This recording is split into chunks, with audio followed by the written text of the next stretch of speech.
answer to the super question this morning. Which ball player appeared 3 times on the Donna Reed Show and once each on Bewitched and Mr. Belvedere? 215-263 WMMR. 'Tis Bob we are going to chat with. Bob, good morning to you. Good morning, young man. Good morning, young man. All right, Bob, do me a favor and tell me which ball player we are speaking of.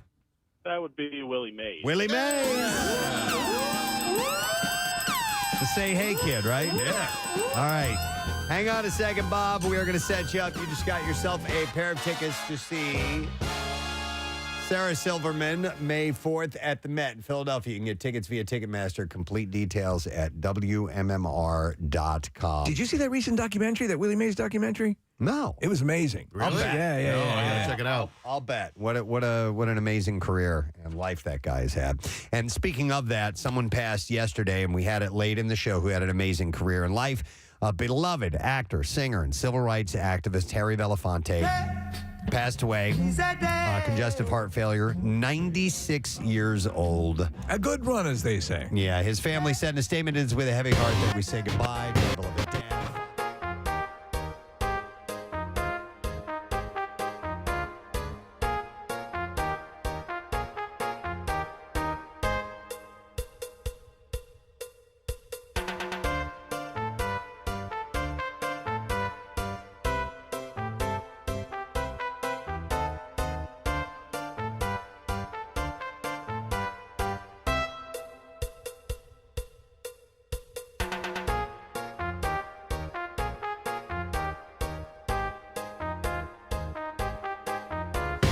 Album titled Calypso. His acting credits included Uptown Saturday Night, Island in the Sun, Odds Against Tomorrow, Carmen Jones, The World, The Flesh and the Devil, White Man's Burden, and Black Klansman. I forgot he was in White Man's Burden. That's right. He's the rich guy who makes a mild complaint about John Travolta's character and sends his life into a bit of a turmoil. He's good. Was a good actor. Yeah. He was also known as the Sausage King of Chicago. I Preston. did not know that he played Abe Froman. Wow. The EGOT winner was also the first black person to host a late-night talk show when he took over hosting duties for The Tonight Show for a week in 1968. Oddly, could not get a banana sponsorship. His guests included Martin Luther King Jr., Lena Horne, and Bobby Kennedy. That's a hell of a lineup. Many in Hollywood They played Crack Shot. took to social media on Tuesday to honor the legendary actor and singer, including Spike Lee, Oprah Winfrey, Sherry Lee Ralph, Jennifer Hudson, and Ice Cube, among others. So what a life. That's man. wild, yeah. What a life. You look at that stuff overall, you know, a life well lived. Yeah, good for him. Pennsylvania State Police continue to search for Bam Margera. April Margera is speaking out, saying that the Westchester native just needs to settle down and get it straight. She said, "We all love him so much, and we just want to help him, and we are not against him. We just want to get him help." Authorities have been searching for Bam since Sunday. He allegedly punched his brother Jesse, threatened to kill all the occupants in the house, including Phil, his dad. And he's been charged with several misdemeanors, including making terroristic threats to his father, brother, and 2 others, as well as simple assault and harassment. Police have been unable to locate him since he fled the scene on Sunday. Now, April said that Bam has been diagnosed with bipolar disorder, hasn't been taking his medication. There you go. She said she just thinks he's running away from his troubles. She said he just needs to settle down and get it straight, and I think it's just hard for him to do without being on his medication and trying to wrangle him. We just want him to get better. I mean, the things that he's doing are not criminal in his mind, she said.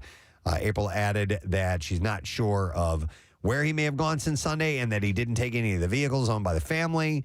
She doesn't believe that he remained in the Westchester area, and the family has not yet heard from anyone about his whereabouts. She said that he just needs to grab hold of sobriety, get himself back to himself, and not this hurt and pain that he feels that he can seem to mask other than to drink it away. Jesse Margera, by the way, has since responded to fans on social media, downplaying his injuries as, quote, no big whoop. And he added that he wants Bam, who he said has been up for about 6 weeks at this point and is hallucinating, to get help, which is about 20 years overdue, he said. He said, "It's the constant death threats against my parents and other family members that I'm not going to just sit there and tolerate." He said he is a danger to himself and anyone around him, and that is unacceptable. I never really knew much about Jesse. What was his involvement with Bam and that whole crew? Was he part of that? So he was in a band called CKY, and the videos, the Jackass videos, kind of came hand in hand with CKY music videos, if I recall correctly. Yeah, well, CKY was Can't Kill Yourself is what that stands for, and so that was all going on prior to like Jackass's launch. But he wasn't part of that Jackass. No, he was tacitly. Tacitly is a good way to put it. Okay. Yeah. So he didn't. I don't think he did any of the hardcore stunts or anything like that. But he was a part. He was of there. those. You could see him in the early stuff. Like he was in those videos. But no, he was not. Okay.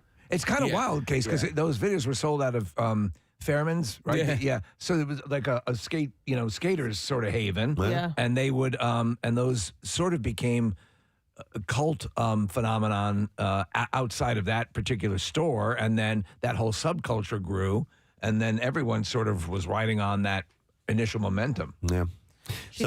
And she said she doesn't think he's in the area, but I mean, where could he have gone? He didn't take cars. I mean, I guess he knows people. I'm sure somebody picked him up, gave him a ride. He got somewhere. I'm sure he's not around here either. But like the guy that called yesterday. That said he saw him, he lent him his phone. He called somebody, probably said, pick me up here. Yeah. Okay. And so who knows? All right, so moving on. Back to John Stamos, if you don't mind. Not at all. It's hard to imagine Full House without the Olsen twins. But according to John Stamos, two redhead kids almost took their place. He appeared on Monday's episode of the Good Guys podcast and said at one point he couldn't deal with the twins crying, so the show got rid of them.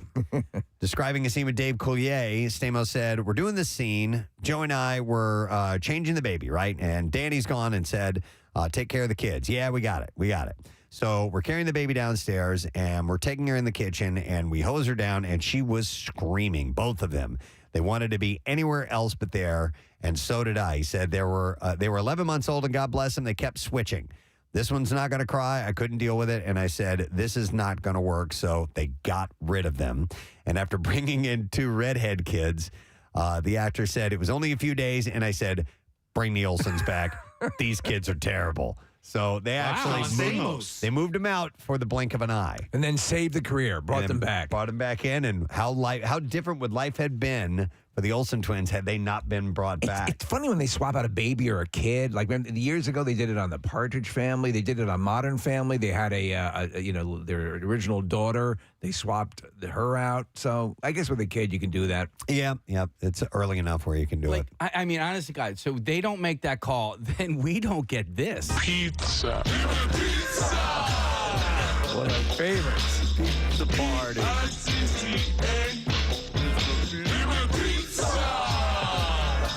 Do you think the other babies have any resentment about Absolutely. the fact that they were on They're the like set? Pete Best. Yeah. And then they got bounced? I will kill you, John Stamos. Did I happen to say pizza? Okay.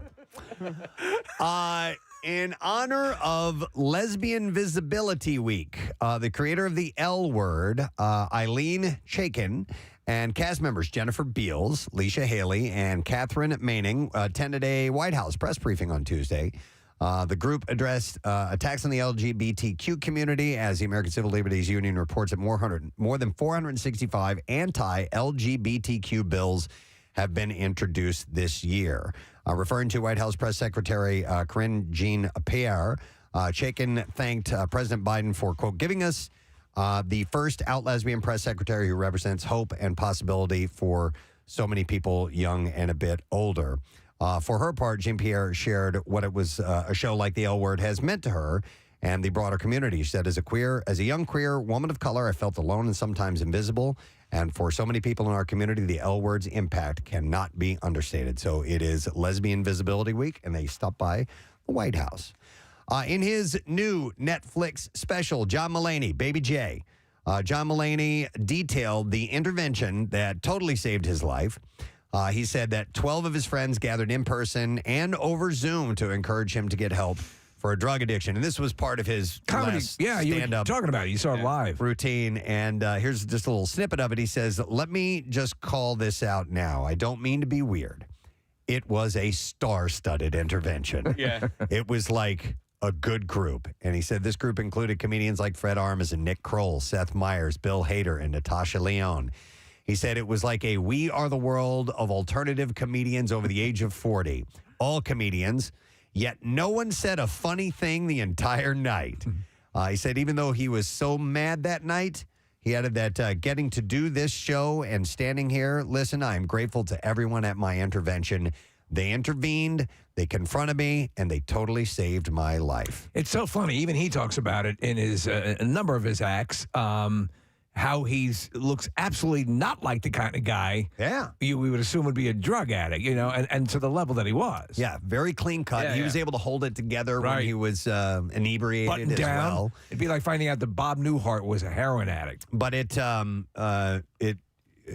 addiction like that sucks your time away from everybody else because you spend all that time on your addiction and you just disassociate, and that's what he was doing. But he got it together, spent 2 months in rehab, left the facility in February 2021. He's been clean ever since, so he is doing well.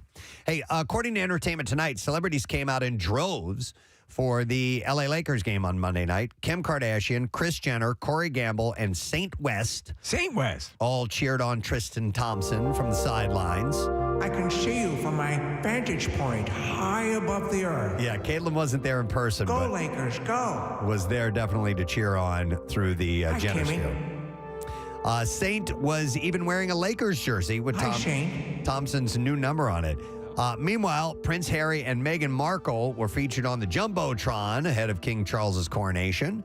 It's a hell of a kiss cam. Yeah. That's what they should have done. Other stars in attendance included Adam Sandler, Sean Diddy Combs, and Timothy Oliphant. So what's funny about Los Angeles right now is that the Lakers, the LA Clippers, who lost last night, and the Kings are all in the playoffs. So they've had to juggle the schedule at that building. It used to be called the Staples Center, and now it's the Crypto.com Arena or whatever. But LA celebrities, because Will Ferrell's been going to every LA Kings game. The Clippers really get short shrift because they play in the same building. They named the Los Angeles Clippers, and nobody goes to their games, but everybody goes to the Lakers games and the Kings games. Star-studded. Yeah. No celebs at the Clippers games? Not really. The biggest one that I saw there was Will Forte. Well, there you go. Yeah. He's a Clippers fan. Yeah. Harry Potter's all grown up. On Tuesday, Daniel Radcliffe's rep confirmed with People that he and his girlfriend Erin Drake, or Dark, I think is it? Dark, D-A-R-K-E. They are officially parents now. How about that? Yeah. Can you believe that? My youngest is 16, and Harry Potter's got a kid. What's going on? This comes after the Daily Mail published photos of Radcliffe pushing a stroller in New York City. No further details are currently available about the pair's first child. What do they call a stroller in England? A pram. A buggy? Or is it a pram? Yeah.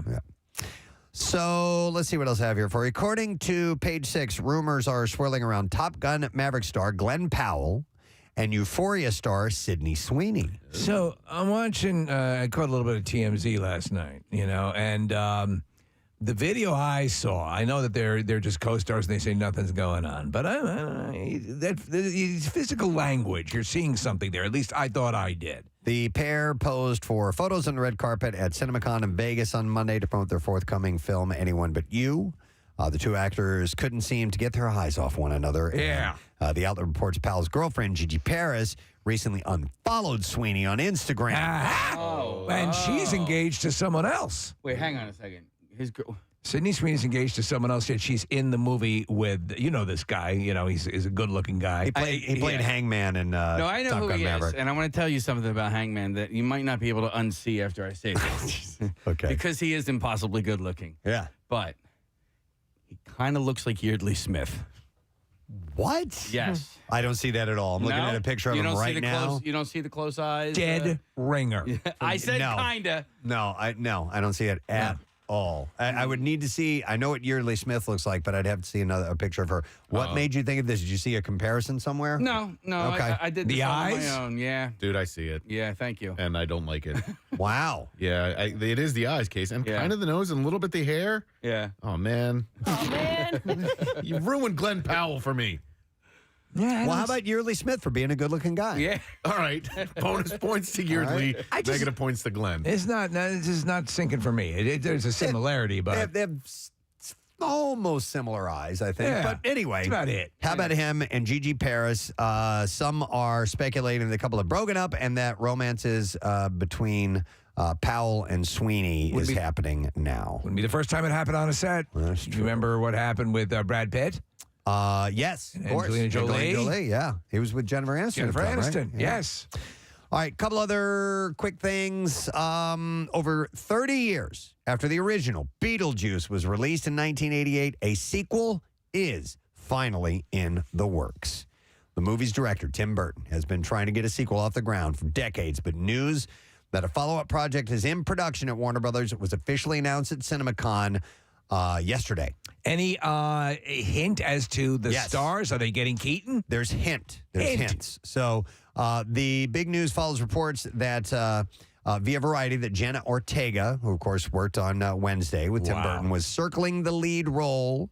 That'd be good. Of the daughter of Lydia Dietz, which was Winona Ryder's character in the film. So in February 2022, Deadline reported that Brad Pitt's Plan B production company is producing the project, and Ryder and the original Beetlejuice, Michael Keaton, are expected to reprise their roles. I mean, they're all still alive and acting. I mean, every single one of them. Oh, yeah.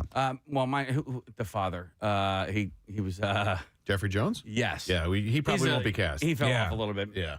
Various follow-ups have been floated since the film's release in the late 80s. Burton, at one point, considered a vacation sequel titled Beetlejuice Goes Hawaiian, but was sidetracked by Batman Returns, which also stars Keaton, of course.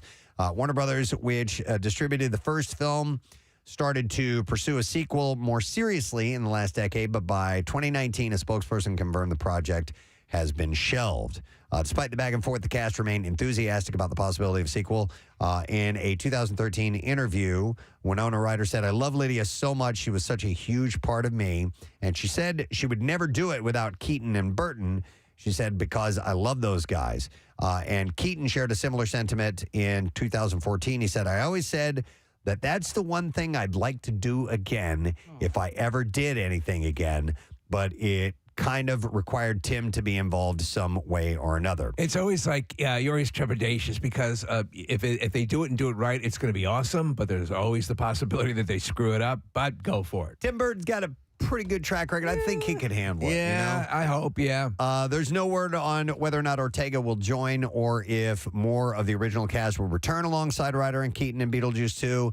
But the film, originally greenlit, it is only a matter of time before more details start trickling in. I love it. By the way, at CinemaCon, they debuted the first Oh, you have it? The Flash. Yeah. That's what you're talking about. Yeah, speaking of Michael Keaton, director Andy Muschietti revealed a new trailer for the film in Vegas on Tuesday. The new trailer contains glimpses of Michael Keaton and Ben Affleck returning as Batman, as well as Michael Shannon reprising his role as General Zod.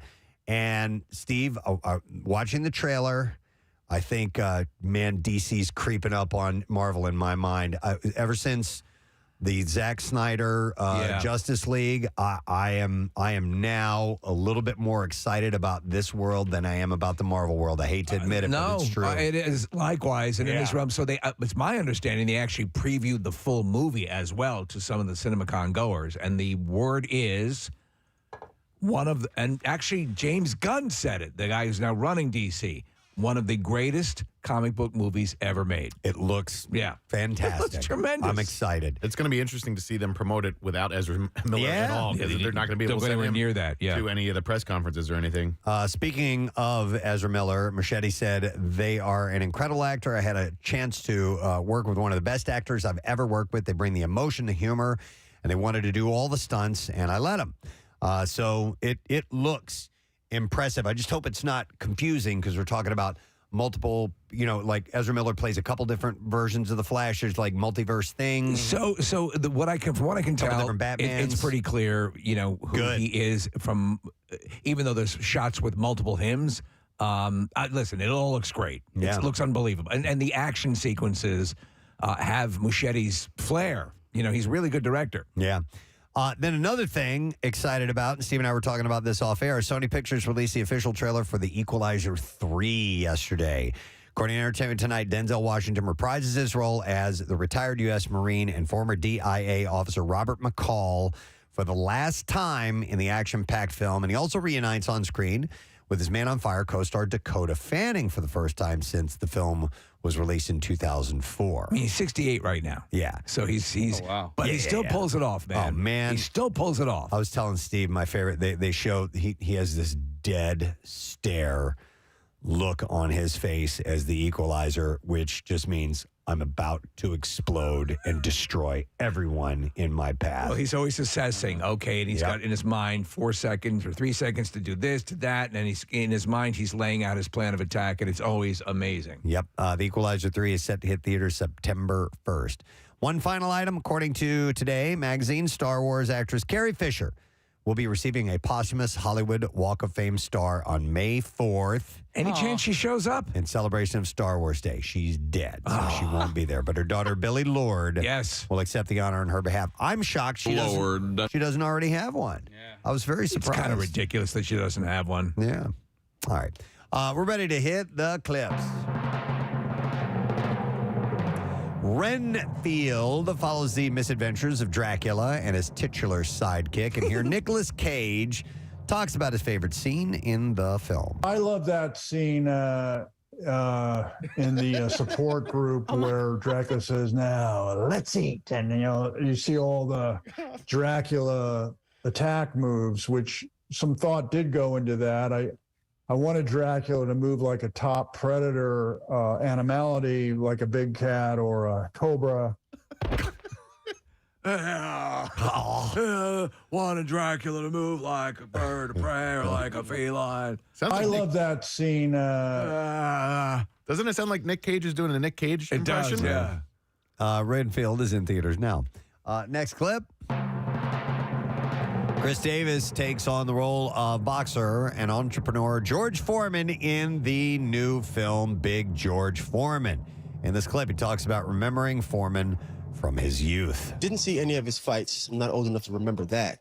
However, I am old enough to remember those grills. I made everything in those grills. Grilled cheese, just random chicken breasts and steaks. You know how it is, hot dogs. I think I might even made ramen noodles in that thing. Yeah! Super nice guy. Came by the guy. studio last week. Big George Foreman hits theaters on Friday, by the way. All right, there you go. What? I just got a text message, Press. I want to. I think we might need to double back to our birthdays. Oh no, because your wife said I'm in the car now. So does that mean she's in the car with Caroline? Oh, I don't know. I didn't see the text. All right, do we do it all over again? Do we do that? Do it again. We need to do it all over again. Or pretend like it didn't happen. Yeah, wait, Okay. like what didn't happen? Happy birthday. Who was the star? Who was the one before that? It was Tom Welling of Smallville. Oh, my God. He played Superman. He didn't he? Yeah. Yeah, he's No way. 46 years old today. All right, and then, rewinding this, in my own household, there is a birthday. Oh, who is it? My youngest turns 16 years old today. 16? It's Kathy, and you were there when Caroline was born. And I was there when Caroline was conceived. By the way, we're doing this we said all of this about a half hour I didn't ago. even know what the word cuck meant at that time. They hadn't even invented the term at that point. Somebody send her the podcast. I know. But yes, Caroline, it's unbelievable, turns at 16. Hey! Wow. Salty 16. By the way, today. I could not be happier that she's getting into sound and engineering and stuff like that and loves it. It's so cool. Yeah, audio engineering is the passion right now, so I'm very, very happy. I love you, kiddo. You're the greatest. Happy birthday, and I hope we have a wonderful day today. All right, we are taking a quick break. We're coming back in a second, and don't forget we're going to have on the show this morning Adam Wiener of Low Cut Connie, bringing by some music for us to play. Our buddy Gregg Murphy's coming by, and loads of cash and tickets. It's National Pretzel Day. Woo! Philly Pretzel Factory is giving us a $100 gift card. You have a chance to win that at some point as well. We'll be right back. Preston and Steve on 93.3 WMMR. More free advertising because they have this amazing salsa and guacamole dip. I don't even want to talk about that. You just made a mess in my mouth. I know I just said You that. just made a mess in my mouth. How am I going to explain it to my mother? Good. I told you he would do that. He's a football player. Did he give you that line about the big game? Damn it. He made a mess in your mouth, didn't he? Oh, start the countdown clock for when that is isolated and repeated many, many already times. working on it. I know she is. It's like goo. Goo. You. Did he leave goo in your mouth? Oh, gross. Go back No, to the like- strawberries. I want to talk about the strawberries. Yeah, because now he messed it all up with salsa and guacamole. Yeah, I'm skip that. Let's thinking go back to- Sweet and savory. The deep fried brownie is glorious. But she's just saying chocolate covered things. In Like, general, and trying to do it yourself. it's hard because you have to know what's going to be the right consistency. Kathy, you end up on Pinterest with nailed it. Yeah, exactly. You know, what is this, guys? I just hit the button. Oh, Jesus. You just made a mess in my mouth. I'm going to need that over here. I know you are. I know you are. That'll go next. It was the day I would never forget. That'll go next with the ball sacks are yummy. Right? Ball sacks are yummy. You just made a mess in my mouth. Ball sacks are yummy. You just made a mess in my mouth. Ball sacks are yummy. You just made a mess in my mouth. Ball sacks are yummy. I can't do the stutter thing. Well, you might be able to. Ball sacks are yummy. You just made a mess. You just made a mess in my mouth. Ball sacks are ball sack. You just made a mess. You just made a mess in my mouth. Ball sacks are yummy. You just made a mess in my mouth. It's like Max Sacks are Headroom. yummy. Do it slowly. And see Oh, if it's okay. even sexier. Okay, here we go. All right. Oh, wait. You just made a mess in my mouth. Ball sacks are yummy. You just made a mess in my mouth. Okay. Sounds a little Mandy-ish. It does, doesn't it? Oh, dear Lord. What were we talking about? Just made a mess in my mouth. No, it's Hi, my name is Mandy, and you just made a mess in my mouth. Hey, director Jennifer Lee hinted that Elsa may get a girlfriend in Frozen 2. What? Yeah, she said. That's why it's called Frozen 2 Cold Cooter. She said, where we're going with it, we have tons of conversations about it, and we're really conscientious about these things. Listen, I can help warm that thing up. She said You let Cold Cooter go. She said the sequel is expected in 2019. I consider that a personal achievement that Kathy likes Cold Cooter. The shocking part is that you didn't. I was still laughing, and Preston just kept going. Like, nobody really But said I mean, anything for about Kathy that. Romano to enjoy Cold Cooter, I think I'm just going to sit out the rest of the show. Inventive. Kristen Bell and Idina Menzel have signed on to reprise the roles of Anna and Elsa in Frozen 2. So They always say this stuff, but they never follow it. This is the Spider-Man where he's going to be gay. Yeah. But they never You know, do it. There's a show, I forget the name of it, but Jace is watching it, and one of the kids in the show has dads. And two dads, and It's a Disney show, isn't it? I can't remember. It's Disney, a cartoon. I can't remember. Oh yeah, Crazy Family or like Loud Family or something like that. And We watched a show called My Two Dads. Yeah. but I was just surprised. He just watches it like he didn't. It was just normal. Like this one kid has two dads. This other kid has a mom and a dad, and it was just. Mommy, did you hear Elsa's a lesbian? Yeah, that'll be next. Just totally the other way. It has no sense of it. It's totally fine. Elsa's lesbian? Yeah. It'd be interesting. It's on Nickelodeon. The Loud House? Yes, that's There it. you That's go. it. Okay, yeah. No kidding.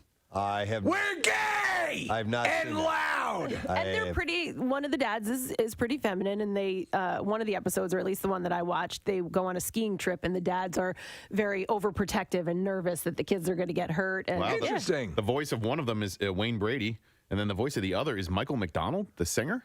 I'm in love with a dude. I turn around and he goes to town on me. It feels so good.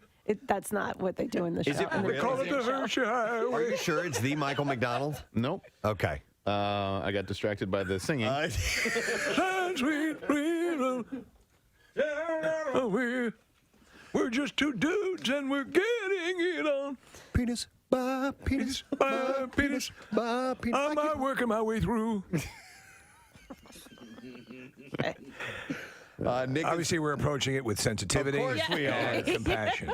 See, I think it's cool. We are a progressive show, obviously, not even remotely having fun. very different Michael right, McDonald. that Oh, it's the sounds- one from Oh, I know that guy. Mad TV. There was an actor, Steve, you'd recognize He's this guy. excellent. He's very funny. Yeah, he's a great actor, and he plays the other gay dad. It's not the one from the Doobies. The Doobie Brothers. Though I've dabbled occasionally, now and then, I like some dudes. I like your Michael McDonald, Thank you. Steve. I'm a fan of man junk, like it on my head. They call it what they call it? A Roman helmet. Michael McDonald isn't singing this song. Oh, God This is Tom Johnston. That's Tom Johnston. There you go. That's Thank it. you very much. That's Michael McDonald. You don't know me, cause I'm your all the lyrics sound like the others. So it's called, what's it called, Loud House? Well, that's Yeah, Michael yes. MacDonald, right? Not, and this is Michael McDonald? You might Or be are right. they both? Mick. They're both McDonald. Both Mick. M-C-D-O-N-A-L.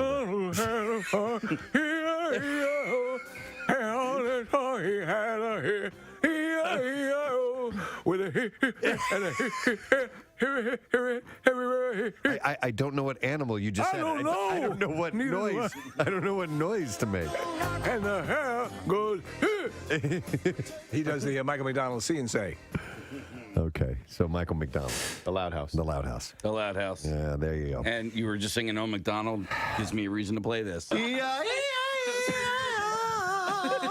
That was me from 2 days ago. Okay, what else do we have here? Okay. All right. Jeff Franklin, the creator. You don't get news like this anywhere else. And showrunner for Fuller House and the creator of the original Full House has been fired from Warner Brothers. Why? What happened? And What happened to the talented man? He created Full House. I don't know why you're still here. don't even question. I heard it was breakfast. There was another time, and I got really pissed off at this one too. A buddy and I went into a bar that had pool tables, and we just wanted to shoot some pool. We weren't there exclusively to do it. It was, hey, Right. pool tables. Let's do it. Let's shoot a game of pool. So we go over to play pool. Nobody's playing at the table. And we go to play, and there's a couple sitting at the bar. They're like, no, the table's ours. I'm like, there's nobody playing here. Yeah. Like, yeah, our quarters are on the table. I'm like, yeah, but you're not playing pool. No. Quarters indicate next. Yeah, exactly. Yeah. Exactly. So my buddy and I'm like, yeah, we want to play against each other. No, you got to play us. No.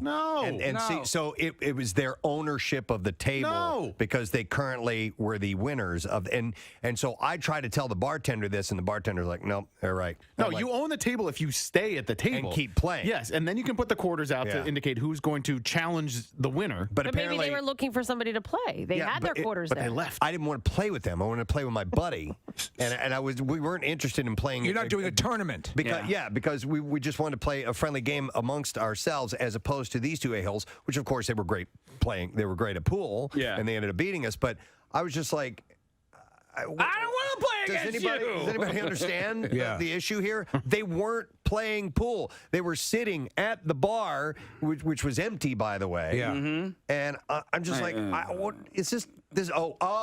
This is what you do. Yeah. Oh, you guys are a bunch of This is dicks. what you do. You should have done the thing that This is your thing. that the Joker does in The Dark Knight and break it in half. And I know. We're having tryouts. I think I have a good idea.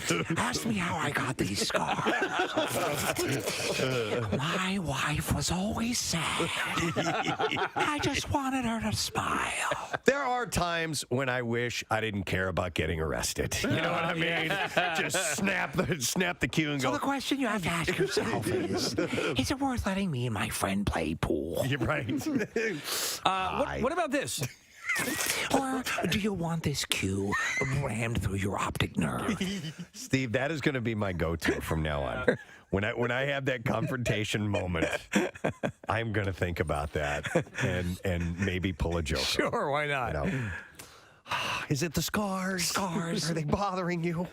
Just wanted her to smile. I love it. But some people did have to make a night of it on Friday. And one of the stories that we didn't get a chance to hear was from our intern, Christy, because she was up at the Cardboard Classic with us and made a break for it on Friday after the Cardboard Classic. And we heard, now I've already heard the story, but I'll let her tell you I guys haven't, yeah. that she ended up having to stay with a stranger, that a stranger took her in, is what I heard. Right. So I started asking her about it. I'm like, we should hear this story on the air. So, Christy, you left. Did you leave right after the sledding was done and try to head home? Yeah, I left there was like 2 sleds to go, so we just headed out trying to get out of there. And yeah, that's a good what call. time? What time would you say? Because when I left, I went up to the bar after and hung out for a little bit. I left around 1 o'clock. You had to leave around It was 12, 15? 15? 15. Yeah, okay. Probably that. Okay. Yeah.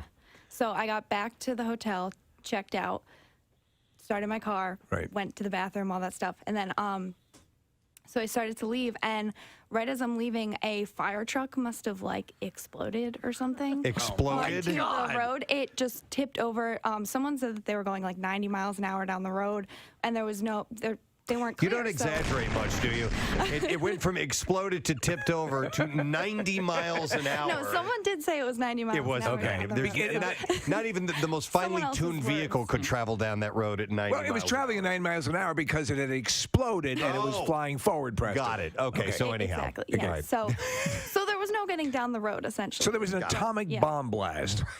Yes. So you're looking to get out on the road and get home. Where do you live, by the way, here? I live in South Jersey. South Jersey, okay. Oh my God. Yeah, and just what right over the road bridge. is this, by the way? Is this like, did you get out of? I got out of the resort, and right in front of me, like I was the next car to go, a police officer started putting flares up and everything. Casey, so. whatever that road is that goes to the resort. 940. 940. All right, that's it. Yeah. Okay. So anyhow. So they were redirecting traffic up this hill. It was like the steepest hill I'd ever seen in my life. There are a lot of them there, yeah. And trying to drive up, I make it maybe halfway up, and I start rolling backwards. And I don't know what to do. I've never driven in these conditions before. So I'm just sitting there. These people come up to me and said, we'll push you up the hill. We don't really know what we're doing, but we'll push you up the hill. So I'm like, all right, you know better than me. And then this woman comes out of like the thicket. And she just comes walking out of the woods? It appeared to me that she was coming out. I just want to plug an event that I'm involved in. Once again this year, it is the Walk a Mile in Her Shoes event that is on the way Saturday, May 13th. And it is International Men's March Against Rape, Sexual Assault, and Gender Violence. And proceeds from the event will support this wonderful organization known as the Laurel House, or Domestic Violence Shelter and Supportive Services. So if you'd like to get involved in that, it's real easy. You can go to WMMR.com, click on events, and then community, and then you will be able to find the sign up. And it's $35 for registration. We have a great time. We always get a big team out, and this is going to be at the Pfizer Collegeville campus. And again, this is going to be on Saturday, May 13th. And yes, we will actually put high heels on and walk for a mile. Even in inclement weather, it's still a blast, which it was last time, and it's awesome. Yeah, thank you for covering for me, by the way. Excuse me. Yes, yeah, absolutely not a problem at all. And you know, everyone shows up. It is a great time, and again, it doesn't matter. They've reached out and helped. They helped a good friend of the of our show, who's a man, and he was in a situation that was problematic, and they jumped right in and helped him immediately. A great organization. And it's fun to watch men who don't know how to walk in high heels walk in high heels. Oh, that boat sailed for me a while ago. I bought my own shoes. Me too. Yeah. Some of them are good. Some actually run in the high heels. The It's crazy. firefighters. Yeah. So that's coming up May 13th. And just go to WMMR.com, click on events and then community, and please sign up and be a part of Team WMMR. We'd love to have you on board. I would like to, let's go to the Just Saying Institute. We'll stroll the ground in our heels and see what's going on in the sprawling campus of the JSI. Just Saying Institute, home of the Preston Elliott Cuck Support Center. Listen, everybody needs support. Everyone. Mm-hmm. So we'll start with this, and this is usually studies that have been done, medical studies, scientific studies, all this kind of stuff. And information you can use. Yeah, it's kind of like that. So patients using weight loss drugs Ozempic and Wegovy say that their hair has started falling out in clumps. Oh, that's a plus, right? A TikToker who lost you look thin and you're bald. 60 pounds while on Ozempic claims her hairline has receded so much that she now has to cover it up with makeup. Another patient was so horrified after suffering hair loss, she said that she would rather be fat and able to hide behind my hair than skinny and with bald spots. This is really adding all sorts of life questions to you. Given your druthers, what would you rather be? Overweight or have clumpy hair? Like lush hair and overweight, or bald and in shape? Well, does the hair come back, or is it gone for good? Actually, Casey, the hair comes back. So then I would go with the lose the hair, lose the weight. This is so I'll explain. So hair loss is not listed as a side effect of semaglutide, which is the active drug in both products. Semaglutide. Oh, I'm I heard sorry. Dr. Mike say it. Semaglutide? Semaglutide, yeah. All right. But the side effects showed up in clinical trials of Wegovy. It affected 3% of patients on the drug compared to 1% in the placebo group. Ozempic and Wegovy have already been linked to a host of other side effects, including vivid dreams, suddenly being repulsed by common foods such as ground beef, and losing muscle at an alarming rate. So these are side effects. It doesn't necessarily mean it's going to happen. Losing muscle at an alarming rate while you're going bald. Ozempic and Wegovy use the same drug, semaglutide. Is that what you said? Semaglutide? Semaglutide. You're going to look like Gollum at the end of this. Semaglutide, I guess, is because that's an A. Which suppresses appetite and triggers weight loss. The drug is a GLP-1 receptor, which triggers hormones in the brain. I use Ozempic. That keep the stomach full and tell the body to stop eating and avoid cravings. So of the two drugs you mentioned, of course, Ozempic is repurposed. Is the other drug specifically for weight loss? I believe it is, I right? think it was the same thing. I think it was initially for people with diabetes. Or people who wanted to get rid of annoying hair. Yeah. So doctors are not clear on exactly what is causing the hair loss in some patients, but some say this can be triggered after rapid weight loss by a condition called telogen effluvium. Yeah. And a temporary... You just did a Harry Potter spell. Yeah, seriously. You can't see it, Preston, but a duck just appeared behind you. Telogen effluvium. Leviosa. A temporary thinning of the hair can be triggered by the rapid weight loss, disrupting hormones or leading to resources being directed away from the hair, they said. Mr. Potter's been using Ozempic. And that is why he is bald. This causes hair follicles to suddenly switch to the resting or telogen phase of their growth cycle, causing the hair to fall out.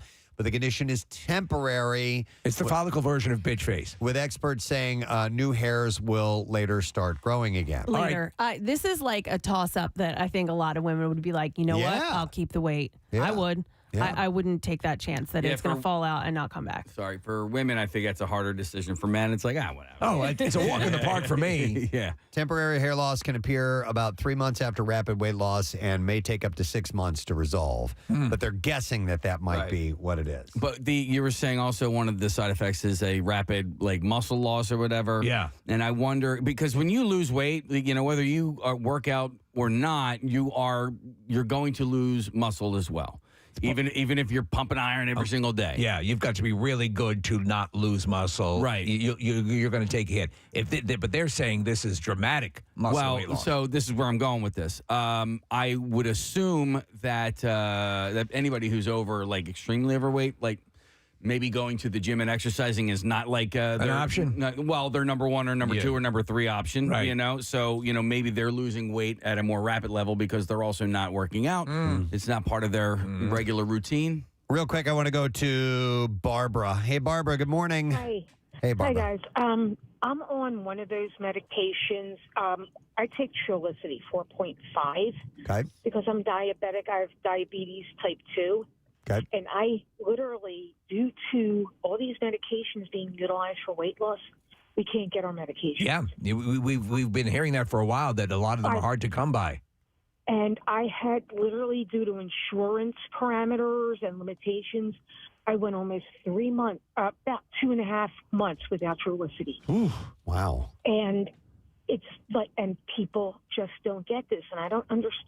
I understand if you're private paying, that sure you're going to get it, but I don't understand why there isn't prescriptions aren't being validated as if you're diabetic, you get the medication first. Okay. Listen, and the thing is, this is all the way through. For example, I forget who made the joke at an award show. It might have been, but basically the joke was raise your hand if you're on Ozempic, right? Because this is the big celebrity weight loss thing now. Yeah. Yes, it is. All right, And Barbara. Well, hopefully. Good luck. I don't know if they'll, start cranking out more of them or, step it up. I don't know how. They have money to be made. They can sell. They're going to produce more. Yeah. Good luck, Barbara. Thank you for calling in. Thank We you. appreciate it. All right, we got to take a call from the good doctor. He just had a birthday on Sunday, turning another year older. The sunshine in our lives from Penn Medicine and Fox 29. Dr. Mike Sirigliano. Good morning, Dr. Mike. You know I love you all. It's love and Steve, all of you. You're just my. I'm so blessed. We love Anyway, you. And so you're the man we need to talk to about this, Mike.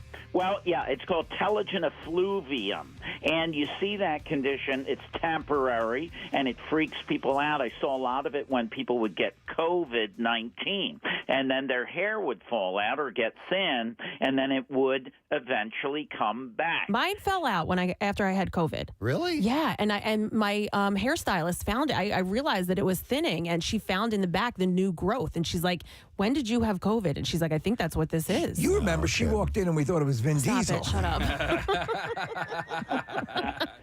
That's right. I noticed that extra line on the forehead I'd never seen before. Yeah, that's the Fast and Furious line. So stress of any kind, physical illness, things like that, and all of that can can lead to telogen effluvium. Not to worry. Barbara brought up a very interesting point, though, and she's on Trulicity, but so many people are now on. It's called semaglutide or Ozempic or Rybelsus or Wegovy. All three of those names are the same drug. Wegovy is FDA approved for weight loss. Ozempic is approved for type 2 diabetes, and the difference with Rybelsus is it's in pill form. So, look, it's the first treatment that we have that really, really works for weight loss. And yes, maybe if you lose weight rapidly, you might get telogen effluvium, but the health benefits of weight loss outweigh just about everything. Even if you lose a small amount of weight, you will prolong your life. And so that's why there's such an emphasis on this.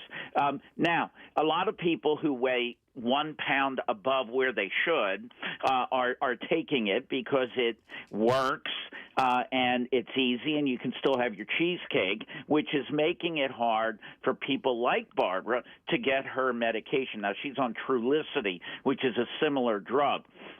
But the bottom line is that my understanding is they are ramping up manufacturing. Yeah. And to your point, Steve, there's money to be made. Yeah. So, but I can tell you, I've lectured on obesity for decades. This is the first time in my career of 30 years where we have something that actually works. Mike, I have a subjective question for you because I'm probably 15 or 20 pounds overweight, right? I don't think I would be considered obese, but I could use a better diet and more exercise. Would Ozempic be okay for me, or is that taking it away from somebody like Barbara who called in earlier? So the bottom line is, to be qualified to get Wegovy, you have to have a body mass index of over 30, which makes you in the obese category. If you were to get Ozempic, you would have to have a diagnosis of type 2 diabetes. So now, your recommendation to Nick is to get that body mass up as quickly as he can. Right? Well, look, nothing is for free. Right. And so, in addition, if you look at all the package inserts with these medicines, the bottom line is they all say in conjunction with diet and exercise. Yep. The way this mechanism works, it makes you eat less. It makes you feel full, and you eat less. So what I do is intermittent fasting. I've been doing it for 4 years now, and I don't eat during the day. And so I drive my liver into gluconeogenesis, and it burns fat that way. So is it for everybody? No. What you're saying is you will eat. You eat dinner. So you're doing like the 16 and 8, correct? Pretty much, yeah. And for dinner, I eat whatever I want. I mean, you're not going to lose weight if you eat chocolate eclairs, all night long. But look, everybody has to find their way. I've been doing intermittent fasting my whole career because I don't have time to eat during the day because I go nonstop. It's funny you mention that because by my sheer weight of my regular schedule, I said, hey, I'm kind of doing that anyway, so I'm just a little bit more austere about it because we go for hours without anything. Well, that's another example, Steve, of why you and I are on a similar plane. We cycle together. I just, it's uncanny. Hey, can I ask you one quick question also, Dr. Mike? And I've asked it between Mike and Dr. Mike just because I'm schizophrenic. Anyway, somebody told me who had mentioned this whole thing about trouble getting Ozempic or whatever their diabetes medication, that if you take cinnamon, it can help regulate your body, your sugar level. Cinnamon. Is that just hooey and hokum, or is there any aspect of that that's valid? Yeah, I mean, the same with chromium picolinate. So I've studied natural products. That's my thing. Yeah. There are natural products that can help with blood sugars. But look, if you have diabetes, you need to be treated. Right. All right?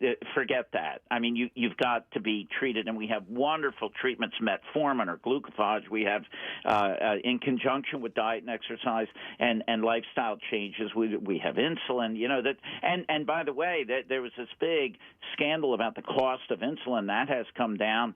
And so, look, it's a bona fide medical condition that can do you in. You need to take it seriously. All right. But look, Nick, if you have a body mass index that's above where you should be, call me. Yeah. Honestly, for me, it's diet and exercise, and I understand that. I'm talking about people who might be like me, who would resort to something like Ozempic. I don't think that that's for me at all, and I'm fine with that. But I'm sure that there are people who are like me and have my similar body type who might default to something like Ozempic. Oh, absolutely. Yeah. And I get pressured. I get a lot of people say, "Look, I want this, and how do I do it?" And I always kid people. I am not going to end up in jail with a girlfriend named Bubba because you want to lose 5 pounds. I'm not going to. I called him once and said, "I need a favor from you," and that's what he said to me. He goes, "I'm not going to end up in jail with whatever." Bubba, I was like, I need a referral for a doctor. There He are was like, okay, two I can do people that. who loom large in Dr. Mike's nightmares. Rico Suave and Bubba. I don't know what that was, Kathy, but it wasn't a referral. Come on. Yes, it was. It was for physical therapy. Oh, get out of here. You wanted something, and come on. You wanted something. I wanted my All right, perks. Dr. Mike, can you prescribe to me a muzzle that I can give to Kathy when she brings up this stuff? Well, I love Kathy. It's Yeah. just she and I we're on a plane together, too, but it's a different one. Not really. A whole different We're one. on a plane, but we don't want to be there together. Oh, I love you, Kathy. You know that. I love you. We love you. Dr. Mike, we love you. Love you. Happy yeah. birthday to your daughter. I love you. Happy thank birthday to you, Dr. Mike. Appreciate it. Dr. Mike Sirigliano. Fox 29 He's in great. Penn Medicine. He is one of the greatest humans in the world, actually. So is that something, Nick, if you thought? Oh, no, I don't think that's for me at all. That's what I was trying to get at, was that that's not an option that I want to pursue. I want to eat better. I want to follow Preston's diet regimen because he's worked at it and been diligent at it. I don't have the discipline that Preston has. And I've been impressed at your discipline in a lot of respects over the years. Thank you. Including weight loss. 2 pounds away from my goal right And now. then it's ice cream time. Then we're diving in. And then you blow it right out of the water to the heavenly hash. And you're gonna be like Ben Stiller at the end my of God. Dodgeball. Yes. After Chuck Norris. All right.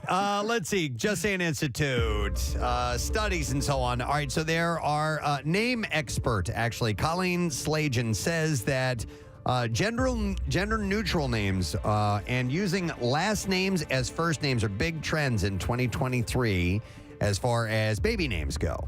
Slajan says that 2023 name trends include, and I'll give you a list of these, Sutton, Miller, and Brooke, not Pud. Pud is still not out there. Oh, let me see little Pud. Yeah. Also, Margot, Eloise, and August are more traditional popular choices. Eloise? Yeah. Interesting. Mm-hmm. There was a character. There was an Eloise that it made it popular again. Oh, really? Yeah, Yes, I it's a forget kid's who book. it was. It was in a kid's book? Yes. Okay. Kid's book? Some strategies for selecting the perfect name include using a vintage name, using a surname as a first name. This is Sir Model T. Picking a gender neutral moniker, or picking a longer name that can be shortened into a lovable nickname as well. I think that's kind of been, people have gravitated towards that for, that's always an option, a name that truncates down to a very easy, like, Thomas down to Tom, you know. Case, who were you talking to the other day? It was Trey? Yeah. You're asking if he was Trey Kennedy. a third? Right. Yeah. And that, but you also had asked that if he was in the South, he would have been Trip. Yeah. So I guess there's a few different, when you're the third. Threes. Yeah. Trey, Trip. I don't know what the... Troika? I think it's Russian. I mentioned to Trey when he was in the studio. I have my cousin's husband is a twin, and they are both the fourth in that family, and one of the twins goes by Cordy, and Quartie. So he is the fourth. It was the first time I heard of it. Wow, I never heard. Interesting. Of that. But that's because I think of QWERTY when I hear that, which is a keyboard. Right? Yes. Yeah. So in my family, Preston, there's Pud and Pudalina. Okay. Yeah, and identical twins. Okay. Identical twins? Yeah. Okay. Oh, yeah. But there are it's a new time, man. Pud and Pudalina. Okay. So Slajan said, I think one thing that people are really interested in is how popular a name is. You can easily look up a name on a Social Security website and see how much it's been used. I didn't know that was a source. Or a thing. Social Security's website. So that's going to go into a consideration as well. If there's a lot of a particular name walking around and you're naming your kid, you're going to want something a little bit unique, right? I would think so, but some, I guess, like Chud being part of the mass. I've told you guys when I was a kid, I just wanted to be John, Dave, Steve. That's a long Joe, name. Frank. Anything but Preston. And now you love it. And now I love it. Yeah. I wanted to be Sarah. Sarah. Really? I wanted to be Throckmorton. Okay. That was like my, for whatever reason. Sarah? Yeah. I don't see you as a Sarah. I don't know. Yeah. I didn't like Kathleen for whatever reason. Right. I don't care now. And do you ever refer to yourself as Kathleen? I have one cousin that calls me Kathleen, and like when I go into doctor's offices and stuff, when they have your full name, they say Kathleen, and I don't correct them and say, "Oh, I go by Kathy," or if it says, "Oh, is there a nickname you go by?" No, it's okay. You're Kathleen in my contacts now. Oh, really? And I didn't switch that. You know what? A lot of people texted me about that. Yeah. I don't know what happened or why it changed. It did with me as well. You're Kathleen with your married name. And then I tried to like change it so that it would come up as Kathy, and I was texting a few friends, and they were like, "No, still says Kathleen." It comes up. I don't know how it does it, but same thing with me, Case. I still have Kathy Romano on here. Yeah, I do too, with the mirror photo that you sent out to everybody, where you look like complete ass. Oh yes. The best is when you get the call and that is large on your screen. I enjoy that a lot. My email back to me and my text. So if I were to send myself a message, it would say Mr. Large Penis.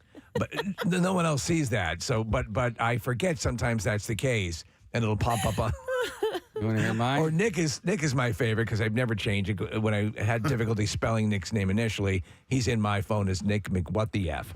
Well, so I had Nick saved in my phone as Nick Y100 for years, and I'm like, this is ridiculous. I have to change it, and so I changed it to Nick MMR. It doesn't say your last name. Somebody gave me a hard time once for because I have my parents' full names stored, and it's not mom and dad. I have Thomas McElwain and Betsy McElwain. And I text them as such. The reason that I did that was, I guess, in case somebody ever had to look them up in an emergency, like they would be able to look up their last names or their full names. I don't know. But somebody was like, "You don't have your parents stored as mom and dad in your phone?" I was like, "No, I understand that. Yeah. On the new iPhone or on the new system, you can.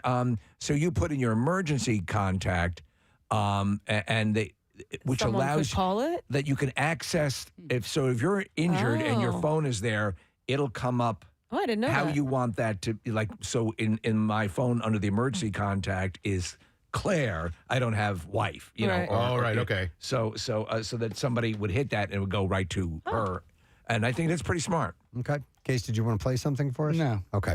I do. I want to move on to another story. This is another Just Saying Institute bit of research.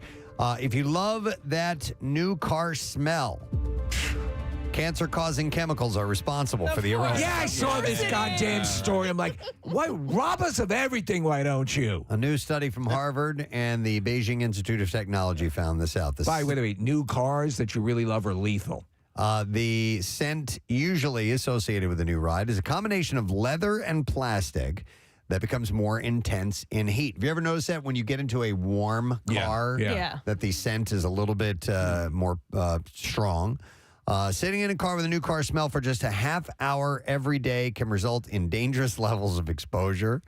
The study involved monitoring the concentration of chemicals in new cars while they were parked outside. Scientists found that levels of chemicals formaldehyde and acetaldehyde were higher than China's national safety standard. Oh, my God. We're in Ford- trouble. Stop it. Ford has actually already begun the process of trying to remove the smell. Yeah. It's kind of weird. They just take the roof off the car. I don't know how they do that. So I love the new car smell, but just thought I'd pass out. And they sell artificial new car smell. All right, last story. Or do we have to wrap it up? Well, we should probably wrap it up because we have to do Fox. Good day, like yes. 12 minutes. How quick can you make All right, this? super duper quick. A Harvard study suggests that you can turn back time by being less stressed. So why don't you do that? Just be less stressed. Where are you from, sir? 100 years in the future. I just needed a break. This impact can be seen within days. The team measured real-life stressful events like surgery, pregnancy, or illness in both humans and mice. Biological age rose in response to stress, but settled down after the event. And the team wrote, when the stress was relieved, biological age could be fully or partially restored. The biological age of humans and mice is not static nor steadily increasing, but undergoes reversible change. And the separate study This doesn't make any sense to me. showed that cutting calorie intake by 25% over 2 years can reduce the rate of aging. So use Ozempic, go bald, and you have a very peaceful mouse. But yes, as long as you're not stressed. Right. Yeah, you have to cut down the stress, and your biological age will slow Crazy down. talk. All right, that's it. We're shutting it down. Thank you for stopping by. We appreciate you visiting the Just Saying Institute today. But we got to take a break and come back. Casey had mentioned we're going to go on Fox Good Day. We'll do that. We'll also go live. We'll also have the Bizarre File and your first shot at winning $1,000 in MMRBQ tickets this morning alone. We'll be right back. Preston and Steve on 93.3 WMMR. I did learn that she had parked her car up there, and she lived on this really steep hill. It was like a development of houses, and she says, "Can I get into your car and I'll help you?" And she helps me, and she can't get my car up the hill, so she gets behind the wheel. She gets behind the wheel. Because she's done this before. We Yes. assume because she lives next to this stinking hill. Yes, Okay. so she knows what she's doing, but my car's an old person car, so we're not going to get up the hill. So she decides to reverse down the hill, and as she's doing that, I kind of, I'm really grateful for her, and I'm thankful that she helped me, but I kind of start to realize that she reeks of alcohol. Oh boy. So, seriously? Man. Yeah. So I was like, And it's noon. all right, well, like the cardboard class is going on. Maybe she was like, there, and maybe she was not there. But she was thirsty, right? She was thirsty, and she goes, "Is this your coffee or mine?" And I said, "That's mine." And she just proceeded to drink it anyway. She just picked up coffee and started drinking it. Okay, I didn't know that this is where the story was going. Okay. Yes. So At any point did she call you a dirty bird? no, we Dude, didn't that's get there. what I thought immediately. Misery. All right, go ahead. Seriously. Well, I need to jump. What's your name, Annie? Was this right near the lake by any chance?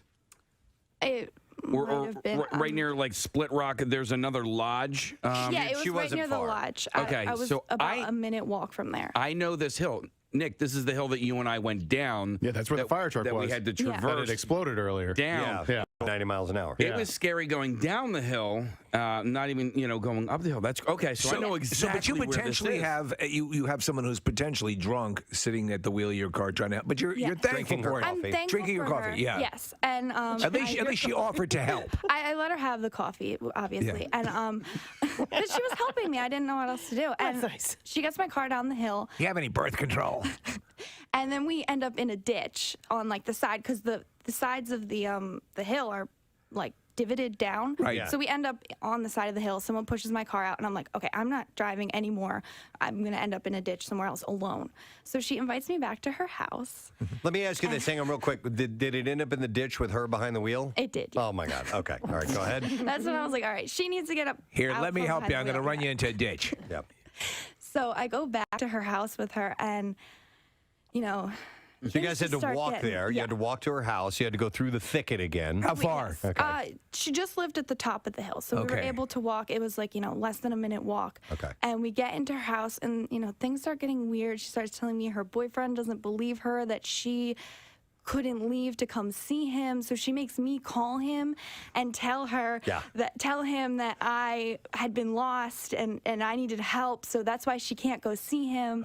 And there's all these snow conditions. How old is she? About? She had to have been maybe late 40s, 50s, something. an not adult like a grown teenage grown woman. Yeah, My boyfriend. Do me a favor, sweetie. So I'm like, all right, I'm thankful that she got me away from the hill, but I need to get away from her now.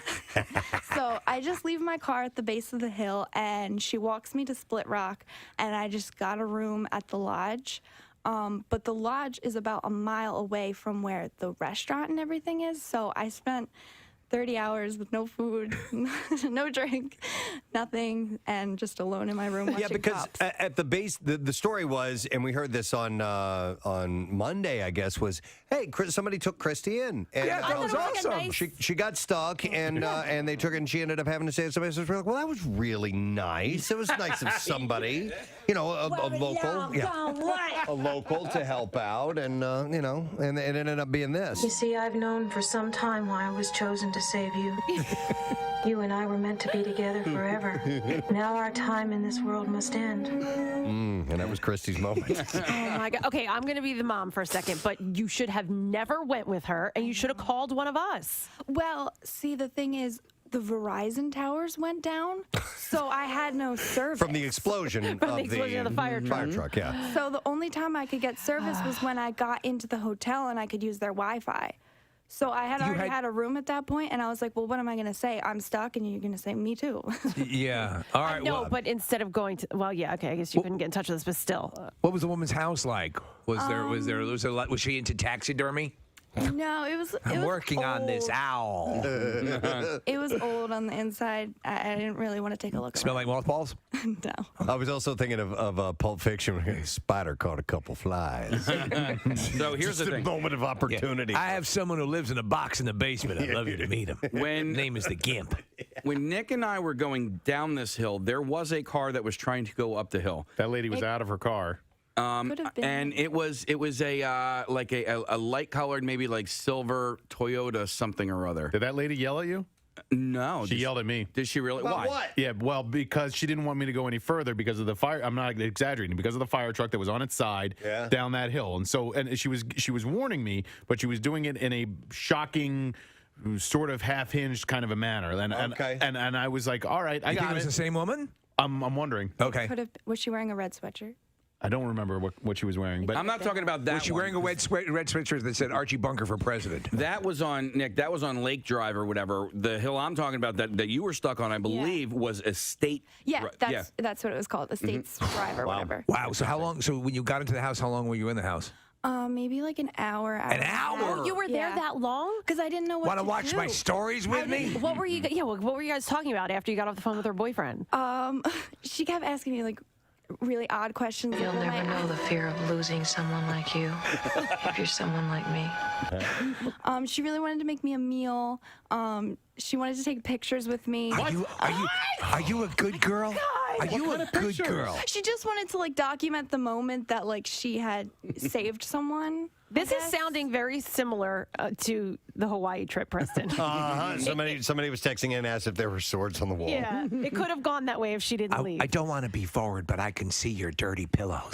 Did you take? You don't want boys touching your dirty pillows. Did you take your jacket off and hat and gloves and stuff? Yeah, because I was so like well, you're lovely. soaked from being outside, so I wanted to get on. Do you wonder how I got the smile? I know you couldn't see it with my ski mask on. I have this permanent smile that I gave myself, you see.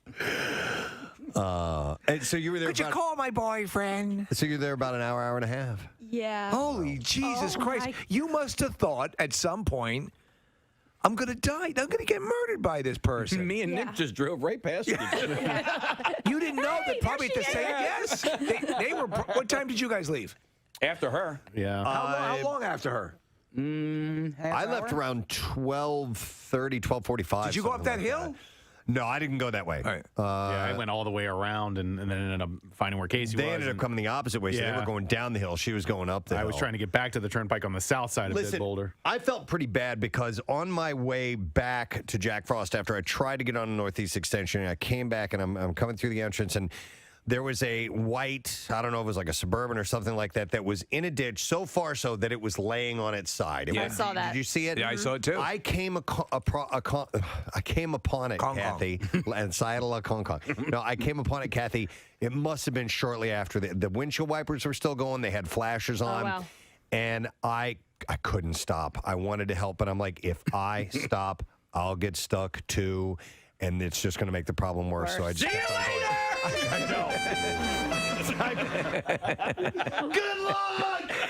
I felt so bad, but I thought that I would. That's when the wood split. Oh, she's got it. Yeah. I thought that it would compact the problem if I stopped, and then the next day when we checked out and left, it was still sitting there. Yeah. So I'm like, okay, I wouldn't have been able to done anything anyway. That thing was fully on its side. What could you have Was there done? anybody in it? Because when I passed it, I don't know. There were people helping someone out of it. So Yeah. there was like I guess Jack Frost security or somebody was assisting. There had to have been somebody still. Wait, did you go back to the resort? No. No, this was on the way to the resort. Oh, because there This was is another across the highway. There was another vehicle, a similar vehicle on its side, exactly as you're describing. Okay, but the wipers were still on, the lights were, the flashes were on, so it was still running. So people were probably inside of it. When you were going through the wallet, yeah. I just. I had to make a decision. Some money, credit cards. Quickly, and I decided to keep going. Nice. Yeah. New app, new iPhone. Wow. Well, that's interesting. It's. I'm glad you got out of there, though, Christy. Me too. I could see you. Yeah. It sounded pretty bizarre. Are you a good girl? Yeah. Oh my God! Don't do that ever again. Yeah. Did you get her number at least? I did, yeah. She wanted me to text her when I got home, but I didn't because I was afraid she was call her? Hi, Christy. It's me from the mountain. You remember me? Her name was Mary, by the way. Mary's Yeah. the name. I wonder if she remembers. Yeah. Oh yeah. Well, she documented pictures and everything. No, we did not take pictures. I refused. Really? So what, was she looking for a selfie, or was she going to pose you? Well, she wanted to take a selfie outside, but I had already taken my shoes off at that point. I was like, oh, it's too much to put my shoes back on. I'm sorry. Oh, okay. That's how you come. Oh, that's the way it's gonna be. Well, all right. Well, cool. Are you gonna, now? You said you're not used to driving in the snow. You know what's funny is the thing you said to me this morning. You go, "I'm from New Jersey. I don't know how to drive in the snow." I'm like, "What the hell are you talking about? It snows all the time here in the winter." Well, I just meant. How like, old are you? 23. Okay. I just meant like up in mountain snow. I could drive in New Jersey snow. New Jersey snow, not mountain snow. Okay. Because New Jersey snow has jug handles and mountain snow doesn't. Exactly. Yeah, it's much easier. All right. Thank you, intern Christy, with her story of survival in the Poconos on Friday during a nor'easter. You know her experience is psycho. Yeah, exactly. In yet another case of medical negligence, in India, the severed leg of a victim was allegedly used at Maharani Medical College as a pillow to prop up the man. What? This is amazing what's going on here. When you're traveling, you have your junk in a tuna can, and now human limbs are being used as pillows. The victim claimed... I sort of missed the iguana story. That hospital staff used his amputated leg under his head as a pillow. Does that feel better? After the case came to light... thank you. The college principal assured strict action against those found guilty. She said he was given immediate medical aid. The doctor looked for something to raise his head. First, I created my pillow. Now, my leg. A revolution in sleeping. You're going to love it. For the best sleep in the whole wide world, visit myleg.com. That was pretty damn good, guys. Thank you. You're going to love it. The leg contours to your head. So the doctor looked for something to raise his head. Patients, there is nothing around like a new something. What up? Hi. Hey, guys. Hey. Preston, Steve. and everybody else. I think I've heard you guys do stories about artificial intelligence and what's it called? Chat GPT. GPT. Well, guess what? People are using it to write wedding vows. They're so lazy, they feed the information into this machine or whatever, and it spits out wedding vows. I think that's egregious. I kind of do as well. I do a lot of writing, and I think that's the time where you're supposed to not let the robot do your writing and kind of speak from the heart and not have R2-D2 compose your message. Now, I am not a prolific writer like Steve is. I have a hard time putting words together on paper. I can spit them out of my mouth and come out of my brain, but when it comes to writing it down, I'm just not good at it. So I do see that as well. I might use it, But just as an assistance to kind of get the ball rolling, and that can give you some ideas. My wife is mortified. They write it for you. Yeah, well, so my wife always hands the cards to me, and I'll do the writing, and I get it. It terrifies some people, especially in a case like Preston in a wedding scenario. Yeah. But I say take it out for at least try it. And then let the crowd turn on you. No. Yeah, yes. Yeah, because would you say, would you try to make it sound like you wrote it, or would you just confess, like, hey, I got some help here? Do you have to lie? ChatGTP wrote this. I didn't do it. Yeah, but there are anomalies, and I don't know.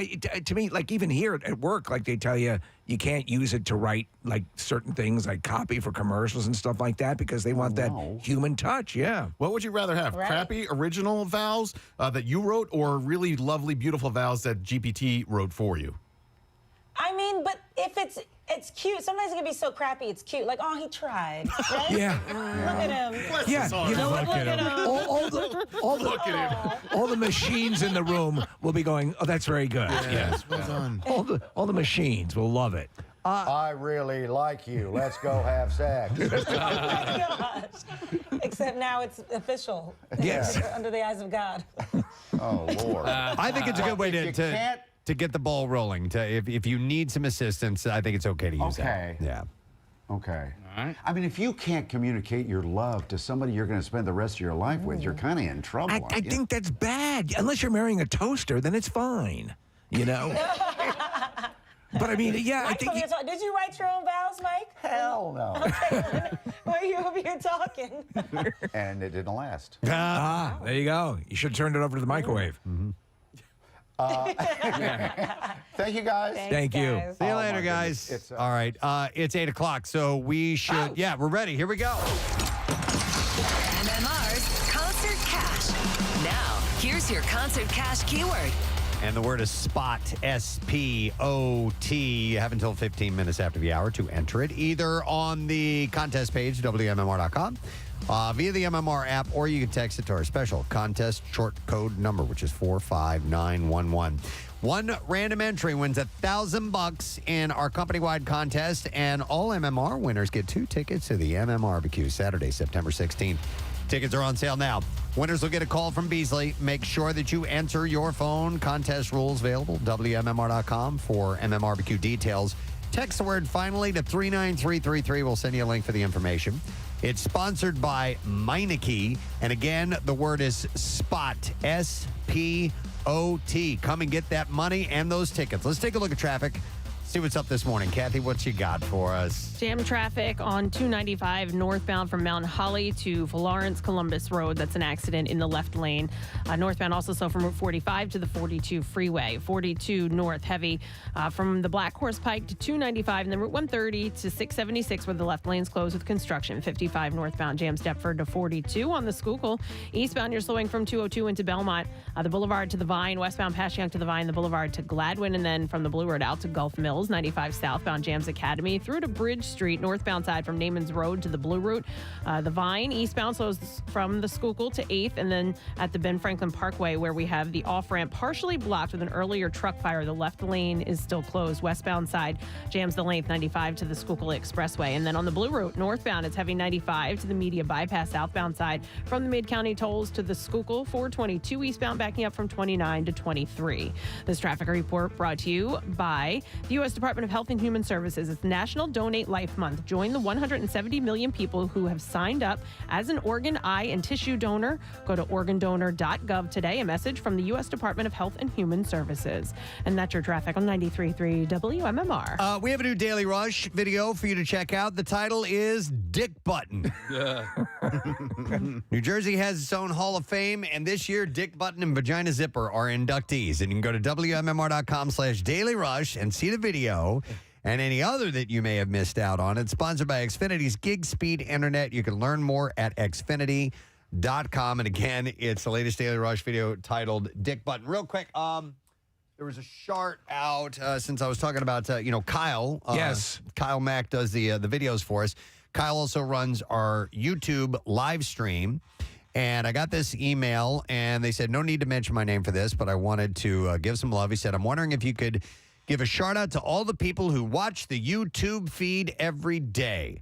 There's a good group of people who are there every day to talk amongst each other, which I think is a wonderful thing, including myself. There's also Ashley, Diamond Dog, Heath N., Sinboy's Blade, or Sinbois Blade, I'm not sure how you pronounce that, Phillies Fan 01, Common Sense, and so many others that it is impossible to mention them all. I just want them to feel the love for being there every day. Gadzooks and Ray John. So here is a shout out for those who stream us. Kyle says it's a robust community. Yep, and said there's good chat that goes on. Yeah. And we appreciate that, guys. So thank you, and we love you, and you can watch that on YouTube, the Preston and Steve channel. Go check that out when you get the opportunity. And you can, they're there. They're archived. After we're done with the show, if you listen to the show and you want to, if you hear me cracking up ridiculously about something Steve did, and you want to see me actually falling with my face on the board, you can watch that. It's on the stream.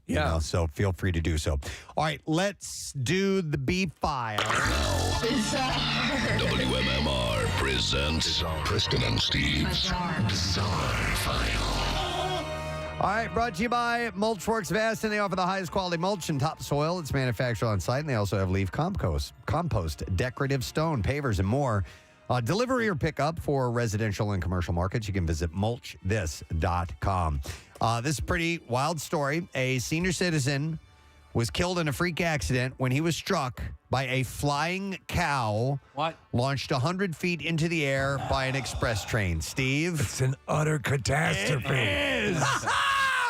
How did that happen? Shivdayal Sharma, who was 82 years old, was reportedly urinating next to a train track in India when the incident occurred. And it's thought that the animal was hit by the Vande Bharat Express train before landing on Mr. Sharma. So somehow or another, the train was in the vicinity of the train tracks, got hit. Punted the cow. Launched it, and it landed on him. Another man in the area narrowly escaped being caught by the flying animal carcass. Part of the cow's body landed on the elderly man, killing him instantly. Well, don't these beat all?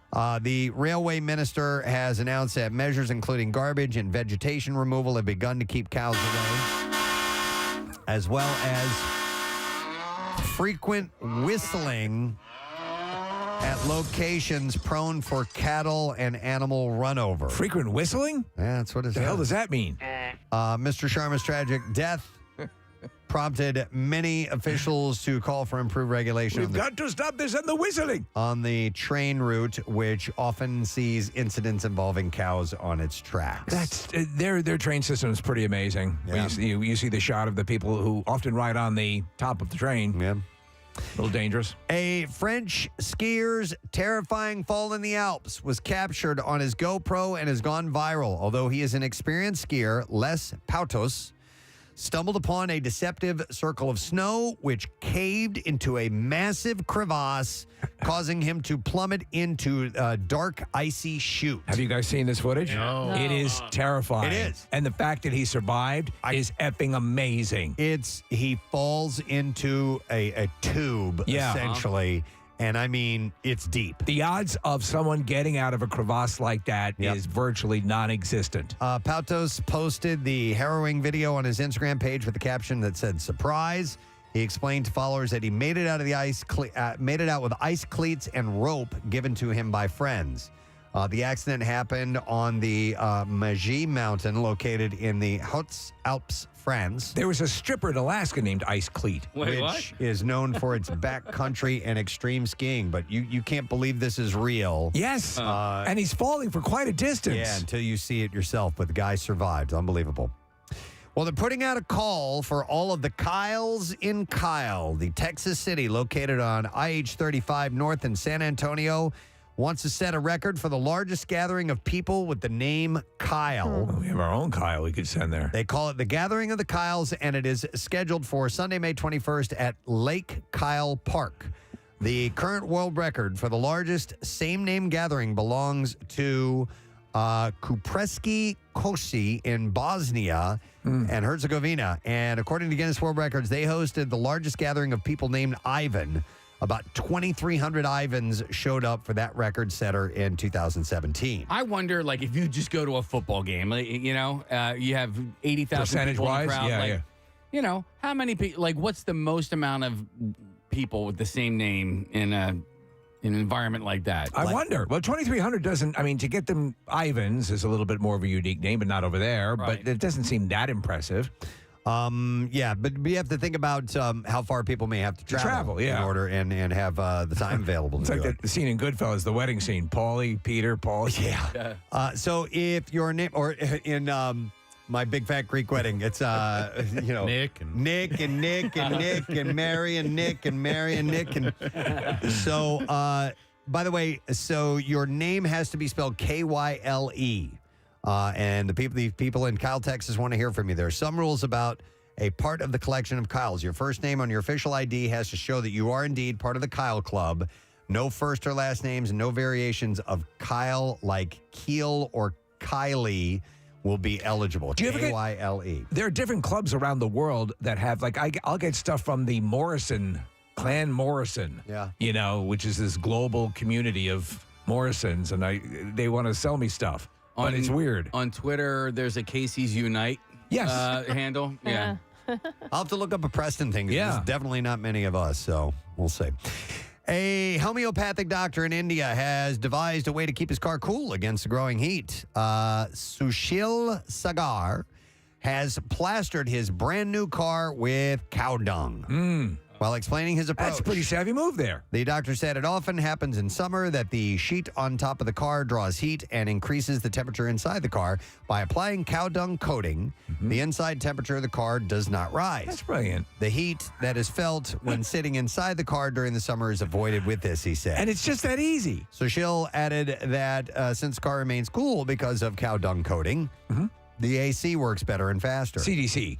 He also said that the simple cow dung coating, or the CDC, can last for around 2 months if it's not disturbed by water. And he says the great thing is you never go out on a date. As the video of Sushil's unique approach went viral on Instagram, many Netsians appeared unconvinced by his car trick. He doesn't think it's going to catch on. All right, and then we'll do one more story and wrap up. An American Airlines passenger was taken in custody after a flight from JFK to New Delhi.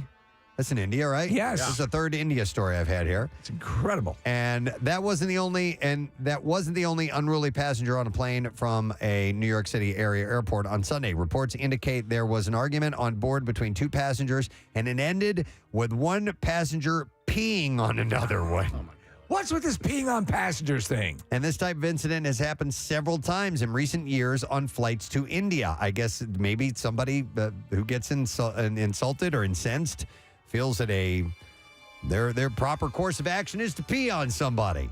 That's how you settle an argument. In a separate case on Sunday, United Airlines flight from Newark to Tel Aviv turned around after 3 hours and returned to Newark due to an unruly passenger. Local Israel media spoke to a passenger who say the man had an argument with the crew after he sat in the flight attendant's jump seat while he waited for the bathroom.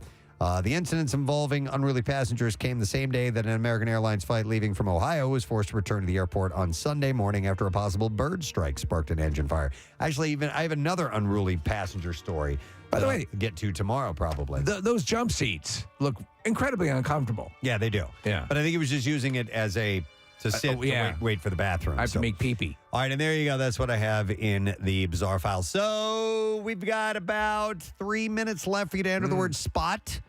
That is the word for MMR's Concert Cash right now for the 8 o'clock hour, and you better do it now. Spot, S-P-O-T, WMMR.com or the MMR app, or you can text it to 45911, and let's see if you win the $1,000 and MMR tickets, MMRBQ concert tickets. We're going to take a break. Don't forget, Adam Wiener, Low Cut Connie. Yes. Going to be here in our studio to bring us some new music, and our buddy Gregg Murphy stopping by as well. We'll come back in just a moment.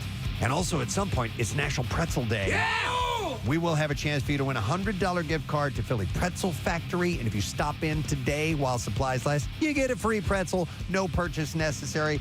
And one last thing, we also have a secret text word, tickets to Jesus Christ Superstar Tuesday, May 2nd at the Miller Theater. This is too much. Yeah. It's too much. It's too damn much. Text the word secret to 39333. We'll be right back.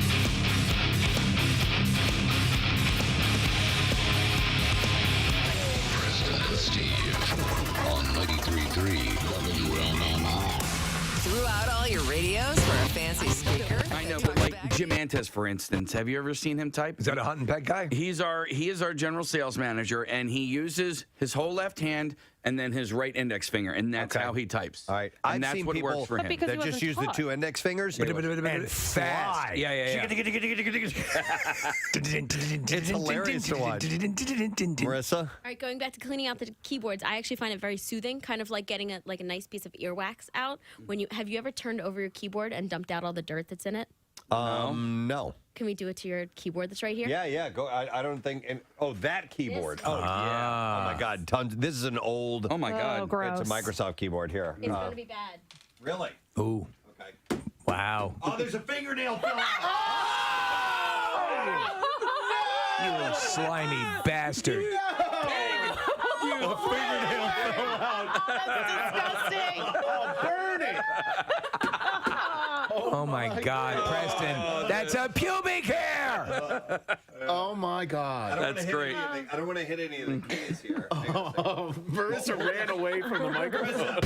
So, attorney Marty Singer has filed court papers demanding that FX provide him with all 10 episodes of Trust, a forthcoming series about J. Paul Getty III's 1973 kidnapping. I'm back, You're gonna bitches. I'm sorry? I'm back, bitches. Marty Singer. Marty Singer's back and into his A. And the show Trust about the Getty family, is that the one you're talking about? Yes. They believe it's felonious, ridiculous, and absurd. Okay. And the family plans to vigorously fight the allegations and accusations made by this ridiculous series starring Donald Sutherland. Donald Sutherland's in it? Yes, Donald Sutherland plays John Paul Getty Sr. Okay. Could you please bring me up to speed? I don't know the story. I may or may have forgotten about the There was a kidnapping, right? Yeah. And there were always allegations that the son or grandson arranged his own kidnapping. Okay, so it was a right to what I remember, and I'm going to have to say I'm maybe so the one notch closer to what than you are. So there was a kidnapping, a ransom, and the grandson trying to get it himself. And the family's stance on it was they never pay ransom. So Marty Singer, yes, has filed court papers demanding that they provide him. Marty has to see all 10 episodes of Trust. I filed those mother effers. And I said kabooyah. In court papers, Singer claims the show defames Getty family members and hints at a possible lawsuit. It defames, it defrauds, and it's not delightful. Is it delovely? It's not even delovely. Okay. It's disgusting. Marty is representing Getty's sister. Betty Getty. No. Betty Getty? So I'm Betty Getty's lawyer. No. Ariadne? Go with Betty. Okay. It rolls off the tongue better. It does. In court, it's going to be more impressive. It's Ariadne, I guess. Ariadne. It's not even a name. It's a rash you get on your balls. That's not even a word. Ariadne. Those aren't even letters. Ariadne, those are not. The I court bet you it's like Adrian or something. And it's a typo? Yeah. And they misspelled it? Mm-hmm. I don't know. I submit to the court that it's a typo. The court papers filed to Trust exec producers Danny Boyle and Simon Beaufoy. Oh, they're the producers of the series, the miniseries. Yes, we hate.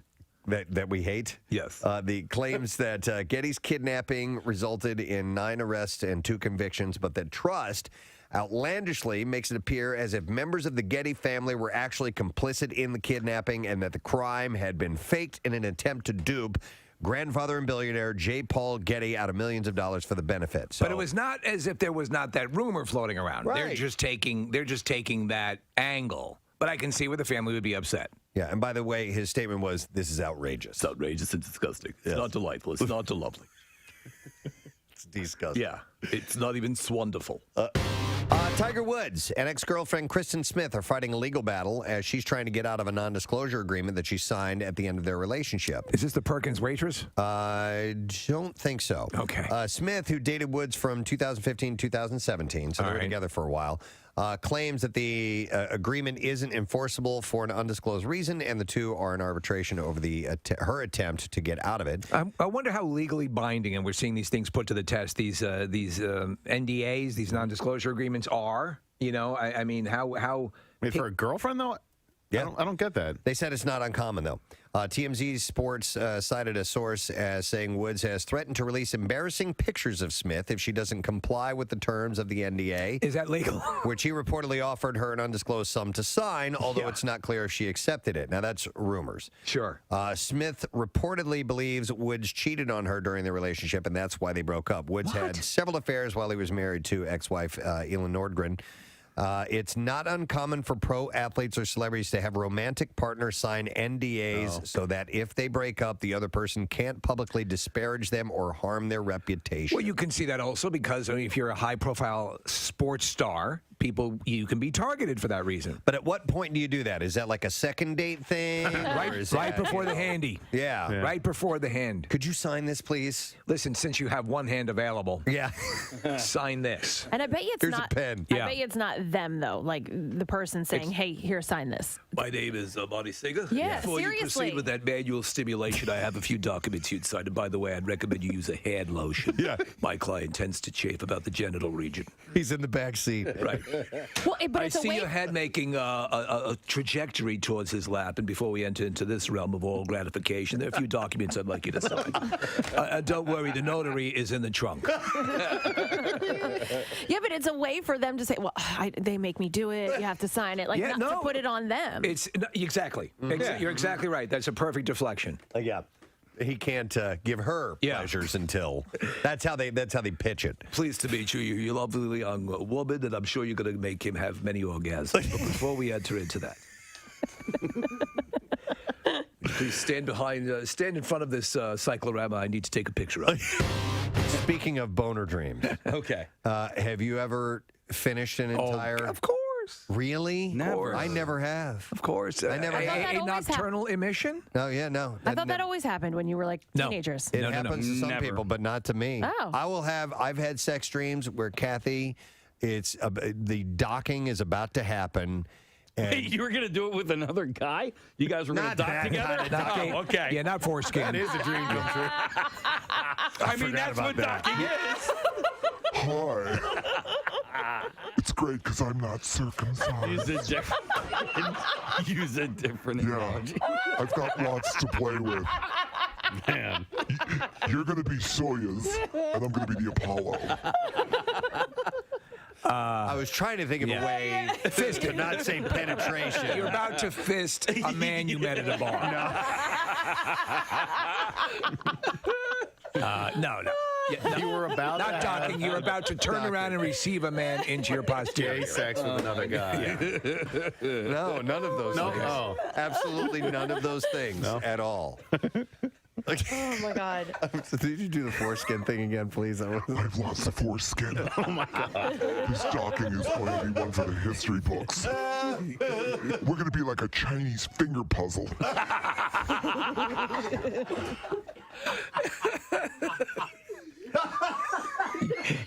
It'll be like when two dogs get it on and they have to wait for the swelling to go down. On another note, as far as Steve, you had said waking up and then you realize, oh, okay, I'm back in the real world. It's okay. Have you ever had, and I had one last year where I took a nap and I was really, really tired and I woke up and I didn't know where I was. And it took me a few seconds to figure out where I was. Yes. And that was really scary. I nodded off. That was really scary. That leads me to believe what like dementia and Alzheimer's might be like. Yeah, what it might feel like. Yeah. I mean, because I was in my own room. The most. It's okay, baby. It's okay. We're still docked and everything is fine. We're totally docked. We're snugly inside the docking bay.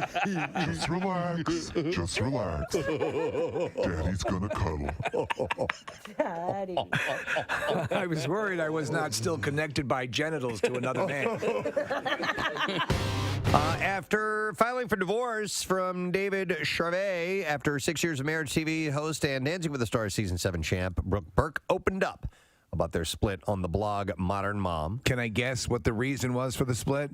Yeah, I haven't read it, so I can't answer. Too stupid. He was stultifyingly stupid. The pair share 2 children, Shea, who is 10, and Heaven, who is 11. She also shares... She really didn't rip the lid off that, did she? She also shares 2 children, Neria and Syria. Syria and Neria? Sierra. Neria and Syria. Yeah. But Neria, N-E-R-I-A-H. Well, listen, this is Africa. 11, so I think it's Nariah, maybe. Nariah. Okay. And Yeah, you're right. Soraya. Psoriasis and psoriasis and eczema. Yeah. Oh. Diarrhea and psoriasis. This is leprosy and conjunctivitis. This is our son Priapism. She was married to and his sister Ben Penis. Yeah. She was married to like the #1 plastic surgeon in Hollywood for a couple of years. So that's where. And then she got her work done, and then she moved on. Alopecia and moved on to the somebody squirts. else. When you said this initially, that she was getting divorced yesterday, I was thinking Brooke Burns. I always got those two by the name mixed up because, man, she was on that show. Was it Dog Eat Dog? Oh, my God. What a stunner. And her and Bruce Willis were a couple for a while. Yeah. And she's a tall drink of water. Yes, she is. Brooke Burke does commercials for mild incontinence. And she used to do Skechers. Yes. Just mild incontinence. Was she like, I'm a workaday woman and blah, blah, blah. And sometimes I piss myself. No, it's sort of like little leak. A lot of people suffer from it. Like if you after having babies and stuff like that. Leak. Occasionally, if you laugh hard or you go to pick up a car, you'll pee a little bit. Boys incontinence pads. There you go. I knew women who would pee when they laughed every single time. Oops, I felt peed a bad little. for them. Oops, pooped a little. No, I have a friend. Stop making me laugh. You're making me crap myself. I have a friend who peed all over our other friend's chair because she was laughing so hard and she just couldn't control it. You know? It is one of those things. Yeah, you pop a few babies out of there and it's tough. When I had the prostatectomy, I was wearing those first off the diapers. Which are, by the way, the adult diapers are the best underwear you could possibly wear. They're super comfortable. Wait, you wore the diapers?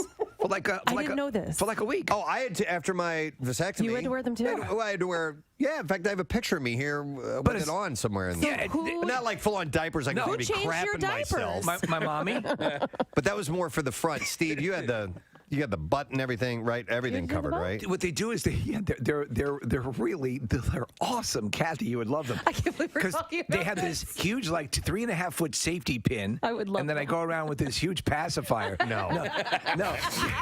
Think of like regular briefs that are a little bit thicker, but they're great. But We wore them in college for fun, Steve. Yeah. Yeah, like it would be a drunken night in the fraternity house. Hey, Marissa has adult diapers. No, that's a diaper diaper. No, that's a real diaper. Oh, that's a real diaper. Yeah. That was my my big break in radio as I wore diapers to live broadcasts. Right, they're comfy. No, that's not what I'm talking about. That's like a pull-up if you have trouble going when you go to bed, Preston. Yeah, for adults. Yeah, exactly. No, I didn't wear that. You didn't wear this? No. Okay. It's like a regular like a brief. That's just a little thicker. There you go. You look a Roman soldier. Thank you. I put the diaper on my head. I used to do this for fun when we had kids. I'd put a diaper on my head, and I wish it stood straight up. How cool would that be? Like I know. Put your back scratcher in there. Your chef is here. You might be able to have it stick up. I think it might be too tall. I'm trying this out. Marissa's taking pictures, so you'll be able to enjoy it at home. Hang on. Wait, hang on. All right, come on, jam it in there. I almost got it. Hang on. There you go.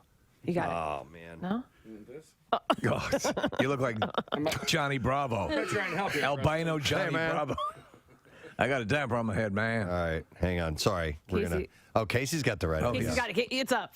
Casey's done this before. It's not my first rodeo thing. That looks great, actually. Hi, everybody. He's slow. I'm waving to the cameras. What's in the now. front? What's in the front? What do you mean, what's in the front? Well, there's a little like. 93.3 WMMR. Greg Murphy, NBC Sports Philadelphia, stopping by a little while, as well as Adam Wiener of Low Cut Connie. He's going to be popping in the studio and bringing some music for us to listen to, which is wonderful. I like that. Yep. I would like to share a personal story with you guys. Do you need mood music? No. I mean, if you want to, that's fine, but I don't really need it. Well, but I don't know if it's you guys happy or sad. Well, it's bittersweet. So, as you guys know, my passion, I have two passions, percussion, drums. Yes. And golf. And both involve hitting things. They're the things that I love to do. They take me to another place that makes me the master. That makes me content. So, and even if you have no knowledge of the game of golf, it doesn't matter. I'm going to share something with you. It's going to seem really stupid to you. Was very important and borderline traumatic to me. You told us that it felt like a cancer diagnosis. You would have thought I was given a terminal diagnosis from a doctor. So I was going to be playing golf this past weekend with one of my closest friends, Jim. Jim Lowe is amazing, and he's a member of this great golf course called Applebrook Golf Club. And love when I have the opportunity to play there. And I have been playing great. I go to the driving range almost every day. I work on my game constantly. It's something that I do all the time. So the day before, 2 days before, actually, I was going to go just do a little quick warm-up, little session, not a full range session, just a warm-up, and just go and hit some balls and get ready for the following day. And I go out and I start hitting the ball. I essentially, I got what's called the yips, okay? I got to where I could not hit the golf ball. And by that, I mean, those of you who play golf, there's a term, we try not to say it out loud. Yeah. But there's a term called the shank. Okay. And you literally, if you say it out loud while you're playing golf, people will tell you to shut up. Or, yeah, exactly. So it's when the ball hits this spot on the club called the hosel. It's not the actual face of the club. Is this above Haas and Pfeffer Incorporated? It's right by there. It's right down the street. Anyway, and the ball shoots off to the right. Oh. Like it doesn't curve. It doesn't. It just goes boom. It goes straight up. That's to the shanking right. it? That's shanking it. I did about a dozen in a row, like one after another, after another, after another. If you've ever seen the movie Tin Cup, it happens to Tin Cup. It happens to McAvoy. He's on the driving range. He hits one. He's like, whoa, what was that? Oh, a little chili dipper. Yeah, and then he did another one, and that's when he turns to Cheech Marin. Romeo is like, what's going on here, Rome? And then it just happens, and so the next day I show up to play golf, and I see Jim on the driving range, and I'm hitting balls. He comes over, and I kind of pull him aside, and I go, Jim, there's something wrong. I need to talk to you. I love you. I can't hit the ball. I mean, like I was talking. You're telling that way. I was talking in that hushed tone. You were that devastated. I'm like, I can't hit the ball. He's like, what are you talking about? I'm like, I'm shanking the ball. He's like, oh, it's blah, blah, this. That's don't worry about it. You'll get into the feel of it. Don't dismiss me. And then I went. So there are caddies at the club. Unfortunately, this guy Justin, who was going to be our caddy, I have played with before, and I pulled him aside too. And I'm like, first of all, I asked him, I go, Jim, who are we playing with today? He's like, it's just me and you. And I was like, oh, thank God. No one I don't know is going to be watching me in this embarrassing display. And so then I went over to the caddy. I'm like, Justin, I don't know what's going on. I can't hit the damn ball. And then we go out and proceed to, I actually birdied 2 of the first 3 holes. Oh, my God, of course. But then it started falling apart, and it started happening on the course, and I'm standing over the ball, and I'm like, I do not feel comfortable. I don't know what to do. I hate to laugh, but it's one of those. I hate to use the word scary, but it was scary. Well, here's the deal also. You spent a good portion of the past years consigned to never playing golf again. Yeah.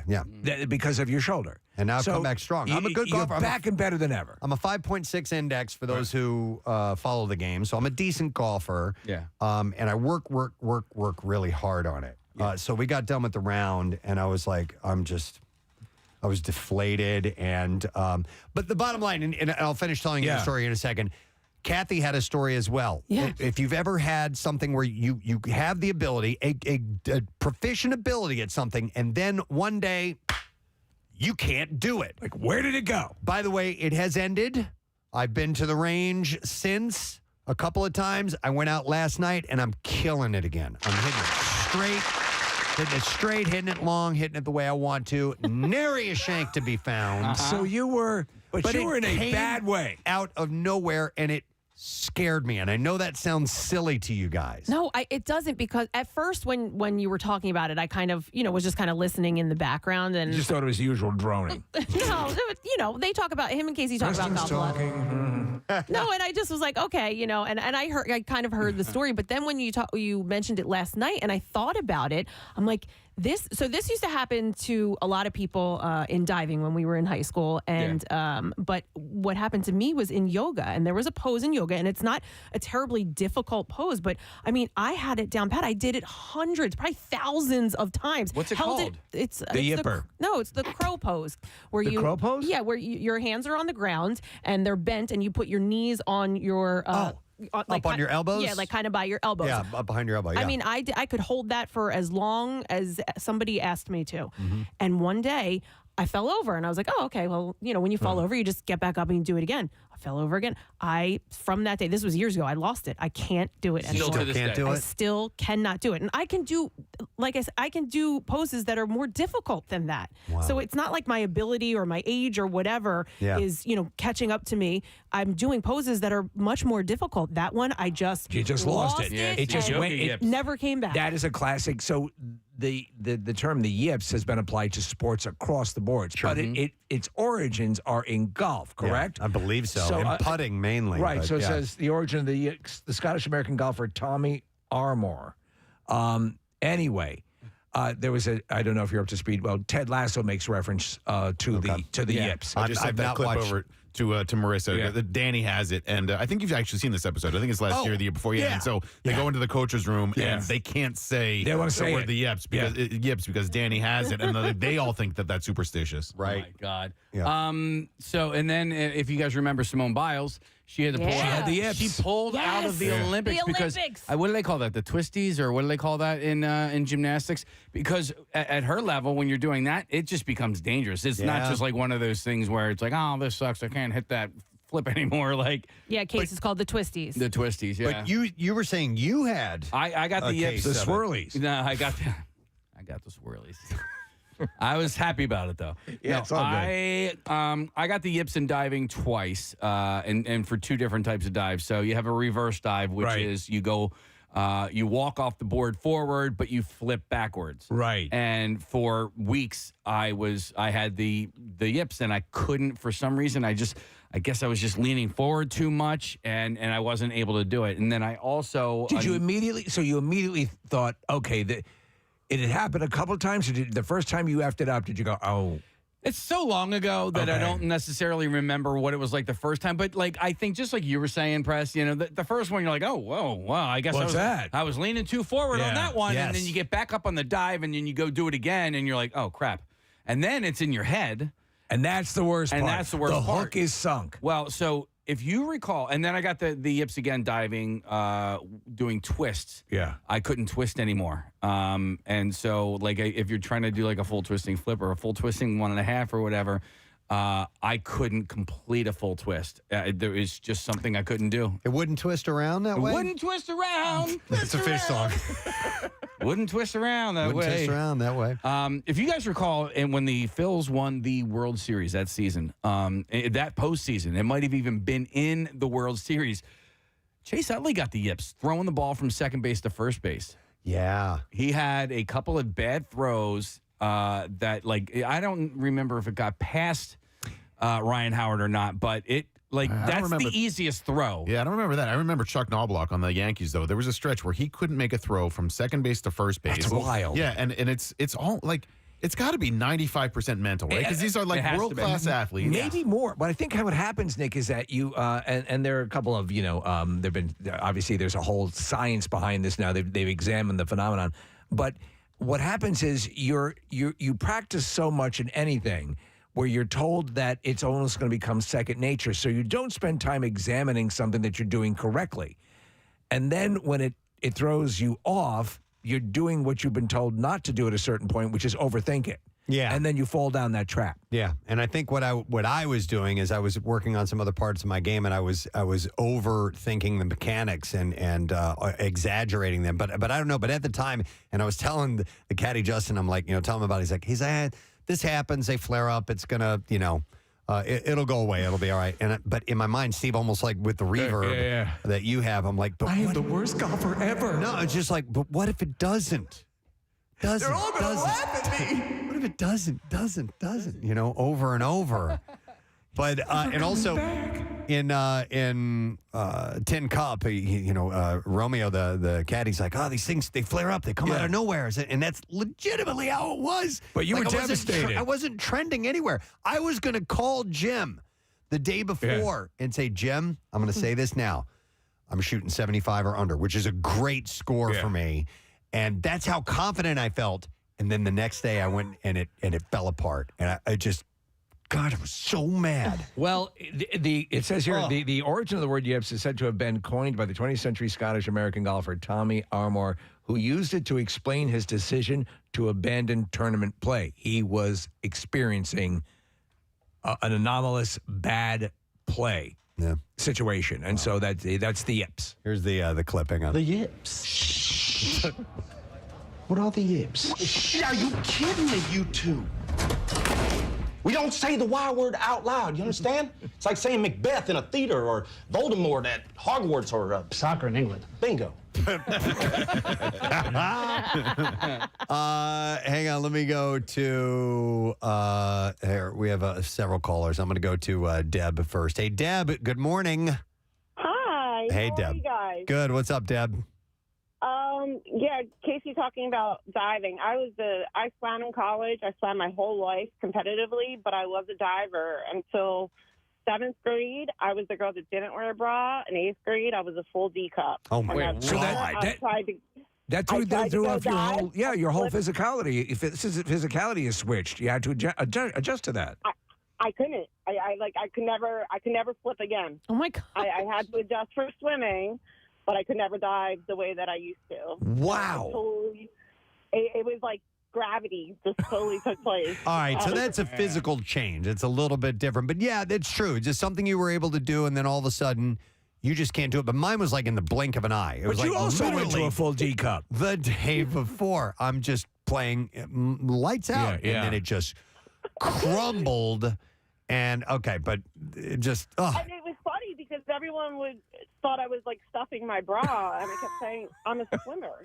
Like you can. That's counterproductive exactly. too. Yeah. All right. Thanks, Deb. These came out of nowhere. So anyway. Appreciate it. Thank you, Deb. I lost a dive too in diving, Casey. I lost my inward 1.5, but mine was for a reason. Like there was because you're afraid of hitting your head on the board. Well, because I hit my ponytail on the board. Like that's how close that was I was. Close enough. So then every time I did it, I was like halfway across the pool, and I never really got it back. I mean, I got it back enough to use it in competition, but like it was not as good as how it used to be. Was that the dive that Luganis hit his head on? No, he was doing reverse, right, Case? I believe he was doing a reverse. Yeah. Okay. As a matter of fact, I think it was like a reverse with like 1,000 twists. Because you remember he clipped his head and went into the pool? Mm-hmm. I remember I got the yips in baseball. I was a catcher, and I was having a hard time throwing the ball back to the pitcher, and I think a little bit was mental, and then the other part of it was my coach at the time. Man, if the ball didn't, when you were throwing it back to the pitcher, and if it didn't like hit him essentially in the chest,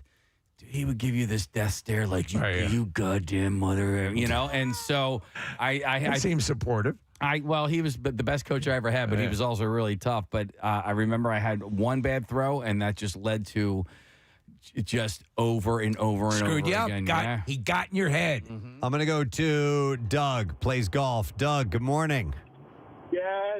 Gadzooks, buddy. What's up, man? So I have the yips out of the tee box now. I was playing about 2 weeks ago. I played phenomenal. Everywhere that I wanted to put the ball off the tee box, it was going. And then about a week ago, I had emailed you, Preston, about Mainland Golf Course. Yes, I remember. Right. First tee box, I am hitting it right to the right, and I can't figure it out. So then I go and adjust it, and then every approach shot is now off.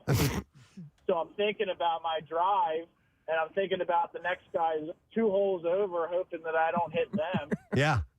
And everything else gets affected, and now I'm all in my head that every single shot is now just going to be off. So let me ask you, Doug. So I kid you not, Preston had the demeanor of someone who is just got a horrible a diagnosis, or was just it just leveled him. Are you dealing with that now? Is it consuming virtually your every other thought? Yeah, yeah. Pretty much, because you go right up to it, and you're like, I can't hit a drive. I don't know what to do. I could hit it great every other day. Yeah. But now, for some reason, it's just going 2 holes over. Doug, I thought, honestly, it crossed my mind. I'm like, well, I'm going to have to give this up now. Yeah. I honestly thought of that.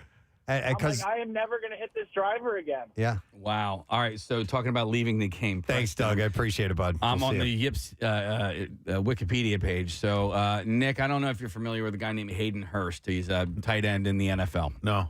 He was drafted 25th overall in the 2018 NFL draft. Here's the deal about him.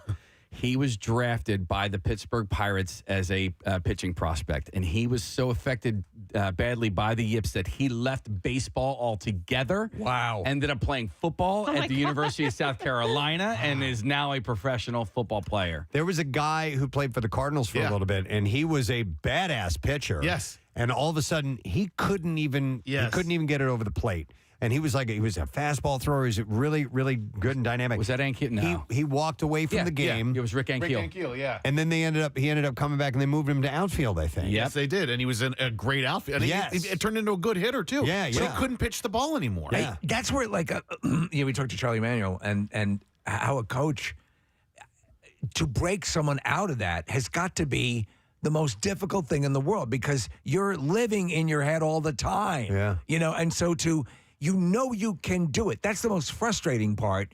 And it has suddenly eluded you. It's like you're looking for a lost child. Yeah, it's weird in my case. Like, I can handle having a bad round. That happens. For whatever reason you made bad choices and just had some chunky shots or whatever it may be. But I was consistently hitting like 10 of them in a row, off to the just shooting off to the right, and it destroyed a little part of myself. They're all gonna laugh at you. To be honest, I'm gonna go to Chris next. Hey, Chris. Good morning. Morning, guys. How you doing? Good. What's up, Chris? So let me start this off by saying that I was never a good golfer, but I was getting to the point where I was enjoying going. I was going about once a week back in 2015. Okay. And in one round's time, I went from, being able to progress to kind of like you, not being able to hit it at all. Yeah. And it's, 2023 now, and I have yet to go again. Yeah, you gave it up. I attribute it to the Monstars and Space Jam stealing all my skills. It just went away. All right. It's impossible. Chris, the game is still there for you if you want to come back to it, man. I bet you'll be all right now. One day, I hope to get back. All right. It levels you, doesn't it? But it took him out. It completely took him out. It was that. It's bizarre. And then it made me go, wow, look at you sad little man.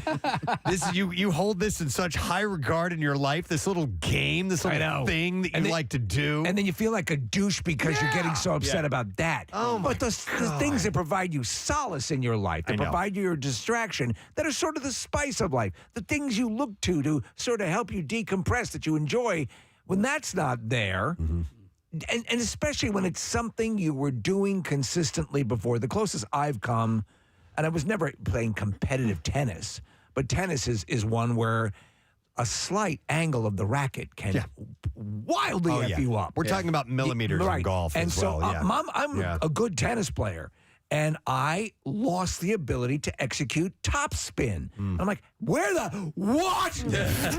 and then it came back. Yeah, a lot of times in tennis, the yips comes with that second serve. Yes. And people double fault. They choke up. Yep. Preston, with golf, when the not talking about it, or with Ted Lasso, the not even saying the word, is it because the yips will then infect other people? Exactly. Okay. Yeah, that's it. So I don't mind. It doesn't really bother me. I'll say it out loud. I was just out of respect for other people. I try not to say it because it's like it's a venereal disease. Because people are texting in, they're saying, man, I got a golf trip coming up this weekend. And here we are talking about it. Don't worry. Maybe we can help it. I'm curious, Preston, line 5. I assume that has to be really dangerous. We will go to JT. Hey, JT, good morning. Yeah, JP. JP. Guys. What's up, Gadzooks, buddy? So I was a pole vaulter in high school and college, and my freshman year in college, my last jump I took, the pole slipped out of my hands. And there's 2 ways you can die pole vaulting. 1, it slips out of your hands, and 2, you go flying off to the side. So you end up with your head in the little metal box, and if you're unlucky, it hits the back of your brainstem. Right. So that happened to me. Hey, good time. Oh, by the way, I went to Bucknell, too. Go Bucknell. Yay. Ray Bucknell. So that was the last jump of the year, my freshman year. I came back sophomore year, and I didn't have it anymore. I never left the ground again, and I had to end up quitting track and joining a fraternity. Wow. So let me ask you, in that instant, that fear or that possibility that you could have bought the ranch poorly executing a pole vault, that did it in for you. You were done. Yeah, I just lost my nerve and never could run full speed towards a little hole in the ground with a stick in your hand anymore. I can see that, man. That's kind of a traumatic moment that scares you away from doing it. Thanks, JP, by the way. So I had, when I was a kid, I used to ride dirt bikes and we never raced, but we would go on tracks and stuff like that. And I had a couple of nasty wipeouts, and I'm like, I think I'm done doing this now. It kind of freaked me out that way. And I would imagine like snow sports and things like that, where a potential injury could also make you go, maybe not for me, Well, there was a case. So I was involved. I've not told you guys this, but there was a case where I used to box, and I was facing a guy I should have beaten, but my manager had a heart attack right before the God. And I lost bad. Wow. And then through the coaching of a former combatant, somebody I faced, I was able to finally win this match against this guy. So we were taking calls of people who had some kind of ability, and then all of a sudden, boom, you can't do it anymore. Not necessarily because of age or an injury, but you just can't do it anymore. And you can't, like you, Kathy, with your yoga move. It's like, what? Yeah. Well, and every once in a while I'll try it. I'm like, okay, today's the day. All right, try it now. You're going to do it. No. I'm not putting my ass in the air here with all of you. Come on, no, thank you. face down, ass up. That's what it is. Hold on. Wait, I don't think I knew you competitively boxed. No, I'm just kidding. It was Apollo. It was a. Oh. It was I didn't even get that. I didn't either. Like, he was in. Wow. I thought that was a true story. I did not even get that. I'm glad I'm not alone. You were talking about Mickey? Yeah, Mickey. Oh, we have audio of you crying. I do, yeah. I completely forgot about the fact So glad I wasn't the only one. that happened I'm so to convincing. you. And that we actually had microphones on the scene to pick up that we have me weeping. that horribly sad moment. It was really bad. I did do Golden Gloves, though, boxing. I was trying for a while to enter that. I've never heard you more sad. That's me. I was devastated. Yeah. I got the yips. Case, you need to add the in there somewhere because it fits right in with that.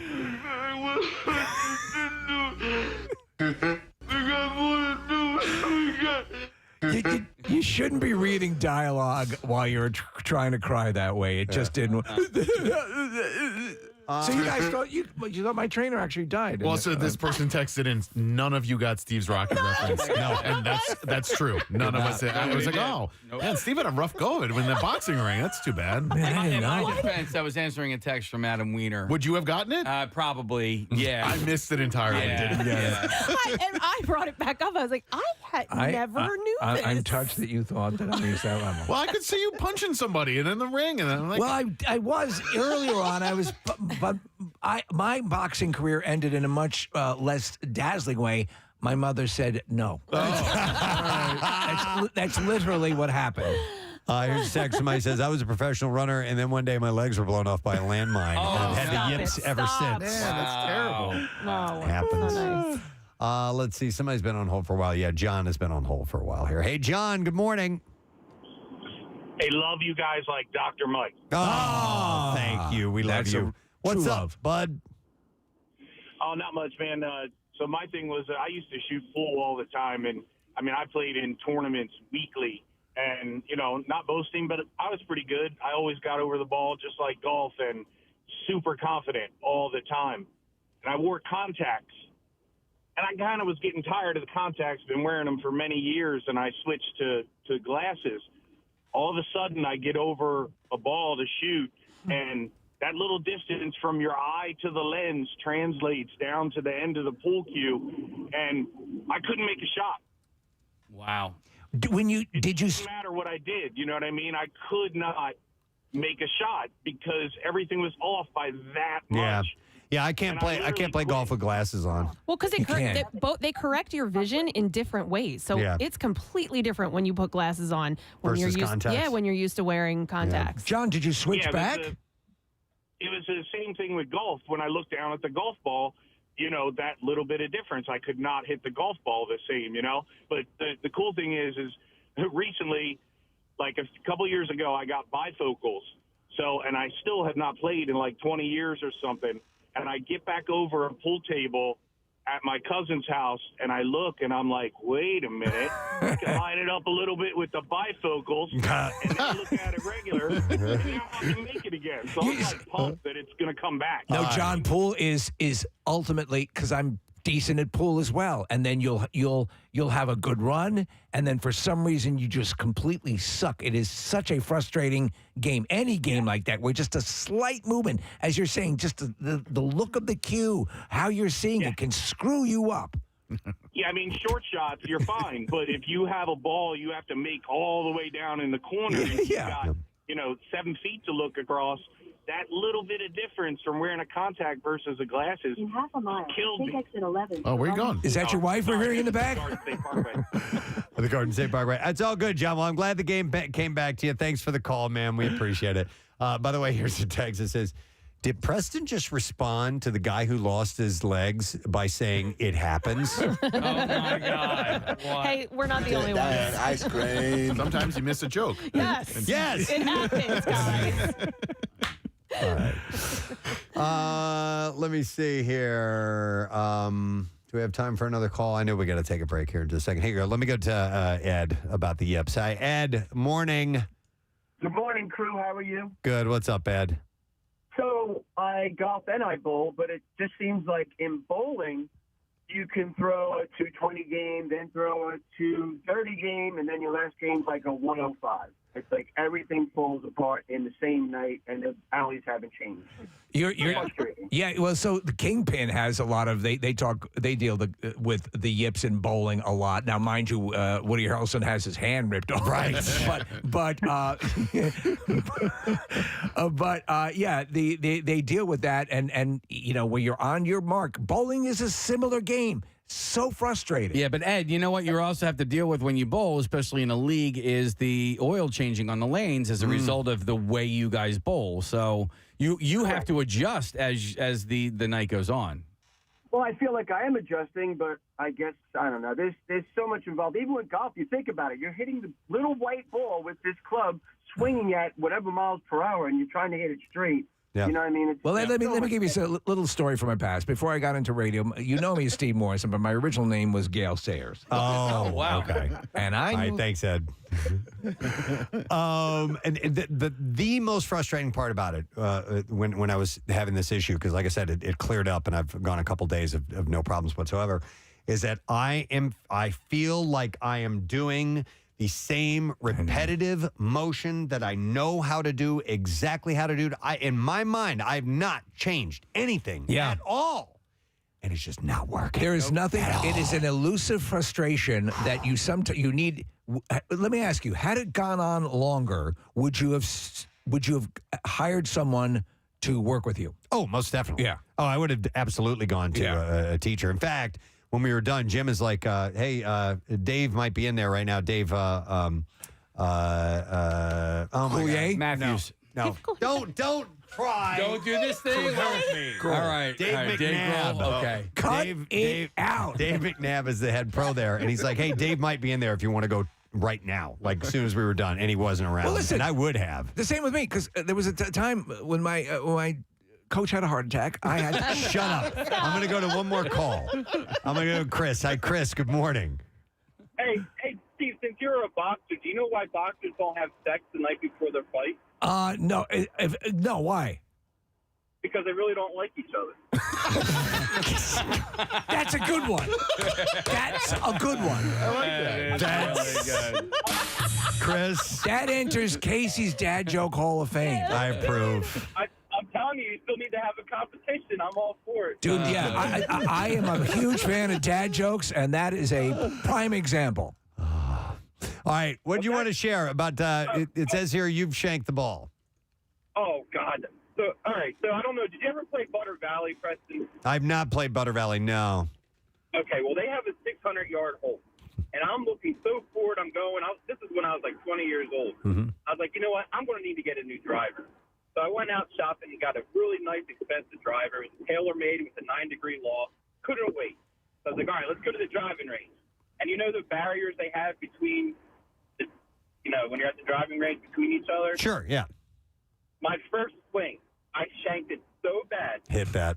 It hit off the barrier. It whizzed right by my face, hit the guy next to me. Oh, my God. Oh, wow. That's bad. That's real bad. Yeah.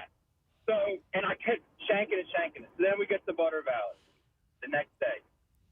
I just aimed 100 feet left. Yeah. Yeah, just to compensate for it. Yeah, I mean, I was scaring people. But then the way I got over it was from the catcher in Major League 2 or 3. Yes. He throw it back to the pitcher. So he started, remembering Playboy magazine, and he started reciting everything to get back to the teacher. So I kind of used that concept.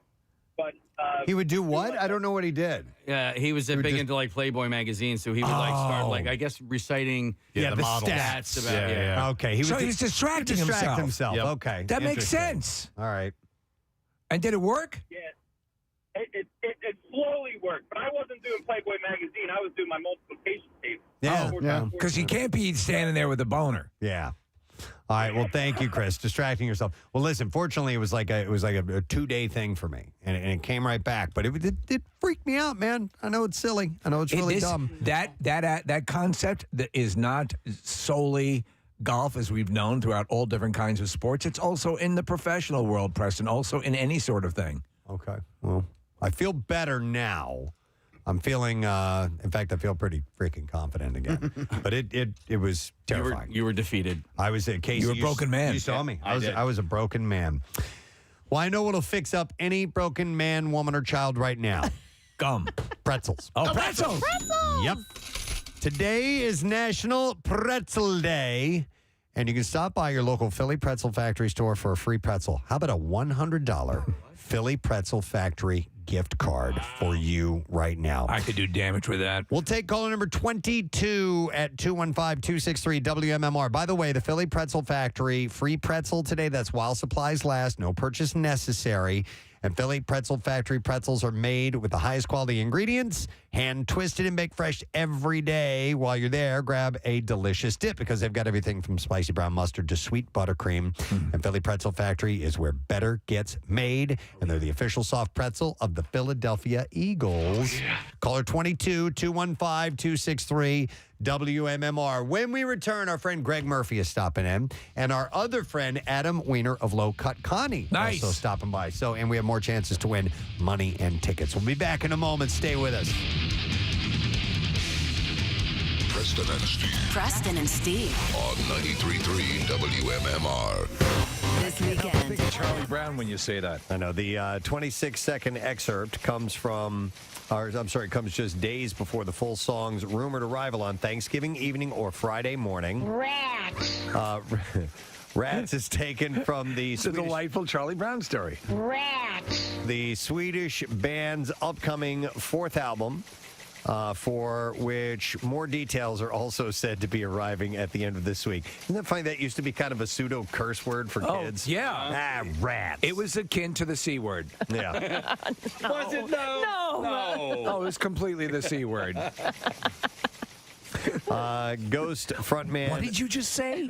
Did you say the R word? R dash dash dash. But I didn't say roads. I said the big one. Ghost frontman Tobias Forge told Loudwire about rats when he said, when I was when I was a kid, there was a concert called Moscow Peace Festival. Ozzy Osbourne opened with I Don't Know, and it's such an effing great opening track. He said this was in front of like 80,000 people who went nuts, and I wanted to have that feel with rats. What's that? That's Rocky doing the Rocky. Exactly. Say, do that again. I'm sorry.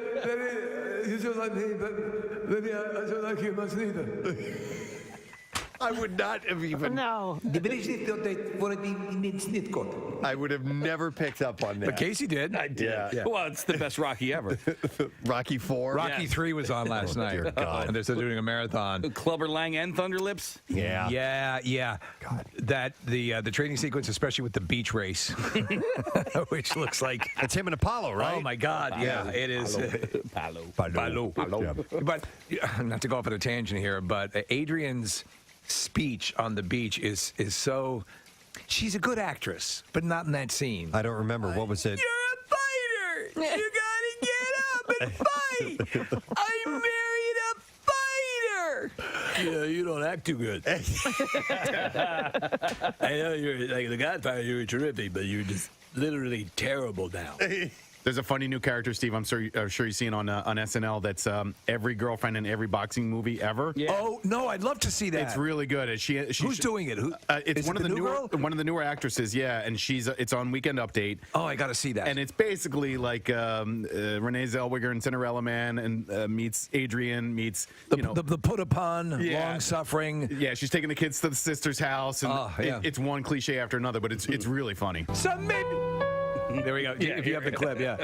So maybe you lose, or maybe you don't, but you gotta fight. Excuse me, now I gotta go feed the seagulls. What? They fly down and they eat it right out of your hand. You're an idiot. I'm sorry, were you saying something? I plan on giving up. Instead of fighting? This guy's a very good fighter. Yeah. He's got a mohawk. Yeah. Okay. And Mickey protected me. Wow. So this was about Ozzy? No, it was actually about Ghost. Oh, Ghost. And then we went to Ozzy, and then we went to Rocky. All right, Russia. But it's what we do at the Preston and Steve Show. Ghostman. My name is Ghostman Scooby-Doo. Yeah, pleasure to meet you, Ghost Man. Can you talk some sense into this bitch? That's how you fight with your woman. Scooby-Doo. All right, Kevin, we're playing Mashup Madness. You know what to do, right?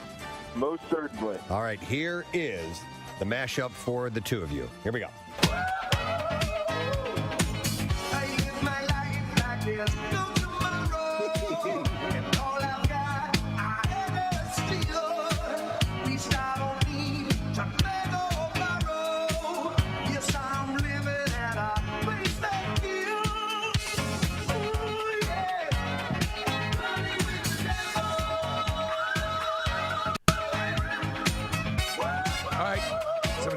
Kevin. Kevin, okay, Kevin. Kevin, the two songs, please. Do Me Like the Devil and... Hang on. Hold on. Say that again. Do Me Like the Devil and... Yeah. Are you sure? No, that's we can't give it to you. Do Me With the Devil is not a correct title. All right, but it's gonna hurt. I have thorns on my pee-pee. But listen, Katie gets to take a shot and ask Oh, God, this is so much harder when you're under pressure. Well, I do know that it's Running with the Devil. Okay. And what's the other song? You know that beat. You know it. No. Sing the lyrics in your head. I can't get it. Oh, sorry. That means, Kevin, you get to take another shot at it. Running with the Devil and Celebrate. Yeah! You got it back! Do me like the devil! All right, Okay, Katie. but lava comes out. Pedro Almodovar has set the stars for his upcoming film Dolor y Gloria, which is pain and Baby's Day Out. Spanish. It's pain and glory. Okay. His production house El Desio announced that Almodovar will reunite with Antonio Banderas. Yes. And Penelope Cruz. I have worked with him in many pictures. Many of them in my native language of French. No, not French. No? Spanish. Spanish. Penelope Cruz as well. Absolutely. And it will. Don't you love me, Antonio? I do. I love you boobies. It will chronicle a. What do you love? I love you boobies. They protrude like two fleshy missiles. It will chronicle. It's so romantic. Yeah. You know? And you snatch is nothing to sneeze at. Dude. Totally went there. It sounds less what's a FCC snatch? offensive. When you say snatch? See, you snatch. It's very trimmed like a Sharpay. What is a snatch? It's the little cardboard between your thighs. Your snatch. Technically, that's not a real word, so you know, And it's not FCC violation. it's okay. No. Should be good. Yeah. S-N-A-S-H. Snash. It's very similar to your gatch. All right, then.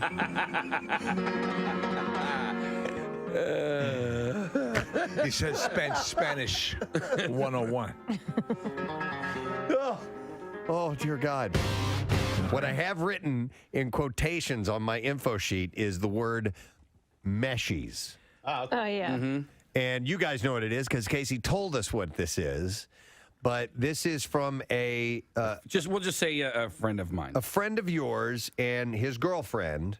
Yes, this is years ago. They eventually get married? No. Oh. No. Okay. Murder, suicide. No. That's not what happened.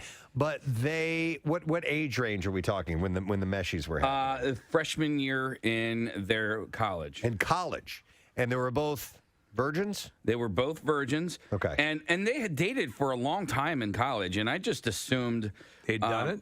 Yeah. Yeah. Yeah, I just assumed that and because they were especially he was so committed. Do you know what I mean? Like so very committed to her? Yes. Okay. And it was like one of those deals like, the first person that touches it, you're like, oh my God, I'm going to marry this person. Right. It was like that kind of commitment. Okay. And I didn't find out until just a few weeks ago that that whole time, because they had dated, I think, almost all the way up until senior year. So for years. Yeah. They never had sex. Okay. Yeah.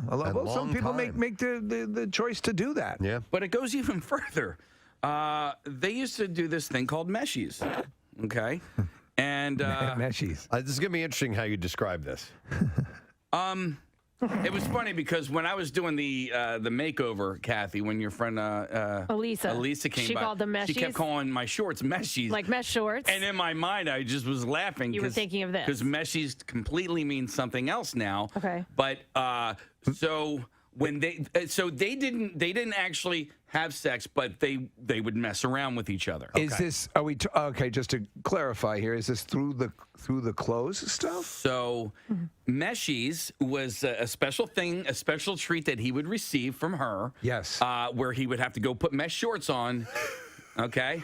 Okay. And she would perform on him. Okay, so this would be no underwear? No underwear, just Okay. meshies. Okay. And she would. She would She'd use show her mouth. Yeah, she would use her mouth. That's fine. Yeah. You don't have to go and say what she's doing fine. with her No, mouth. she could be yodeling. Yeah. Why did he have to have mesh shorts on? Because they're thinner and as opposed to like denim or something like that, mesh shorts, you can. There's not as much. It's almost like wearing latex, I guess, or something. I guess the mesh maybe shorts they would- allows you could feel breath through them. Yeah. You could feel. They're aerated a little bit, Right, so now- it's the Swiss cheese of underwear. But I still don't get why he had to have those on. Well, so it's one of two reasons, and I'm not really sure, Kathy. I don't know if the mesh material left enough room for the Holy Spirit, or she just didn't. She was grossed out by what was underneath. Like didn't want yeah. contact. Was this was it religious reasons? I don't know. Okay, all right. It's one of two reasons. Either plausible deniability, I think, is what the Meshies provided them. Okay. Man, that's insane. You know what? Take off the damn shorts. Honestly, that's what I'm thinking. You're really splitting hairs at that point. Yeah. I mean, we're doing everything to cause you pleasure except for flesh-on-flesh contact. The concept of saving yourself from marriage, that's absolutely fine. Is it?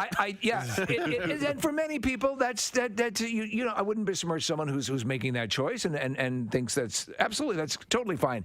This is so cheating. Yeah. This is so cheating. Yeah. Because you are right there. You're right and there. if you're taking it to Happy Town, if you're going all the way to the end of the line. How do you get excited about that either? You know Well, what I mean? He hadn't had it. But you're like, oh man, it's like Friday night, but ooh, meshy, go get your shorts on. All right, I think I was missing the point. Did you brush your teeth? I think I was missing the point. It's happening through the shorts. Yes. Got it. Got it. Did you, Got it. Steve, did you check under the bed? Yes. Right. Where are my Oreos? But wait a minute. So would he... I can't. There's a siren. Would he get the ultimate pleasure from that? Yeah. Okay. Yeah. All right. He's doing a lot of laundry, I guess. When your friend told you about this. And by the way, friend is not code for me. Yeah, No, I didn't believe it was you. All right. No, but when your friend Meshies is code for you. When your friend told you about this, was this years later or? Yeah. Oh, this wasn't during the period. I mean, they were a couple. While they were a couple. No, because you got to figure this was 94 through 96 or something like that, and I just found out about it this year. Oh, you did? Okay. Yeah. All right, I didn't know that. Yeah. And does he laughably look back at it? Oh yeah, or- okay. yeah. I mean, it was because now it's he's married, kids, and he's done the full deal and all that sort of stuff. And But to Nick's point, does he ever mention whether that's sort of a okay, like a little bit of a turn on? Still? No. I mean, I just was so blown away because I just assumed that whole time. You know what I mean? They were an people will choose not to, and that's okay. But Case but he did share with you that was their nickname for it. Yeah, like Meshies. they shared that name. Meshies. Got to get a Meshy tonight. And I was pissed That because dinner was great. Go get your shorts. Really? Can I wear the yellow ones? They're the thinnest ones I They're a own. little thin, but all right. I have a friend, Preston, that does this. Yeah, this guy says he wears mesh shorts to strip clubs. Now, my friend Oh, that's wears creepy. really thin sweatpants. His blammin' pants. Without underwear. Yeah. Yeah, deliberately. That was a thing on the Family Guy. Blammin' pants? Blammin' pants. Oh, God. Say that again? Blammin' pants. Blammin'? Yeah, he's Like that's going the to noise strip, you make? Yeah, he was going to strip clubs. I'm going to put on my blammin'. The first person in the world to receive 2 facial transplants says he's feeling well 3 months after his latest groundbreaking operation. Yeah, but his friends are calling him two-faced. You'd have to. Jerome Hammond Thank you, Kathy. had his first transplanted face removed last year after signs of rejection followed a treatment with an incompatible antibiotic during a cold. Yeah, because it's just as with an organ donation, sometimes the body will reject it. So the first face didn't take. Well, it was the antibiotics that caused it, though. Really? Wow. Yep. The medication that's supposed to help it hurt it. No. It was that wasn't the anti-rejection drugs. So he had a cold and he took antibiotics, and that caused Oh, my the God. rejection to happen. His new face remains smooth and motionless, and his skull, skin, and features are yet to be fully aligned. So he basically looks like Kris Jenner. But he is positive about his It recovery. is astonishing that someone who's undergone some sort of radically horrific accident or whatever has a shot at having a usable, outwardly normal-looking face. And you said that he was in the hospital without a face for 2 months? WMMR. All right, thank you very much, Kath. Our next guest is in to talk about a couple things. Number one, he does the Phillies pre- and post-game show. Also, play-by-play from time to time. But campaigning for Leukemia and Lymphoma Society's Visionary of the Year. We've been speaking to him for a long, long time. Please welcome our good friend, Mr. Gregg Murphy. Thanks, guys. Good to see you all. Nice to see you, sir. Thanks for coming by here. Yeah, thanks for having me.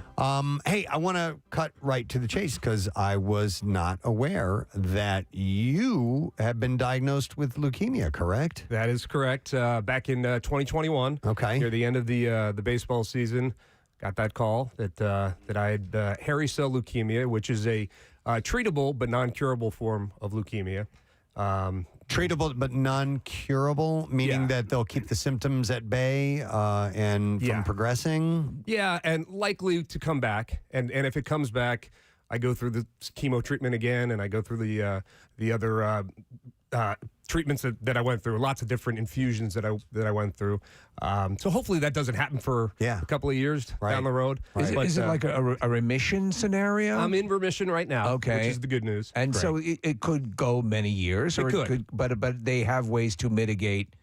Not wonderful ways, but you have to do it. Exactly. But quality of life wise, how is it now? Well, it's pretty good. Unfortunately, I was one of the few people who reacted very poorly to the chemotherapy, and for whatever reason, it severely damaged my lungs, and I struggle now with shortness of breath and cough and other things that go along with all of that. And so that's been troublesome, and especially when you're in radio and television. It can be very difficult. So, it could be a lot worse. It's the way I look at it. It certainly could be. And I'm lucky that the cancer's in remission right now, because that's the big thing. You want to make sure that is at bay. And they're working on the other stuff, so hopefully they figure it out. And first off, you're in one of the greatest cities in the world for medical care and medical treatment. We have just so many incredible facilities and innovation going on here, too. Yes. So hope springs eternal, and that's part of what you're all involved with here today, right? Absolutely. Yeah. The one thing I keep telling folks as we work through this visionary campaign is that if I had been diagnosed in 1993, which is the year I graduated college, doesn't seem all that long ago, with hairy cell leukemia, my survival chances were 5 in 10. Now, because of research, 9 in 10. And I keep saying those are odds that we can deal with at that point, right? Yeah. So to raise money for research and to give it back to the folks that are working so hard for all kinds of blood cancers, that's what this is all about. Preston and I and Casey were chatting last week about the difference between cancer-free and remission, and there are technical differences between the two. And, you go through these things, Greg, and for you, obviously, it's become really personal and affected your own health. But then you also get exposed to organizations like the Leukemia and Lymphoma Society and what they can do. And I've been aware of them for a long time, and then they entered my life 5 or 6 years ago when my nephew Luke was diagnosed with leukemia. Luke is doing really, really well. And to be able to help them in any way has always been really gratifying for me. And I know that you're a modest person and a humble person. And when you were first diagnosed, you didn't really want to have the attention on you. And I totally get that and respect it and understand it. But you can make the attention about you when it's helping a bigger cause like Leukemia and Lymphoma Society, and when it comes to their efforts for Visionary of the Year. So talk a little bit about that campaign and what you're doing to try and help raise some funds. Yeah, so you're exactly right. That's kind of how I approached it. I didn't really tell anybody publicly about the diagnosis. Friends and family obviously knew about it, but it wasn't for about 6 months afterwards before I kind of came public and put it out there that I was dealing with that. And then a couple of months later, Cindy Webster approached me, a good friend of mine, to nominate me for this Visionary of the Year campaign. And at first I was reluctant to do it because I didn't want it to be about me. And but the more I thought about it, the more they talked to me about it, I realized, hey, you know what? We can reach a lot of people. And we can raise a lot of money by doing this. And so I went all in at that point, and it's been an amazing experience so far. It's a personal thing. You get to decide how you approach your handling of the disease. And it has to be, I always say this, and then sometimes, people, why didn't you do this earlier? What? It's personal. It's your business. And so when you do that, it is something where you realize, you can affect change in a very positive way. And then the best thing for people going through it, anything like this, is knowing you're not alone. There are all sorts of people going through the same thing. People are getting the diagnosis this very day. And to know that there's a community, it really makes a difference. So all of your endeavors on this, have I'm sure are hitting the right people, and they're thanking God you're there talking about it. Well, I hope so. And I've heard from so many people through social media, which is just, social media can be awful. Yeah. Social media can be great too. And in this instance, it's been absolutely wonderful. So many people have reached out to me and either made a donation or just kind words and said, I'm fighting too. We've got this kind of thing. And I try to connect with every person that reaches out and say the same kind of message, because when you get a diagnosis like that, it's scary. You don't know, and so I think when you have like-minded people who are dealing with the same kind of thing that you can talk to, it really certainly helps. How do we go about directly supporting you with this? Yes. Yeah, so you have to go on. Probably the easiest way, if folks are on social media, is find me on Twitter or Instagram or Facebook. There's a link on there. Click on the link. It takes about 3 minutes to fill in your information, and if you'd like to make a donation, that's been the easiest way. And we've gotten donations from $10 from individuals all the way up to thousands of dollars from individuals. Wow. And it all adds up, and we're thankful for each and every one of those donations. So what we've been asking is just if people could do what they can to help us out, we would really appreciate it. The Phillies do any work with Leukemia and Lymphoma Society, or are you working on that? Or so the Phillies have been unbelievably supportive with all of this, as they are with everything. So the Phillies have Phillies Charities, and that's a feeder charity that gives money to all different kinds of organizations. But they have actively stepped up and helped me with my campaign, and are a big part of it as well. The idea behind the campaign is that you're not allowed to tell folks, it's a 10-week program, and you're not allowed to tell anybody how much you've raised so far, because it's supposed to be secret, as the other candidates are also raising money.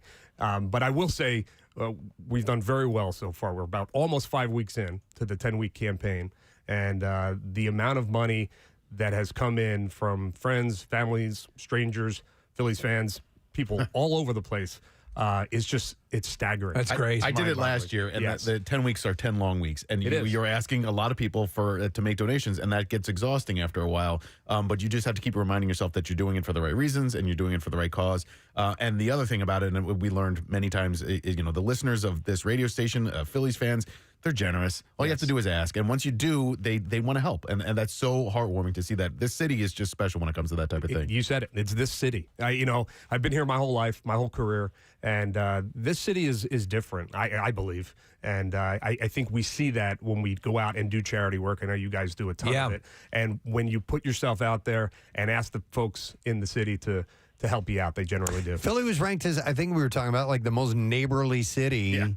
A big city in the country where people will just help you. Yeah, it's what they want to do. Yeah. We went to spring training and broadcast live. Had a ball. The Phils have, last season was just so much fun. It was such a blast. What's your take on what you've seen so far? Off to a slow start. Obviously, not the start that the team would have hoped for, but. And every team is dealing with injuries, but certainly the Phillies have had some major injuries to some major players. It freaking sucks. We had a nice sit down with Reese. Yeah. We had a great conversation. And then boom, he's going to be back though, right? Well, they're going to need to get deep into October for Reese to get back, I think. I'm hopeful that he'll be back next year. His contract situation's up in the air at this point, but he is a special kind of player. I've been covering sports for 20-plus years here in Philadelphia. He's one of my all-time favorites. So they do miss him. They miss him. They obviously miss Bryce. They miss Ranger Suarez on the mound. Once those guys start to trickle back in, which the other two will be pretty soon. I used to say, spring training, it's people get injured during spring training. Don't do it. And then I finally went and had a good time, and I'm like, yeah, keep doing it. Yeah, it's a blast down I'm conflicted, Please keep doing it. Yeah, I agree with that. But, and the weather down there was perfect this year, too. So, but this team's going to be just fine. I think we're going to be just fine. I mean, remember how late we were last year before people started to go, oh, okay. Yeah. So you never know. Yeah, you don't want to dig that hole every year because it is a challenge to build yourself, dig yourself out of it. Right. But like I said, they're 2 games under 500. We're heading into May soon. Things are going to start to. Sure. Got the Mariners today and tomorrow, and so you'll be doing pre and post game, all that stuff. Pre and post, yep, excellent. Absolutely. All right, so again, Gregg, people want to donate LLS.org, and the campaign runs until when? It runs until June 8th. Okay. That's the final night of that we can raise any money. It ends with a big gala. Yeah, and if folks go on, you'll see the Visionary campaign. Click on that, type in our name. Gregg Murphy, and you'll find us there. All right, let's get him as the Visionary of the Year, gang. Let's do it. All right, Gregg, thank you for coming by. Thank you, guys. You're Great the to best. see you. Appreciate it. Gregg Murphy, guys, on the Preston and Steve Show. And we have links on PrestonandSteve.com for you to access and make that donation, if you will. Now, we have another guest. We're rotating We guests do. here. We're moving people in and out. It's I like love a this fact. conga line of talented, wonderful people. It is, and we do have a talented, wonderful person who is joining us next. And fortunately, we've had the The honor of speaking with him on a couple of occasions and seeing him live at the MMRBQ. Would you like a montage introduction? I have it here. Okay, sure. Wiener. Oh, stop Wiener. it. Wiener. Wiener. Wiener. Wiener. Wiener. Wiener. Wiener. Wiener. Wiener. Wiener. Wiener. Wiener. Wiener. Wieners. Wiener. Wiener. Wiener. Wiener. Small balls. What? What? I love that. Please welcome from Low Cut Connie, the one and only Adam Wiener. Ooh, that's going to be my new walk-on. Wiener. Listen, there's nothing I haven't heard before. I'm sure. Yeah. My name is A. Wiener. I say celebrate. A. Wiener. One of our really close personal friends, last name is Wiener, Laura Wiener. We just call her Wiener. Yeah. We always have, and she loves it. So, Preston, I grew up a damn wiener. A damn wiener. Can you imagine sitting in class? You're in second grade, man. Yeah. And over the intercom, paging A. Wiener. Oh. A damn Wiener, please come to the office. You forgot your lunch. Your mother is here. A. Wiener. Yeah, it's a tough one, man. That'll screw you up. Yeah. Listen, and so you, while being a teacher, did you ever go to any kids that had an unfortunate name and just say, kid? I feel your pain. I know. Yeah, I mean, I had a girl named Olivia Newton-Chun. Oh. Seriously? Yep. Olivia Newton-Chun. Yes. Yeah. And I had a teacher named Richard Head. Oh, for real? Yeah, exactly. Yeah. Oh my wow. God. You know, and sometimes you wonder. There's that old song. I think it's a Chuck Berry song. Johnny Cash recorded it. My Boy Sue. A boy named Sue. Yeah. Written by Shel Silverstein. Shel Silverstein. That's right. Yeah. So I'm a boy named Wiener. A boy named Wiener. But it makes you strong. Yeah, it does. Strong. Yeah. Don't let those people, to use your own quote, let the jerk-offs do their worst. There you go. Remember, Mr. Wiener, you stay hard. Hey, I want to ask you before we get along too far. Are there musical yips? Because you were talking to us about before about.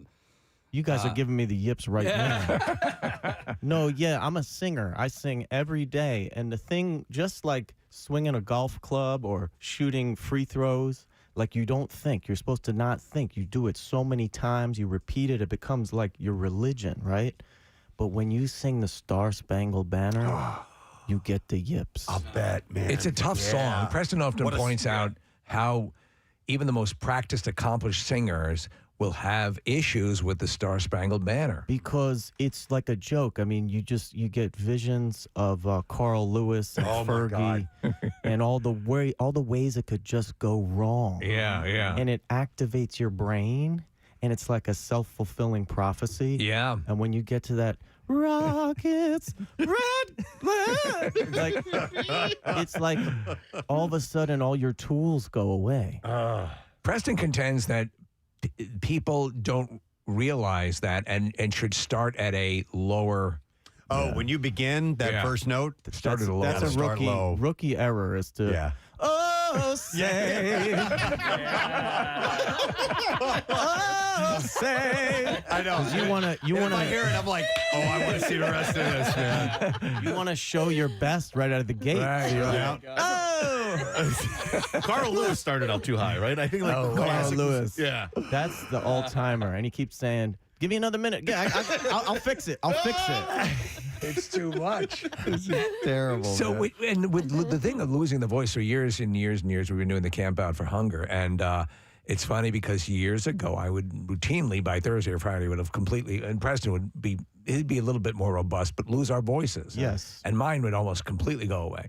And so over the course of the years, we I think you sound very sexy when you get that. Well, thank husky. you. It's sort of a very Lauren Bacall kind of sound. But the what happened is that you'd have these different singers who would commiserate and tell me their different things. And I say this, the one thing that I have relied on now forever is the Neomed, the nasal rinse. Yes. That makes a huge difference. Sure. Yeah, and so to keep your voice. But there's nothing as frustrating as trying to get your voice back. Yeah. Do you have a regimen to baby your throat a little bit? Well, first of all, I have to sing every day. Every day. Every day. Just keep that muscle. It's like in if shape. you're a basketball player or a golfer, whatever you do, it's got to be like the thing that you do every day. Yes. So maybe you have a rest day like when you need to recover, like maybe the 7th day you rest, as God said. Yes. You know, 1 in 7. but otherwise you got to like keep up your regimen. So if I lay off too much and I don't sing for a week or something, I feel it. Have you ever been put on vocal rest by a doctor? Or? Oh yeah. Okay. Oh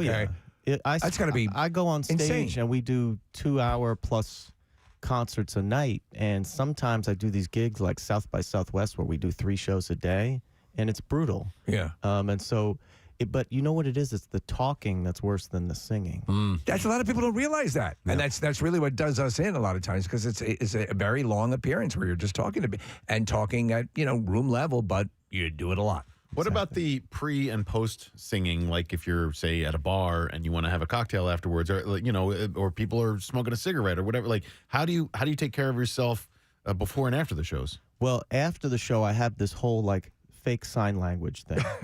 People are coming up to me and they're saying, "You were wonderful," and what was it like when you were on tour? And I have this whole thing that I'm gesturing to answer their questions in a way where they don't notice that I'm not talking.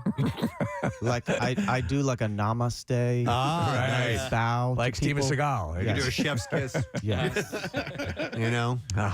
Yeah. Anything to avoid talking.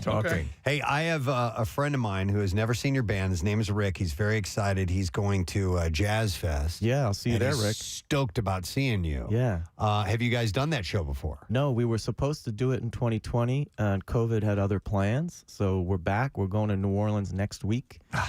We have a show on the Saturday night late, and then we're the first thing on the main stage on the Sunday morning. Awesome. Yeah. Talk about a gazillion great acts, Jazz Fest. Fabulous. Yeah. It's I my think favorite festival. A number of people I know who are festival goers cite that as the one. Well, there's every kind of music you can think of. Yeah. Yep. There's a tent for you at Jazz Fest. And That's a real festival. Even for you, Steve. And for me, yeah. But that's the Lauren Bacall of radio. That's a real music festival. When that was kind of what Lollapalooza was born out of. Yes. Let's throw all these genres together and see what happens. And Yes. I support more of that to happen. Well, listen, we're excited because with you today, there's a new album coming out in September. It's called Art Dealers. Yep. From Low Cut Connie, but there's a new song that just came out yesterday. Yeah, last summer, I think it was, before I did the barbecue with you guys, which was fantastic, I came in here with an acoustic guitar, and I played a new song that I had. Right. It was called Are You Gonna Run? And I don't know if you say this to all the girls, but you said, that's a hit. No, we don't always say that. No, Yeah, no. So the song came out worldwide yesterday. We got an absolutely fantastic response. But I want to see what your listeners think. And this is the commercial radio debut of the song. Excellent. Nice. Well, let's play it, and then we'll chat some more. This is Low Cut Connie. Are You Gonna Run? The debut right here on MMR. Ever. God. I try to see the glasses half full, Kathy. You should. What an optimist, Steve Morrison. We're half messed up. Just watch his feet. Just watch his feet. Just watch. Yeah. Don't look at him in the eye. I don't look up. Oh, look at it. Oh my God, he's great. Give him the mic. Stop it. Oh my God. But now he's fine, so we this can't. is okay. It would actually be wrong to not joke with him.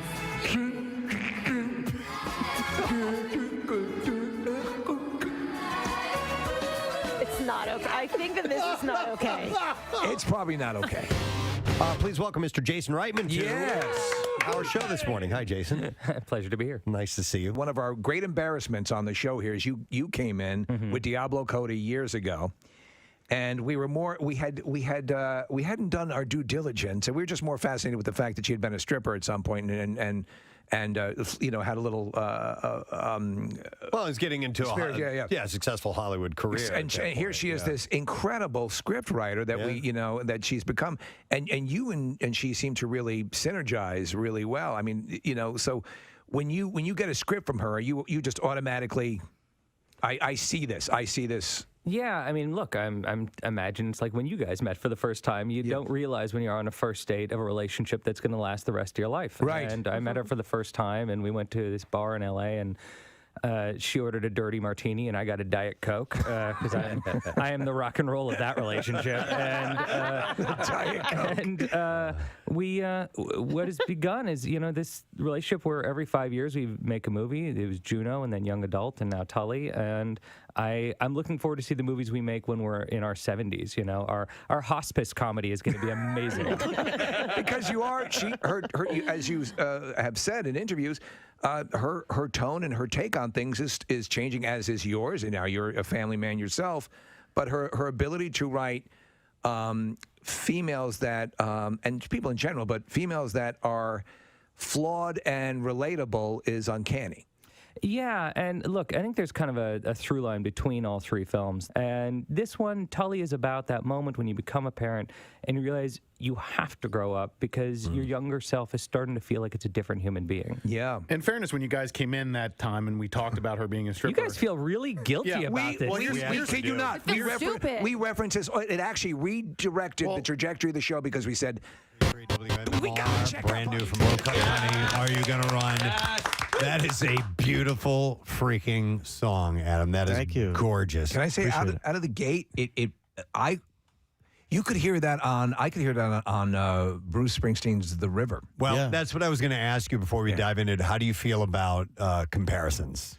Well, to be compared to Bruce ain't a bad thing. Okay. Yeah. I grew up in New Jersey in the 80s, so do the math. You know what I mean? No, it's a beautiful song. I was thinking the same thing. I hear musically, what we don't have a lot of now is that ensemble of Bruce's E Street Band, of the piano, the guitars, the background singers, all this stuff coming together. We're getting comparisons, and number one, nothing but positive vibes on the text messages, and people likening to Jackson Brown. Music with some depth. Or Bob Seger. Love Seger. There you go, too. Oh, God, I love Bob Seger. So, and I agree. If you get a good comparison, and it's not like, there are different styles, and you are obviously you're a Swiss Army knife of styles. So it's just a beautiful song. Thank you. You immediately like it. So congratulations. Well done. Yeah, I mean, we're a roots rock and roll band. Yeah. What brought that song to you? What was the creative spark? I don't know. Like these days, I try to not think. Like we're talking about the Yips. I just try to close my eyes and let things happen when they want to happen. And I was just feeling some kind of way on a particular day with things going on in my life, and that came out really fast. Yeah, Adam, I'm really glad that I liked the song because I was sitting right next to you while we were playing in the studio, and I was terrified that I would not, and then have to pretend that I liked it. It'd be so awkward. Yeah. Is it ever weird for you to be in a room who are listening to it for the first time? It's always weird. Yeah. But I try to not walk into the room until I think I've got a song that's worth your time. Right. You know what I mean? Right. You know what I mean? Yeah, absolutely. Well, in I this case, it's also, I think it's a rare gift that you have, and the musicians have in general, like the ones we mentioned, is that someone can put that in their toolbox and break it out if they need it to listen to it for a mood. And, you know what I'm saying? And that's how music serves people, and that musicians have that gift to be able to give that to people. Like if they're not feeling quite where they need to be, music can help. That's my job. My job is to make you feel something. Right. When you come to our shows, I want you to leave feeling better than when you showed up. Mm-hmm. And sometimes that means we got to laugh, we got to cry together, we got to have some sort of cathartic, sweaty thing at our rock and roll show. Yeah. Because you bring up Bruce Springsteen, like when I saw him when I was a teenager, I was like, this is the truth right here. I feel so uplifted. Right. Like I went to church or synagogue in my case. Yeah. And that's what I try to provide for people. And when you have 2.5 minutes with a song, I'm not trying to show off and be clever. I'm not trying to, show off that I'm the best singer in the world or best piano player or whatever. I just want to make you feel something. On the craft of songwriting, because I saw there was a video going around of Tom Petty recently talking about the waiting and how he I saw that song. Yeah, he's like, well, I had this part, and that part sat there for, I don't know, a couple months, and I didn't do anything with it. And eventually something else came along and made it happen. Did a song like this come to you all in one shot, musically and lyrically, or separate times? Are you married to different projects that you had together? I had the music. I always have the music first because that's the way I do things. And I had, "Are you gonna run?" And then you try to figure out what does that mean. Okay. You try to work backwards. A lot of times it's a title along with the music. And then you try to sit there. It's like a kid, like a 3-year-old kid, and you're like just trying to sit there with this kid and understand what they're trying to say, right? And you try to just fill in the blanks of what you think that this song is trying to say. So is the song sort of revealing itself to you? Exactly. Yeah, it's a fascinating thing in the documentary Get Back. The Beatles restoration that Peter Jackson did. It's just amazing. But to watch that process of songs that have been foundational in all of our lives come together.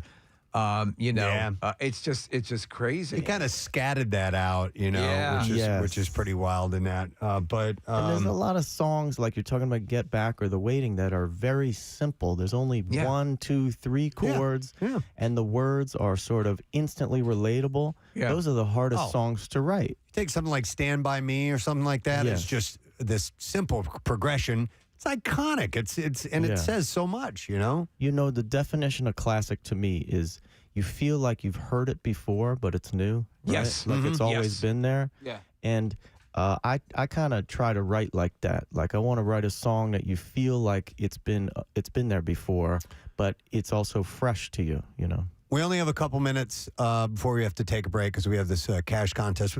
Play that song again.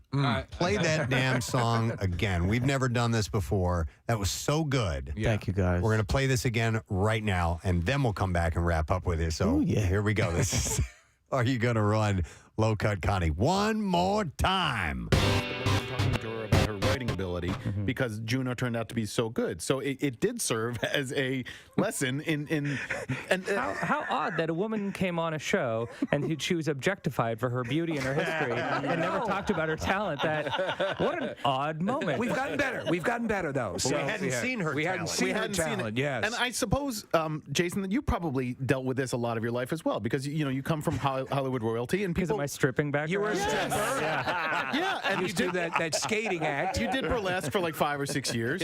No, because you have a reputation because you're a family, and you've had to prove in yourself on your own merits, and has that been difficult for you? My obituary will either begin director of Juno died today or son of director of Ghostbusters died today.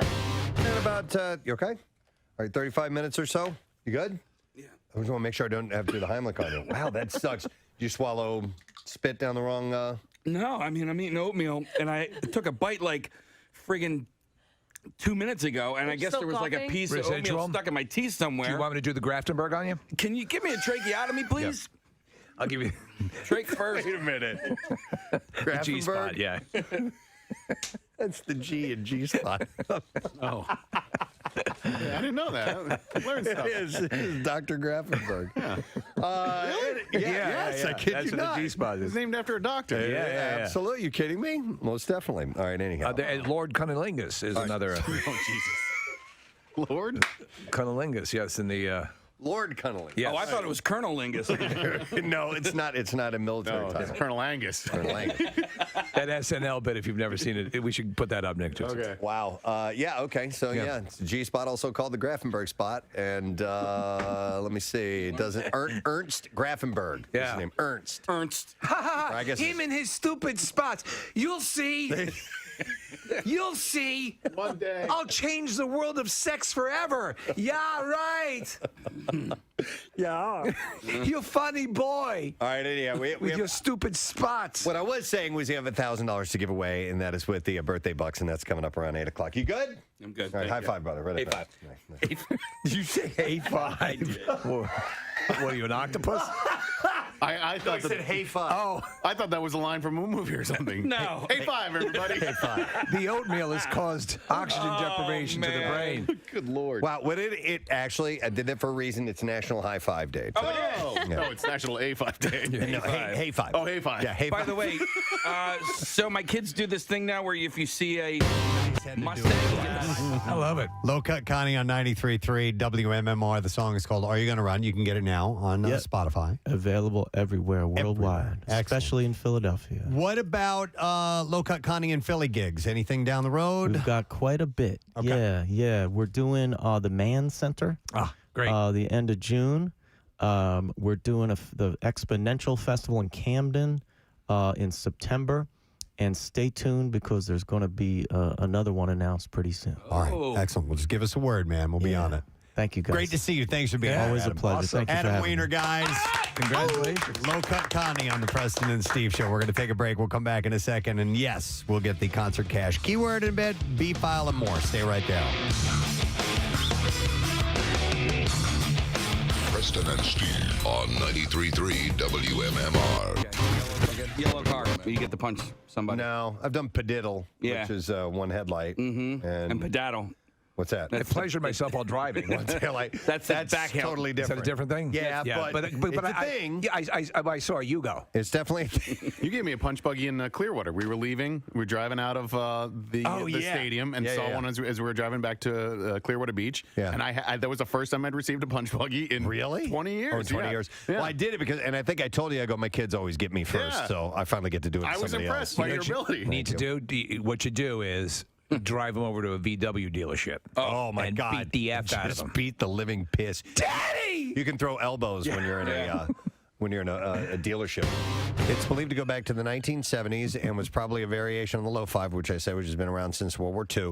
However, there are two popular stories which try to explain the origin of the high five. The first story states the first high five occurred at Dodger Stadium on October 2nd, 1977, between Glenn Burke and Dusty Baker on the last day of the regular season. The high five was in response to a home run hit by Baker off of Houston Astros pitcher J.R. Richard.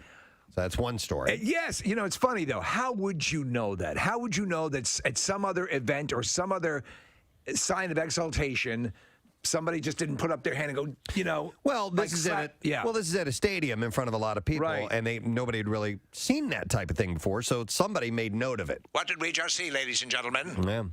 Yeah. The second story places the origin of the high five at a University of Louisville Cardinals basketball practice in 1978. Willie Brown was going to give his teammate Derek Smith a low five, but the two decided to give each other a high five instead, and after that, the team took it over and began giving each other high fives after each celebration. And yet, though, there's enough evidence to suggest that it was actually discovered at the Institute of Hand Gestures in Massachusetts. I didn't even think of that. 1957. But some sports teams will take on their own celebration thing. I know who used to do the forearm bump? Was that the Yankees? Yeah, they did it for a stretch. I watched the national championship game between Villanova and Michigan. And there was a guy who was not a starter from Michigan as the teams were doing warm-up. And this guy was in charge of high fives and slaps with all of the starting players. So they're announcing the starting players. Oh, okay. And they each come out, and then there's one guy standing near the basket, and he was the guy in charge of, all right, I'm going to do this routine with this guy and this routine with this guy. And it took coordination as a little bit of a choreography. Do you have any special... I do. Whenever I will do a high five somebody, it depends on them. If it's like a girl, it might be, hey, high five. Yeah. Hey, smack hands like that. Yeah. But if it's a friend, Casey, stand up. All right. Oh, I'm a friend. It's a three-parter that I always do, and it's like this. Boom. Mouth butt. It's a lot. It's like super white. Actually, it's more like this. Super white. Super.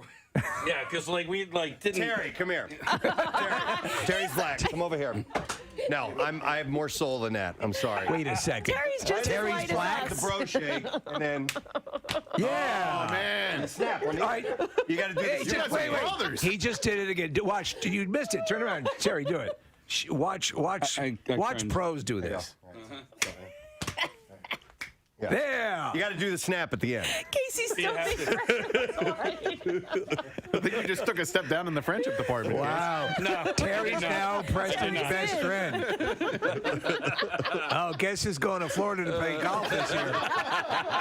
Terry already You better booked brush it. up on your game, Terry. Do you know Tiger Woods? A Florida man was arrested yesterday after allegedly striking his boyfriend in the head with a big mouth billy bass. A big The novelty singing fish. Officers were called to a residence in connection with a reported domestic battery. Upon arriving at the home, cops found Larry Timmerman with a laceration on his head An injury the victim said was caused by a big mouth Billy Bass thrown by Gregory Carney. In interviews, cops determined that the men have been domestic partners for 17 years and they had been quarreling earlier in the day. I was originally attracted to him because of his big mouth Billy Bass. At one point, Carney went into the den and began playing with his singing fish. I'm going to go play with my fish. Timmerman said that Carney continued doing this to, quote, just to aggravate him. Just run away. Go run to your fish. After having to endure several big mouth Billy Bass performances, I'm going to get my Billy Bob teeth. Timmerman removed the singing fish from the room and placed it in the trash. When Carney discovered the novelty item was missing from the den, he asked Timmerman on its whereabouts. Where's my fish? When Timmerman responded that Billy Bass... Where is my fish? How do you get that high? Where is my fish? It was right here. When Timmerman responded that Billy Bass was... You can see the silhouette. It was right there. Can you do that with the reverb on?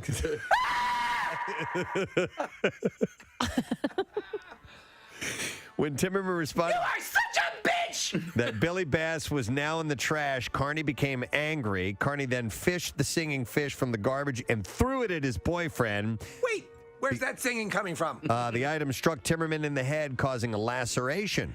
Carney admitted throwing the singing fish, but said that I did not aim for Larry and struck him in the head on accident. He was aiming for Shemp. Carney was subsequently arrested for domestic battery. Timmerman declined medical treatment for his injury. Man, you don't want police responding to any domestic situation, but when it's one involving a big mouth Billy Bass, that's pretty fun. Yeah, you would have been. Yeah, I think you would have had a story to tell. It's a story. The Sherry's Berries are of that ilk. I just want to give them some more free advertising because they have this amazing salsa and guacamole dip. I don't even want to talk about that. You just made a mess in my mouth. I know I just said you that. just made a mess in my mouth. How am I going to explain it to my mother? Good. I told you he would do that. He's a football player. Did he give you that line about the big game? Damn it. He made a mess in your mouth, didn't he? Start the countdown clock for when that is isolated and repeated many already times. working on I it. know she is. It's like goo. Goo. Goo. Did he leave goo in your mouth? Oh, gross. Go back to the strawberries. I want to talk about the strawberries. Yeah, because now he messed it all up with salsa and guacamole. Yeah, I'm skip that. thinking Let's go back to Sweet and savory. The deep fried brownie is glorious. But she's just saying chocolate covered things. In general, like trying to do it yourself. It's hard because you have to know what's going to be the right consistency. Kathy, you end up on Pinterest with nailed it. Yeah, exactly. You know, what is this guy saying? I just hit the button. Oh, Jesus. You just made a mess in my mouth. I'm going to need that over here. I know you are. I know, yeah. That'll go next. It was the day I would never forget. That'll go next with the ball sacks are yummy. Right? Ball sacks are yummy. You just made a mess in my mouth. Ball sacks are yummy. You just made a mess in my mouth. Ball sacks are yummy. You just made a mess in my mouth. Ball sacks are yummy. I can't do the stutter thing. Well, you might be able to. Ball sacks are yummy. You just made a mess. You just made a mess in my mouth. Ball sacks are. Ball sack. You just made a mess. You just made a mess in my mouth. Ball sacks are yummy. You just made a mess in my mouth. Ball. It's like Max sacks are Headroom. yummy. Do it slowly. Oh, It's okay. even sexier. Okay, here we go. All right. Oh, wait. You just made a mess in my mouth. Ball sacks are yummy. You just made a mess in my mouth. Okay. Sounds a little Mandy-ish. It does, doesn't it? Oh, dear Lord. What were we talking about? Chocolate. Made a mess in my mouth. No, it's Hi, my name is Manthe, and you just made a mess in my mouth. Hey, director Jennifer Lee hinted that Elsa may get a girlfriend in Frozen 2. What? Yeah, she said... That's why it's called Frozen 2 Cold Cooter. She said, where we're going with it, we have tons of conversations about it, and we're really conscientious about these things. Listen, I can help warm that thing up. She said You let cold cooter go. She said the sequel is expected in 2019. I consider that a personal achievement that Kathy likes cold cooler. The shocking part is that you didn't. I was still laughing, and Preston just kept going. I'm like, nobody really But said I mean, anything for about Kathy that. Romano to enjoy cold cooler, I think I'm just going to sit out the rest of the show. It's inventive. Kristen Bell and Idina Menzel have signed on to reprise the roles of Anna and Elsa in Frozen 2. So. They always say this stuff, but they never follow it. This is the Spider-Man where he's going to be gay. Yeah. They never do it. There's a show, I forget the name of it, but Jace is watching it, and one of the kids in the show has dads. And two dads, and It's a Disney show, isn't it? I can't remember. It's Disney, a cartoon. I can't remember. Oh yeah, Crazy Family or like Loud Family or something like that. And we watched a show called My Two Dads. Yeah.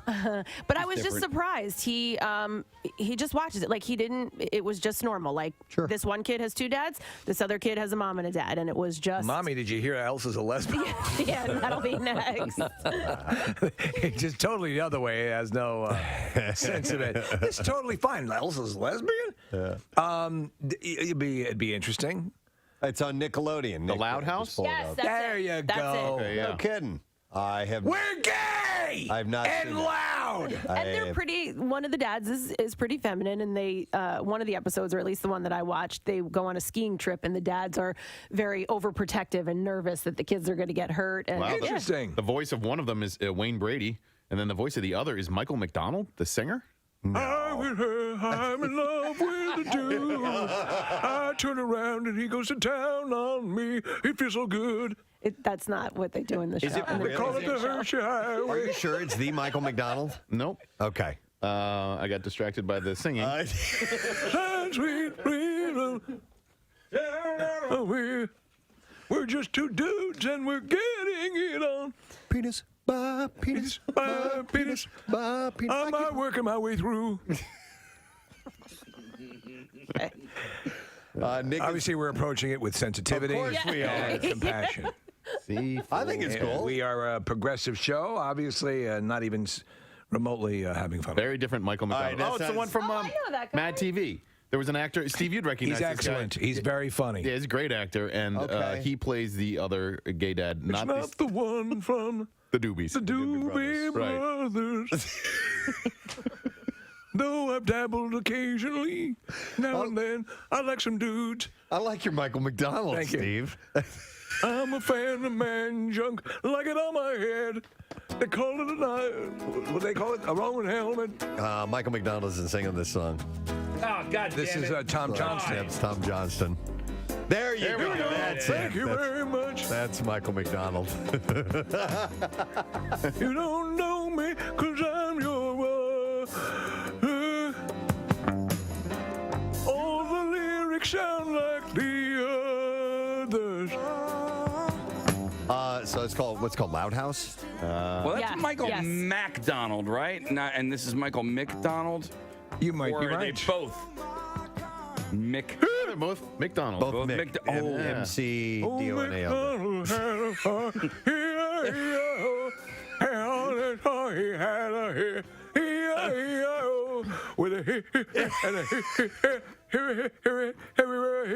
I don't know what animal you just I said. don't know. I don't know what Neither do noise. I don't know what noise to make. and the hair goes. He does the Michael McDonald see and say. Okay, so Michael McDonald, The Loud House. the Loud House. The Loud House. Yeah, there you go. And you were just singing "Oh McDonald" gives me a reason to play this. That was me from 2 days ago. Okay, what else do we have here? After traffic on 93.3 WMMR.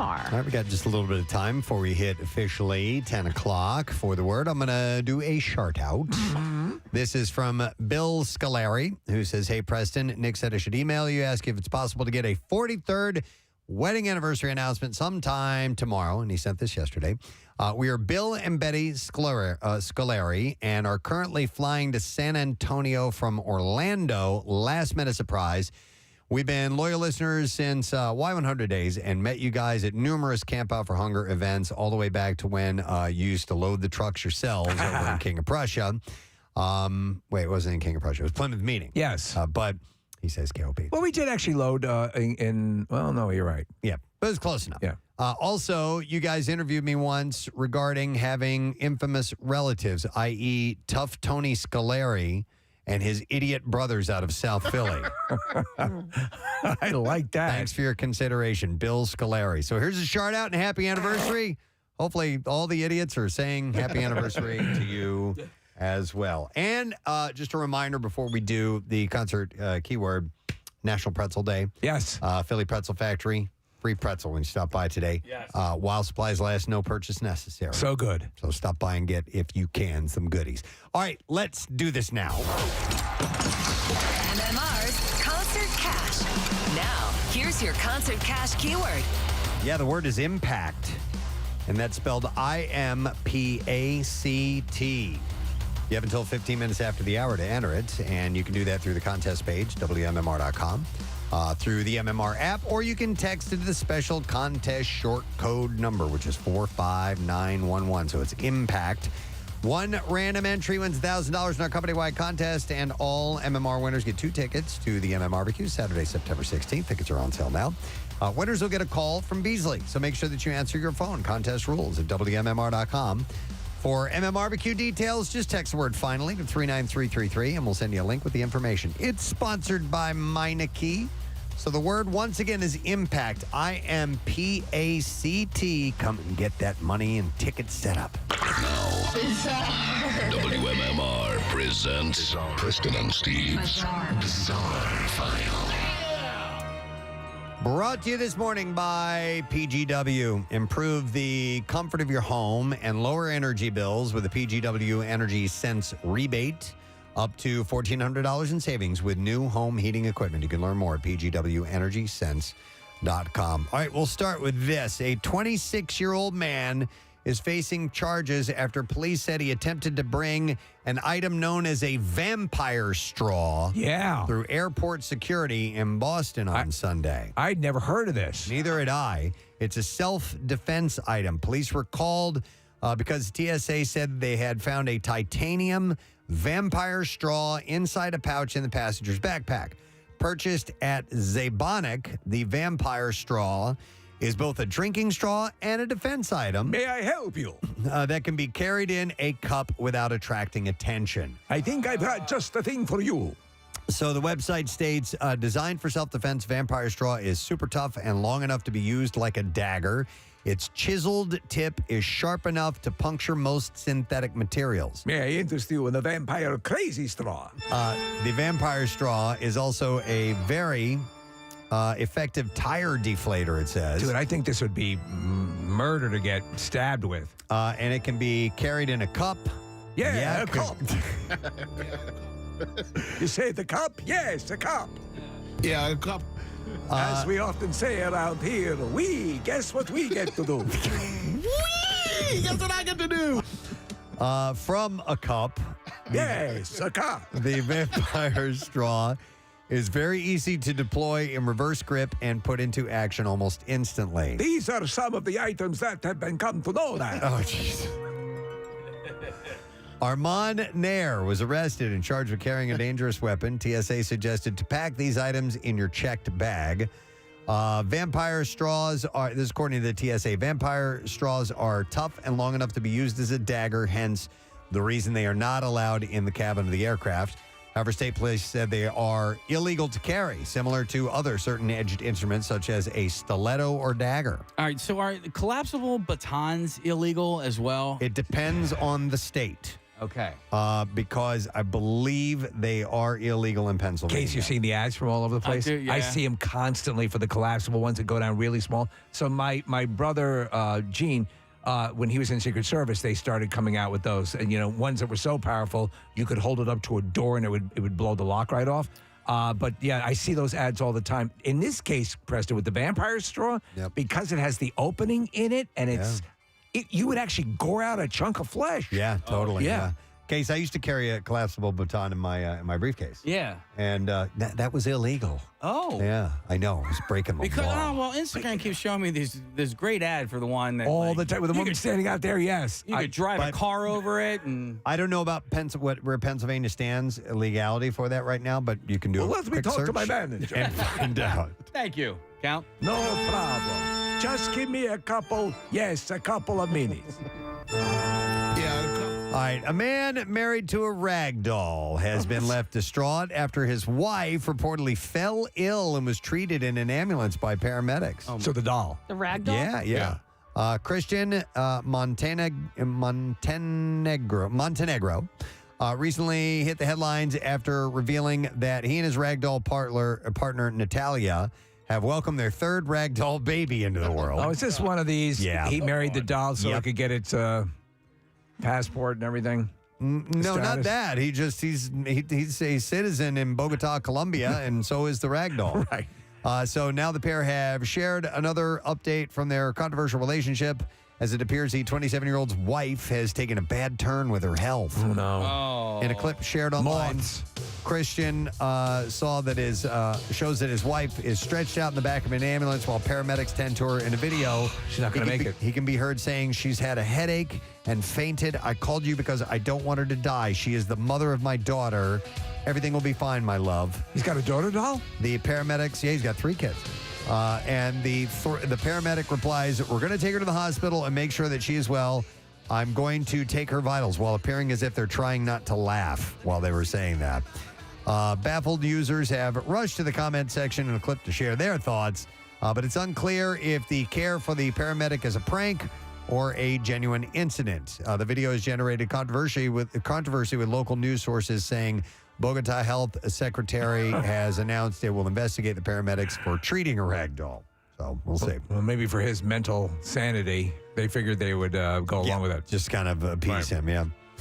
Dozens of crying Japanese babies faced off in a traditional crying sumo ritual. Oh, man. Believed to bring the infants good health, which returned for the first time in 4 years after the pandemic. Pairs of toddlers wearing ceremonial sumo aprons were held up by parents who faced each other in the sumo ring at the Senzoji Temple in Tokyo on Saturday. Staff wearing Oni demon masks tried to make their babies cry, with the first to ball declared the winner by a sumo referee in an elaborate traditional uniform holding Seems kind of cruel. wooden fan used to signal victory. Yes, the crying sumo is held at shrines and temples nationwide. Shigemi Fuji, the chairman of the Tourism Federation, which organized the event, said some people might think it's terrible to make babies cry. I do. He said, but in Japan, we believe babies who cry powerfully also grow up healthy. This kind of event takes place in many places in Japan. In total, 64 babies participated in the ritual. All right, I'm going to do one more story and wrap it up. We'll end with this one. A former Houston TV anchor celebrating his recovery from a severe case of COVID by competing in an Ironman broke both of his wrists on the 4th mile of the bike riding portion and still finished the race. Well, with a that's an respectable Ironman. time. Yeah. Art Raskin, who was 60 years old, by the way, retired last year, completed the 2.4-mile swim with no problems, but still had a long way to go when he crashed his bike. He said, "I just said, okay, this is just something I have to endure for the next 108 miles. Oh, wow. I am Iron Man." And so he just continued. He said, every bump in the road, I literally screamed out loud in pain. Man. And then after that, he went on to run the 26.2-mile marathon. So you broke both your wrists. Could you imagine competing in an Ironman event after that? No. Yeah. I can't imagine competing in an Ironman event. Period. He ran through the finish line in 15 hours, 16 minutes, and 37 seconds below the 17-hour limit. But, yeah, he managed to do it big time. That's the last story that I have in the Bizarre File for you. All right, so you got about 5 minutes left, and the word is impact. I'm talking about MMR's Concert Cash. So make sure that you enter the word impact, IMPACT, right now at WMMR.com or the MMR app, or you can text it to 45911, and we will see if you win $1,000 and tickets to the MMRBQ or not. Kathy, Yes. I need a caller for our secret text word. Can we get one, please? Caller 6. All right, stick the 6 caller. See if you know the secret text word. Got a prize for that, too. We'll be back in a moment to give it away. Preston and Steve on 93.3 WMMR. See what you've been hearing. I understand the issue here. They weren't playing pool. They were sitting at the bar, which was empty, by the way. Yeah. And I'm just like, is this? Oh, this is what you do. Yeah, oh, you guys are a bunch of This is dicks. what you do. You should have done the thing that This is your thing. that the Joker does in The Dark Knight and break it in half. And I know. We're having tryouts. I think I have a good idea. Ask me how I got these scars. My wife was always sad. I just wanted her to smile. There are times when I wish I didn't care about getting arrested. You know what I mean? Just snap the cue and So go. the question you have to ask yourself is it worth letting me and my friend play pool? You're right. What about this? Or do you want this cue rammed through your optic nerve? Steve, that is going to be my go-to from now on. When I have that confrontation moment, I'm going to think about that and maybe pull a joke. Sure, why not? You know. Is it the scars? Scars. Are they bothering you? Just wanted her to smile. I love it. But some people did have to make a night of it on Friday. And one of the stories that we didn't get a chance to hear was from our intern Christy, because she was up at the Cardboard Classic with us and made a break for it on Friday after the Cardboard Classic. And we heard, now I've already heard the story, but I'll let her tell you. I haven't, yeah. That she ended up having to stay with a stranger, that a stranger took her in, is what I heard. Right. So I started asking her about it. I'm like, we should hear this story on the air. So, Christy, you left. Did you leave right after the sledding was done and try to head home? Yeah, I left at, there was like 2 sleds to go, so we just headed out trying to get out of there. And yeah, that's a good what call. time? Yeah. What time would you say? Because when I left, I went up to the bar after and hung out for a little bit. I left around 1 o'clock. You had to leave around It was 12, 15. 15? 12:15. Yeah, okay. Probably that, Okay. yeah. So I got back to the hotel, checked out, started my car, Right. went to the bathroom, all that stuff. And then, so I started to leave, and right as I'm leaving, a fire truck must have like exploded or something. Exploded? Onto the road. It just tipped over. Someone said that they were going like 90 miles an hour down the road, and there was no, they weren't clear. You don't exaggerate much, do you? It went from exploded to tipped over to 90 miles an hour. No, someone did say it was 90 miles It was an hour. okay. down the road. Not even the most Someone finely else's tuned vehicle could travel down that road at 90 Well, it was miles. traveling at 9 miles an hour because it had exploded and it was flying forward, Preston. Got it. Okay, so anyhow. Exactly. Yeah. Right. So there was no getting down the road essentially. So there was an atomic bomb blast. Yes. So you're looking to get out on the road and get home. Where do you live, by the way, here? I live in South Jersey. South Jersey, okay. Oh my God. Yeah, and just what right over the road bridge. is this, by the way? Is this like, did you get out of? I got out of the resort, and right in front of me, like I was the next car to go, a police officer started putting flares up and everything. Casey, so- whatever that road is that goes to the resort. 940. 940. All right, that's it. Yeah. Okay. So anyhow. So they were redirecting traffic up this hill. It was like the steepest hill I'd ever seen in my life. There are a lot of them there, yeah. And trying to drive up, I make it maybe halfway up, and I start rolling backwards. And I don't know what to do. I've never driven in these conditions before. So I'm just sitting there. These people come up to me and said, we'll push you up the hill. We don't really know what we're doing, but we'll push you up the hill. So I'm like, all right, you know better than me. And then this woman comes out of like the thicket. And She just comes walking out of the trees. woods? it appears to me Great storyteller. that she was coming out. It appeared that she was coming out of the woods. She, I did learn that she had parked her car up there, and she lived on this really steep hill. It was like a development of houses. And she says, can I get into your car and I'll help you? And she helps me, and she can't get my car up the hill. So So she's like, she gets behind the wheel. She Yes. gets behind the wheel. Because Behind she's the done wheel. this before, we Yes. assume because she lives next to this stinking hill. Yes, Okay. so she knows what she's doing, but my car is an old person car, so we're not going to get up the hill. So she decides to reverse down the hill, and as she's doing that, I kind of, I'm really grateful for her, and I'm thankful that she helped me. But I kind of start to realize that she reeks of alcohol. Oh boy. So seriously? Man. Yeah. So I was like, And it's noon. all right, well, like the cardboard class is going on. Maybe she was like, there, and maybe she Yeah. was not there.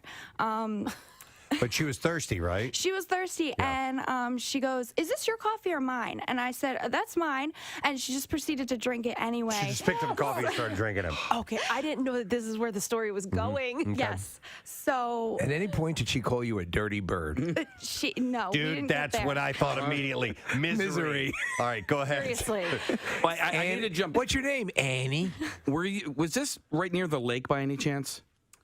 It Or might have been, right near like Split Rock? There's another lodge. yeah, it was right near the lodge. Okay, I was so about a minute walk from there. I know this hill. Nick, this is the hill that you and I went down. Yeah, that's where the fire truck that was. we had to Yeah. traverse. That it exploded earlier. Down. Yeah, going 90 miles an hour. It was scary going down the hill, not even going up the hill. That's okay. So I know exactly. but you where this potentially is. have you have someone who's potentially drunk sitting at the wheel of your car trying to. But you're thankful Drinking her for it. I'm thankful Drinking your for coffee. her. Yeah. Yes, and At least she offered to help. I let her have the coffee, obviously, and but she was helping me. I didn't know what else to do. And That's nice. she gets my car down the hill, You have any birth control?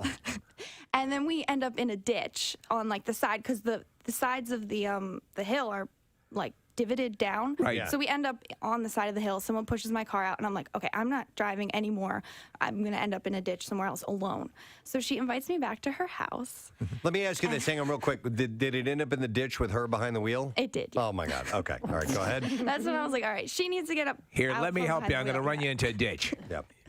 So I go back to her house with her, and So you guys had to walk there. You had to walk to her house. You had to go through the thicket again. How far? Okay. She just lived at the top of the hill, so we were Okay. able to walk. It was like less than a minute walk. Okay. And we get into her house, and things start getting weird. She starts telling me her boyfriend doesn't believe her, that she couldn't leave to come see him, so she makes me call him and tell him that I had been lost and I needed help, so that's why she can't go see him. Oh, and there's all these snow conditions. How old is she? About? She had to have been maybe late 40s, Okay. 50s, something. Yeah, an not adult like a grown okay, woman. teenage Yeah. Grown woman. Yeah, My like, boyfriend. Do me a favor, sweetie. so I'm like, all right, I'm thankful that she got me away from the hill, but I need to get away from her now.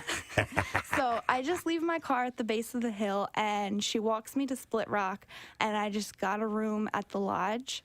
But the lodge is about a mile away from where the restaurant and everything is, so I spent 30 hours with no food, no drink, nothing, and just alone in my room watching Yeah, because Pops. at the base, the story was, and we heard this on Monday, I guess, was, hey, somebody took Christy in. And, Yeah, that was awesome. She got stuck, and they took her, and she ended up having to stay at somebody's house. We're like, well, that was really nice. It was nice of somebody.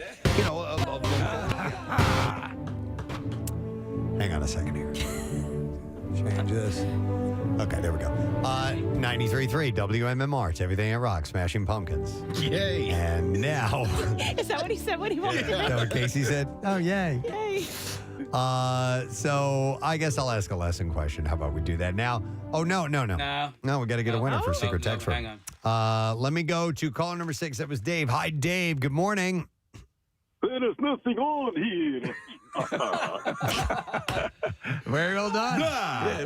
All right, Dave, what is the secret text word, please? I think it's sandals. Sandals, yes. You got it, bud. Congratulations. Hang on. We are going to give you a really cool prize. It is tickets to see Jesus Christ Superstar. And this will be Tuesday, May 2nd at the Miller Theater, formerly the Miriam Theater, celebrating its 50th anniversary. A new mesmerizing production of the iconic musical phenomenon returns to the stage May 2nd through the 7th. And tickets are on sale now at kimmelculturalcampus.org, by the way. All right, now we'll do the lesson question. Yeah, okay. So I think, and by the way, we're going to give away a pair of tickets for the 2023 Ardmore Outdoor Spring Beer Festival, Saturday, May 13th. The question that I ask is, the Harry Potter spell, Telogen effluvium, causes what kind of animal to appear? 215-263-WMMR. You had to have heard this earlier this morning. The Harry Potter spell, Telogen effluvium, causes which kind of animal to appear? 215-263-WMMR. Call us now. The trash business is a gold mine. 93.3 WMMR with Preston and Steve's Hollywood Trash. All right, brought to you this morning by Family and Company Jewelers. Viraggio Bridal Sale, April 27th through the 29th. New inventory and brand new designs. You can save hundreds, even thousands on the ring of her dreams. Family and Company Jewelers, South Jersey's diamond destination. What's up this morning, Steve? Well, a professional lip reader hired by the Daily Mail revealing what Prince Harry and Meghan Markle said to each other after sharing a kiss cam moment during the Lakers game on Monday. According to the lip reader, Harry led with "One more kiss like that and I'm going to shoot," to which Meghan responded, "Talk is cheap, pony boy. Now take me home and hump my pubes off." Wow! Who would have guessed? 41-year-old R&B singer Marcus Houston says his 20-year-old wife, Maya Houston, did not have any of the red flags that many older women have.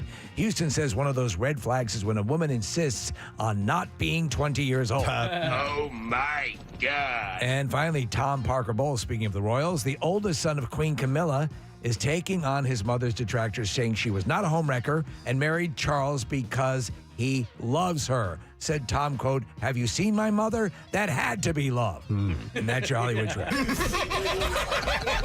We're looking for the answer to this. A Harry Potter spell, telegin effluvium, causes what kind of animal to appear? 215-263-WMMR. And first caller in was Adam. So we're going to go to him. Hey, Adam, good morning. Good morning, it. Good morning, it. Adam, all right. What does the Harry Potter spell, telegin effluvium, cause to appear? Quack, quack, the duck. A duck. You, sir, are correct. Hang on, Adam.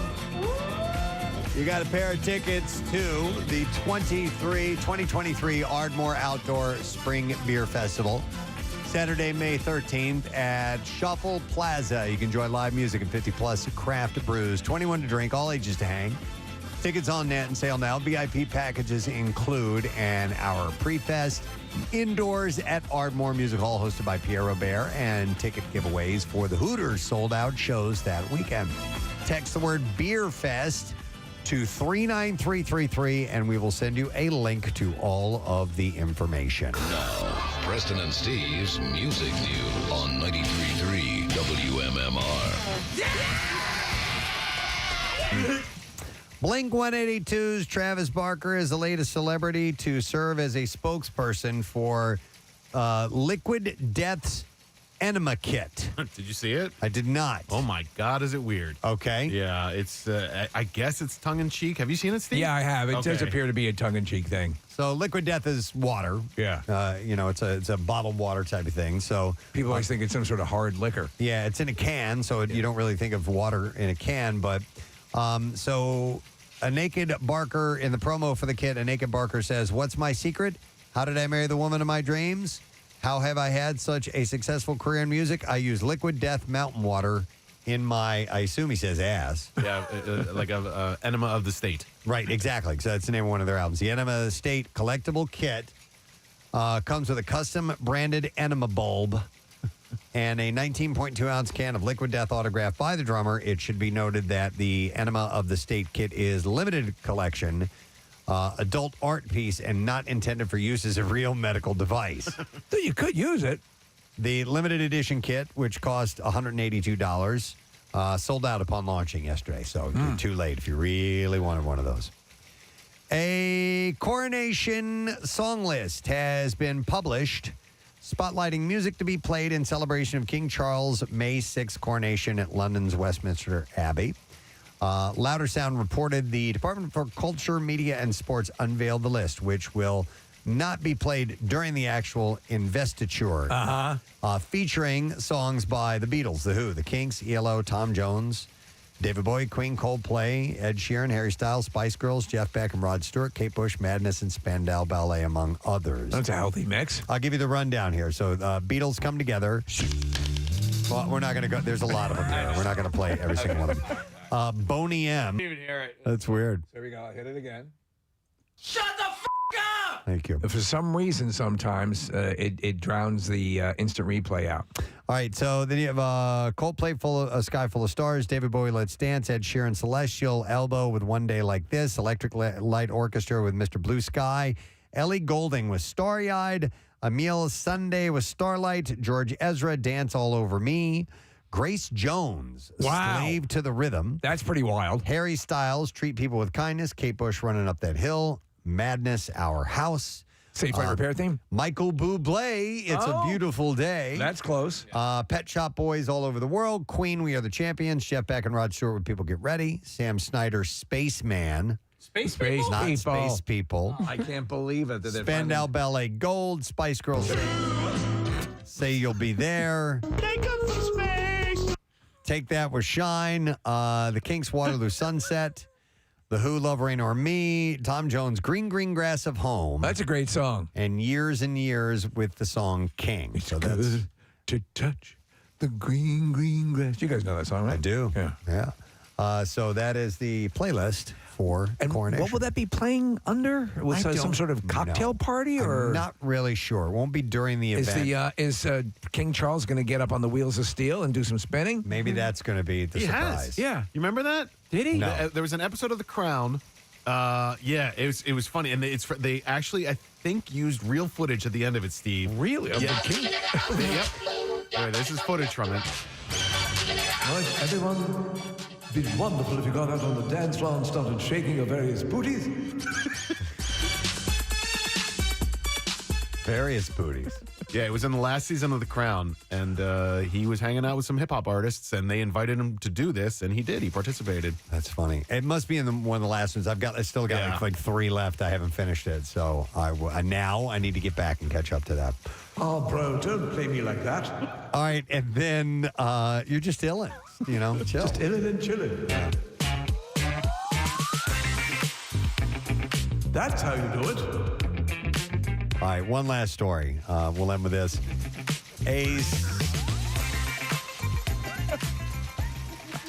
A study of musicians and big hits between 1946 and 2020 found that lead singers have gotten quieter over the years. Frank Sinatra's silky voice was an average of 5 decibels louder than the backing music. Fast forward to 1975, and the vocals are only about 1 decibel louder. In rock songs, guitar riffs may be just as important as vocals. So who bucks the trend? Country singers, rappers, and solo performers still have vocals that are loud compared to the music behind them. According to Dr. Kai Seidenberg of the University of Oldenburg, he said, the change in the volume of the vocals over time could indicate the emergence of rock music and high-status guitarists compared to vocalists, and it will also reflect changes in music recording technology. Yeah. The music in general is mixed louder than it was years ago. And yeah, stuff was kind of all gets in the mix, if you know what I mean, as Right. opposed to standing out above the mix. Right, So, yes. All right, and there you go. That's it. That's it in music. That's all you news. need. Yep. So we're going to take a break. We'll come back in a second and wrap up today's radio program. Letter of the day, word of the week, prize, and more. Stay there. We'll be right back.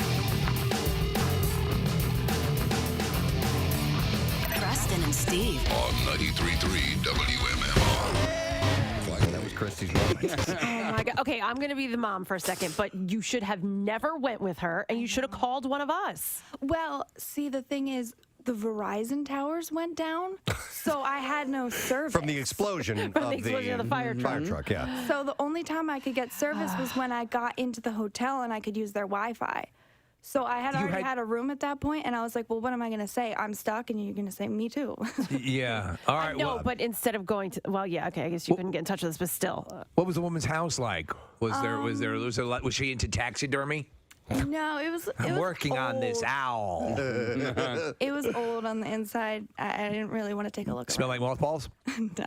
I was also thinking of Pulp Fiction when a spider caught a couple flies. So here's Just the a thing. moment of opportunity. I have someone who lives in a box in the basement. I'd love you to meet him. When name is the Gimp.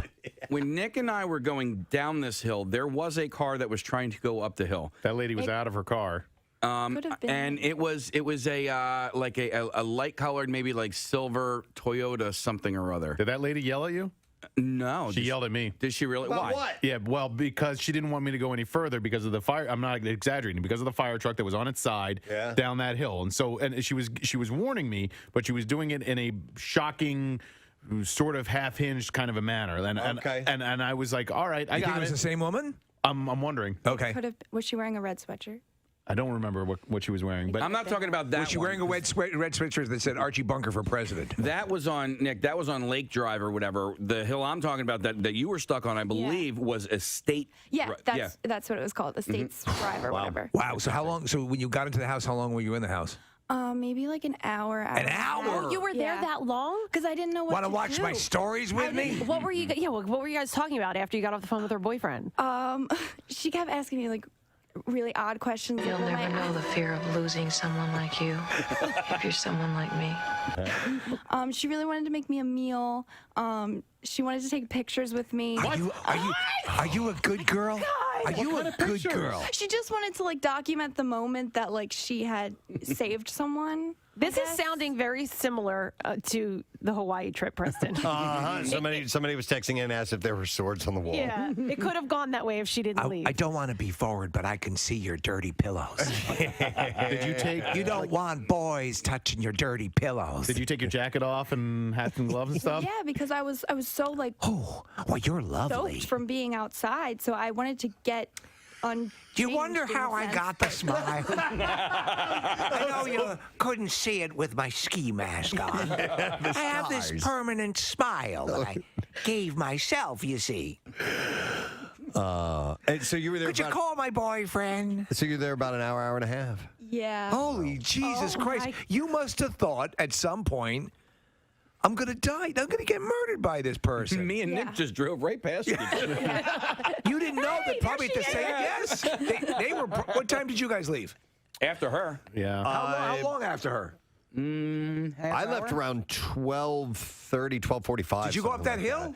No, I didn't go that way. Yeah, I went all the way around and then ended up finding where Casey was. They ended up coming the opposite way, so they were going down the hill. She was going up the hill. I was trying to get back to the turnpike on the south side of Big Boulder. I felt pretty bad because on my way back to Jack Frost after I tried to get on the Northeast Extension, I came back and I'm coming through the entrance and there was a white, I don't know if it was like a Suburban or something like that, that was in a ditch so far so that it was laying on its side. I saw that. Did you see it? Yeah, I saw it too. I came upon it, Kathy. And Sayadala Kong Kong. No, I came upon it, Kathy. It must have been shortly after the windshield wipers were still going. They had flashers on. Wow. And I couldn't stop. I wanted to help, but I'm like, if I stop, I'll get stuck too, and it's just going to make the problem worse. So I just See you later! Good luck! I felt so bad, but I thought that I would. That's when the wood split. Oh, she's got it. Yeah. I thought that it would compact the problem if I stopped, and then the next day when we checked out and left, it was still sitting there. Yeah. So I'm like, okay, I wouldn't have been able to done anything anyway. That thing was fully on its side. What could you Was have there done? anybody in it? Because when I passed it, I don't know. There were people helping someone out of it. So Yeah. there was like I guess Jack Frost security or somebody was assisting. There had to have been somebody still. Wait, did you go back to the resort? No. No, this was on the way to the resort. Oh, because there This was is another across the highway. There was another Okay. vehicle, a similar vehicle on its side, exactly as you're describing. Okay, but the wipers a were still lot. on, the lights were, the flashes were on, so it was still running. So people were probably inside of it. When you were going through the wallet, yeah. I just. I had to make a decision. Some money? Credit cards? Quickly, and I decided to keep going. Nice. Yeah. New app? New iPhone. Wow. Well, that's interesting. It's. I'm glad you got out of there, though, Christy. Me too. I could see you, yeah. It sounded pretty bizarre. Are you a good girl? Yeah. Oh my God! Don't do that ever again. Yeah. Did you get her number at least? I did, yeah. She wanted me to text her when I got home, but I didn't because I was afraid she was call her? Hi, Christy. It's me from the mountain. You remember me? Her name was Mary, by the way. Mary's Yeah. my name. I wonder if she remembers. Yeah. Oh yeah. Well, she documented pictures and everything. No, we did not take pictures. I refused. Really? So what was she looking for, a selfie, or was she going to pose you?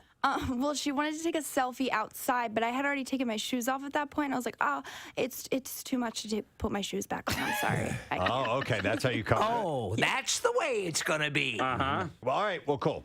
Are you now? You said you're not used to driving in the snow. You know what's funny is the thing you said to me this morning. You go, "I'm from New Jersey. I don't know how to drive in the snow." I'm like, "What the hell are you talking about? It snows all the time here in the winter." Well, I just meant How old are you? Up at 23. Okay. I just meant like up in mountain snow. I could drive in New Jersey snow. New Jersey snow, not mountain snow. Okay. Because New Jersey snow has jug handles and mountain snow doesn't. Exactly. Yeah, it's much easier. All right, thank you, intern Christy, with her story of survival in the Poconos on Friday during a nor'easter. You know her experience is psycho. Yeah, exactly. In yet another case of medical negligence, in India, the severed leg of a victim was allegedly used at Maharani Medical College as a pillow to prop up the man. What? This is just amazing what's going on here. When you're traveling, you have your junk in a tuna can, and now human limbs are being used as pillows. The victim claimed... I sort of missed the iguana story. That hospital staff used his amputated leg under his head as a pillow. Does that feel better? After the case came to light... thank you. The college principal assured strict action against those found guilty. She said he was given immediate medical aid. The doctor looked for something to raise his head. First I created my pillow. Now my leg. A revolution in sleeping. You're going to love it. For the best sleep in the whole wide world, visit myleg.com. That was pretty damn good, guys. Thank you. You're going to love it. The leg contours to your head. So the doctor looked for something to raise his head. There was nothing around like a new shirt something? you could wad up or something. A shirt? Okay, so Preston had thrown out the stat in the last 4 seasons. Villanova's won more games than any other program in America with 129 wins. And you're... Go ahead. Only one camp out for Cahunger shootout. There we go. That stat is missing from the page. Still gnawing at me. There's always next year, man. There's always next year. I got to tell you, Preston, perhaps you can clarify this. There's another stat on this page we have here. Apparently, Coach, you're the most well-endowed head coach for 16 seasons standing. No. Am I reading that correctly? I just find he's pleasing. I like the whole song, but that fade out is so cool. It's Caution from Killers on MMR. Yeah, I know what you're talking about. Sonically, it has a very almost hypnotic sound. Yeah, something calming and what's the word I'm looking for? I guess calming. What was that? Platypus? No, not platypus. That's close. Yeah, I don't know. I'll get it eventually. Sort of perhaps an ASMR sort of thing? Ethereal, I guess, or something along those lines. But I mean, I wish I had the synonym for it, but, I ate a book of synonyms yesterday. I'm sorry. You gotta really go gave for it up so on we that. can hear it. Say it again. No, I said I ate a book of synonyms yesterday. Oh, and it gave me thesaurus throat ever. So... I thought it was a new one. No. It was from yesterday, but he just kind of trailed off. Gave up on it. It's all right, though. We had another good dad joke this morning.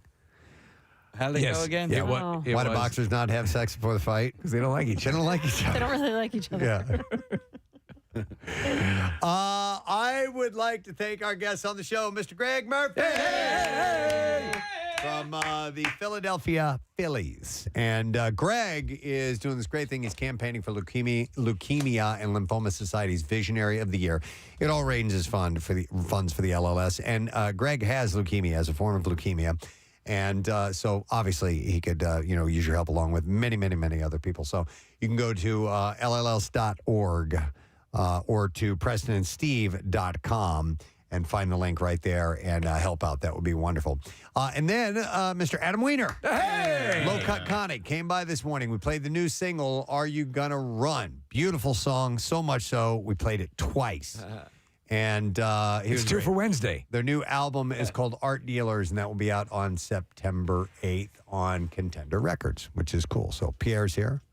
That was brilliant. Great song, right? No, playing it twice. Oh, thank you. I was so effing cool. It's a fairly short song. Right. And it got done, and I'm like, It almost seems like it ends a touch too soon. I wanted to get more out of it, and I wanted to because I was mainly focusing on just the overall sound of it. And then the second time around, I'm like, all right, let me hear what this is about. Let me listen to the lyrics. So it's cool, beautiful song. Oh yeah, Beautiful. Adam was on stage at the Philadelphia Music Alliance Awards, paying tribute to some of the artists that we've lost. Charlie Gracie among them. There's a big tribute to Jerry Blavat and stuff. But he's so talented, man.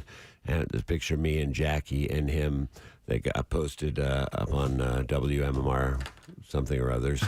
And, you guys are together. You're a nice looking group. You're very photogenic. The all three of us. you. Yeah, we're starting a band. You should. Yeah. The Bacon brothers were there as well. There's some cool photos of Kevin and Michael Bacon with you guys. Yes, they were at the table right next to us. They were they're so Philly oriented, even though they don't live here anymore. They just love the city and just raved about it. And Kevin gave a MMR shout out too during his acceptance speech. It was cool. That's excellent. Nice. But the idea that you played it twice is, I mean, it just that every so often I will do that with a great song, and it just blows people's minds, and it's perfect. It's brilliant. I just loved it. Excellent. Well, thank you. Yes. Bill's out of town, so it's easy to do. He would have loved it too. I know. Channeling him now. A+. A+. Playing two songs back to back. Wakes up in a sweat. Shall we do the letter of the day? Sure. Here we go. Preston and Steve on 93.3 WMMR. Now, the Daily Letter. And the Preston and Steve show is brought to you today by the letter O as in Ozzy. All right. Oh, and 2 more letters to go, and then we give away a 4-pack of 3-day weekend tickets and meet and greet with Papa Roach for the Bamboozle Festival, which is going to be May 5th through the 7th at Baderfield in Atlantic City. Limp Bizkit, Papa Roach, Motionless in White, and 60 more bands. For tickets and information, you can go to bamboozlefestival.com. And what you doing today, man? On the program, we will have, speaking of O, we will have a block of Ozzy. And a block of Live and a block of the Ramones, plus more opportunities for money coming at noon and 3 p.m. and 5 p.m. Many good things ahead. I love it. And Marissa, I did not know she was going to do this. She made this for me. This is a loop of the end of at the end of Caution, so we can just experience this for a moment as we're getting ready to wrap the show for the day. So I've got my golf swing back. Yeah, wouldn't that be it? I don't understand. That brings me back around. What? Why she made a loop of this. Oh, because I said as the song was fading, I just love the tail end of this. I love the whole song. Right. But there's something about this part of it. Yes. Now I know exactly. To me, this is pleasing to the ear. So there are parts in every song that you look forward to. Yeah. And this is your part. I get it. Yeah. So thank you, Marissa. That was very nice of you. All right, I want to thank our sponsors since we're in the thanking mood. And Dunkin' Donuts is a proud sponsor of the Preston and Steve Show. The Preston and Steve Show runs on Dunkin'. Also, the show is brought to you by J-Dog Junk Removal, veteran-owned. Visit jdog.com. Tomorrow on our program, Rita Rudner. One of the OG Rita Rudner. female comedians, Yeah. stand-up comedians, is going to be joining us. And then we're going to have Scott Keenan on. Now, why would we be talking to Scott Keenan? I can't for the life of me. But I know he has Keenan's. Yeah. That's his business. We'll see what he has to say. All right, that's it. We're done. Rage on. Have a great day. We leave you with the late, great Harry Belafonte as we hand you over to Pierre Robert and a wonderful Wednesday to share together. See you, gang. Bye-bye.